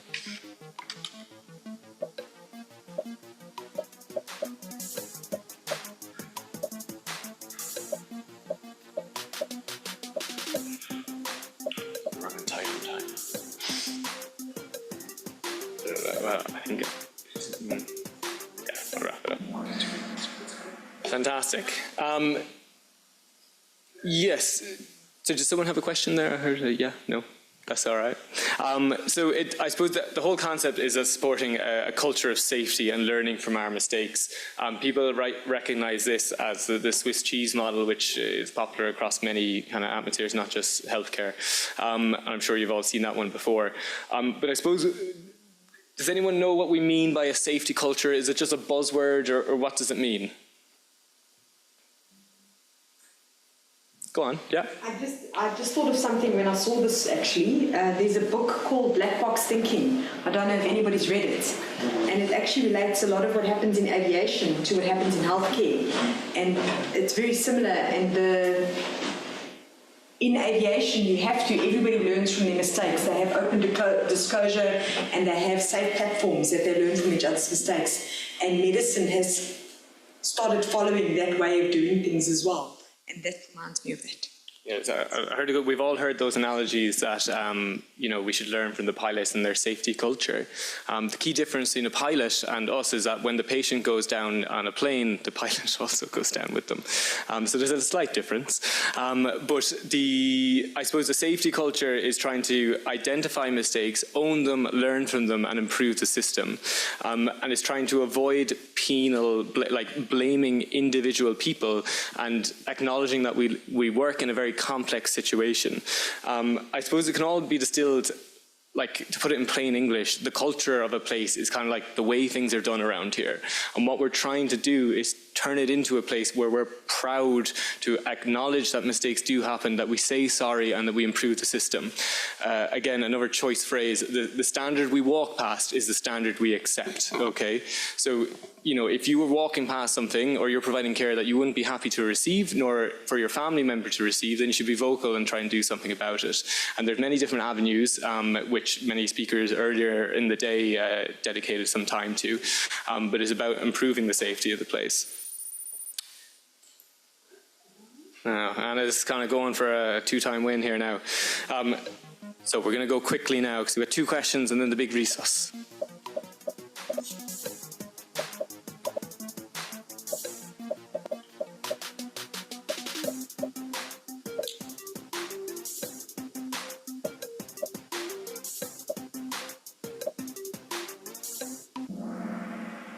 Oh, that's the first of the day. Everyone got it right. Yeah. Fantastic. Okay.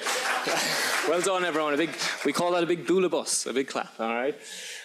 So active listening and seeing as everyone got it right, does anyone want to tell me the difference between passive listening and active listening? Go on, treat me. Someone. No, okay, that's all right. I won't push it. So I spent quite a few years with the Good Samaritans, which is essentially a service based on helping people by listening. And we did hours and hours of talks and lectures and workshops on active listening. And one of the things that we kind of workshopped before is that the Irish are very active listeners, and culturally that can be a bit different in terms of you could be very intently listening to someone, just listening to the story, but people will be a bit taken aback if you're not interjecting with words of affirmation, leaning in, like we've seen many people like Kylanthan, Ahmed, and everyone doing in the simulations. I suppose it's providing undivided attention, using non-verbal cues, leaning in, hand gestures, and using your words to say, look, I'm hearing you. And people can find it quite off-putting unless you're doing that. Kind of choice Irish phrases that have made it into the folklore, like go on. These kind of things are all part of active listening. And some people have mentioned that it can be a bit of a difference when they come over here, just how kind of vocal our patients can be in many different ways. So the last question, I won't belabor that point, you all got it right. Oh ho! Ijaz, where are you? No? Okay. You're taking out Anna at the final hurdle. So, name this singer. There was a clue dropped in by Phil earlier. You guys want to make Burst out Johnny Logan there. Tell them. Oh, sorry. Go on, Cork. Good, gotta get ready.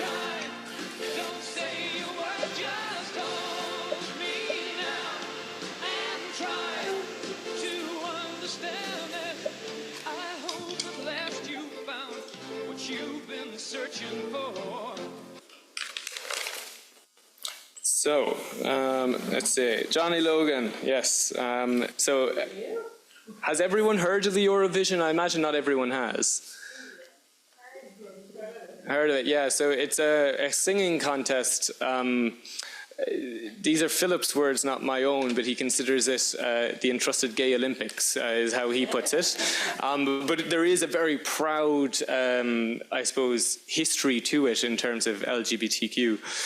And Ireland has actually won it, well, we were the most all-time winners. Now we share that with Sweden. We've won it 7 times. And Johnny Logan is the most prolific singer out of them all. He's won the most lead performances. So we haven't been very successful in recent years. But we're trying our best. So Bono, who knows Bono? We sent him earlier. Yeah, U2, Irish rock star. Johnny Logan, Christy Moore, a bit of Irish folk worth checking out. You'll often hear his ballads in the pubs around the country. Luke Kelly, one of the founding members of the Dubliners, trad rebel tunes kind of thing. So all worth checking out over your next few months and hopefully years and long prosperous careers in Ireland, okay? So drum roll. Who's in 3rd place? Should we do it? Uh-oh. Do we know? Hey, Ijaz! Fantastic. All right. Okay. Ijaz. Is Ijaz here? Can someone say where Ijaz is online? So I can send the chocolate. This is what you're getting. All right. So what we're going to be doing now is in the last kind of 15 minutes doing what we hope is a high-octane resus situation. We're going to go, actually, do you want, I'll be disappearing for 60 seconds, all right? You all know where I'm going. I'll be slightly out of breath and I'll introduce the situation and then we'll wrap up the day. Sound good? Fantastic. All right, thanks for paying attention, everyone. I'll be back in 10 minutes and then we'll get you all home, all right? Okay, we're live. Fantastic. All right, so we're going to wrap up the day with a showcase of hopefully a high-octane resuscitation situation. So we're kind of trying to show off the facilities that a CERT can provide in terms of a high-fidelity mannequin. And we're hoping it's going to be a nice, well-run resuscitation so you can see what we're all capable of down in the emergency department. So what this situation is representing is an alternative fate for Mary. So we're going to wind back a minute to when we thought she was having a PE, but we haven't confirmed it yet. So we are only back to the first stage, and Nurse Sandy has asked the surgical SHO to review the patient. Only she gets very sick very quickly. So let's see what happens. All right?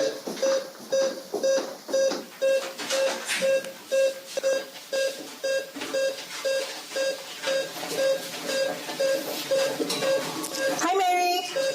Good afternoon. My name is Ogie. I'm Surgical SHO. How are you feeling at the moment? Hi, Dr. Ogie. How are you? Good. Mary, we're just going to take you down for your scan right now, okay? Okay, that's all right. I'm going to disconnect you from all these and... I'm not feeling very well at the moment, Dr. Ogie. Are you? What's the matter? I don't know. I've got a horrible pain in my chest. It's awful altogether. And did he just... When did it start? Oh, just the last few minutes there now. It's fierce painful altogether. Okay, I'll call the nurse and we get you some pain relief. Is that okay? Oh, God. Oh. Mary? Oh. Mary? Mary? Help! Help! Hi, Ogie. Hi, Phil. Can you call the cardiac arrest team and bring the crash trolley? Yeah.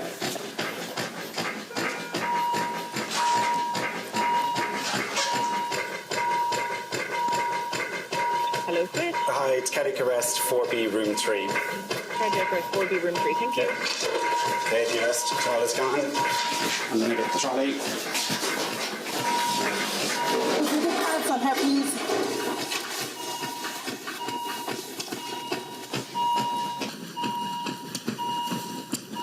Keep going. Pads on. Can you tell me the defibrillator? Yeah, it's on there now.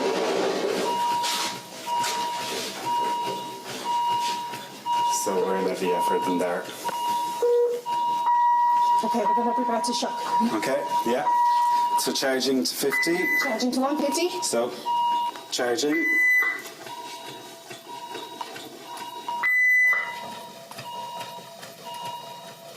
Waiting to charge.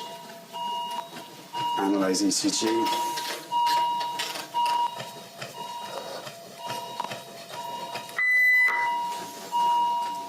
It's not charging.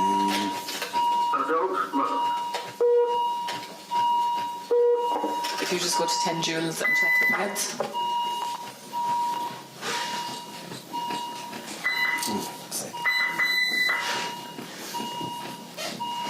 Pads on. Yeah. Okay. 10 joules. So we're going to 150 joules there. Charging. So I'm clear, you're clear, oxygen away. Oxygen clear. So shock delivered back in the chest. You take over compressions from me. Yeah, perfect. I'm Ahmed, the medical registrar on call. Amy's my name, I'm the medical SHO. I'm Olga, it's not SHO on call. I'm Tammy, I'm the ICU reg. Hi Tammy. I'll do A. Are you happy, Olga, for me to take the lead, please? Yes, I'm not going to take over, but I'm just going to give you handover. This is Mary O'Sullivan, 55-year-old, day 3 post-op, and she just arrested after completing her chest. Okay, are you happy to help Steve with that? You swab with him between the defibrillator and compressions, please? Sure, I'm happy to do that. Amy, are you happy to look after IV access and IV drugs and fluids, please? So, Tammy, yes. Look after the airway. Thank you. So this 55-year-old lady who was shot of the breast and chest pain and suddenly collapsed, right? Yes. Okay. That's correct. So, Amy, can you please take 2 IV axes? Can you get venous blood gas? Can you start her IV squeeze, please? And let me know when you do so. Thank you. Tammy, please give 2 breaths after 30 compressions. I'm not getting very good chest right, so I'm going to go ahead and put in the rescue airway device. Well done. And go for that and attach capnography as well. Philip, push hard, push fast with a lack of free coil and improvised intervention. And in 2 minutes over, you have to stop, swab, analyze the rhythm, and take for the pulse. Is that okay? That's okay. So we're on the last round of this cycle.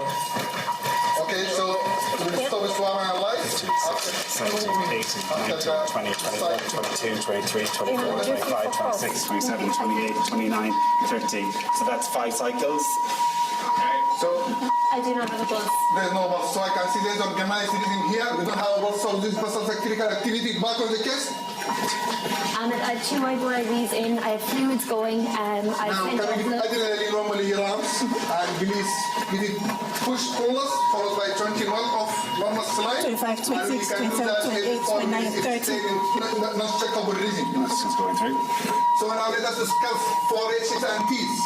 So regarding the hypoxia, that could be the possibility. Second, with the pulmonary embolism, where the keep experience of line. She's still in cardiac arrest. Regarding hypovolemia, we're giving fluids. 27, 28, 29, 30. Do you have a venous blood gas? The BBG's are the pH is 7.2. And what's the temperature? Normal. I will just stop checking now. It's 36.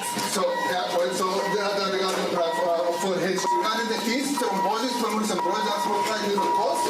25, 26, 27, 28, 29, 30. 50 milligram, please, to breathe pulse. Okay. We have an eye gel in place and we seem to be getting better chest rise at the moment. Thank you, Tammy, for updating me and well done. Is everyone happy? Is anyone has any concerns so far? 25, 26, 27, 28, 29, 30.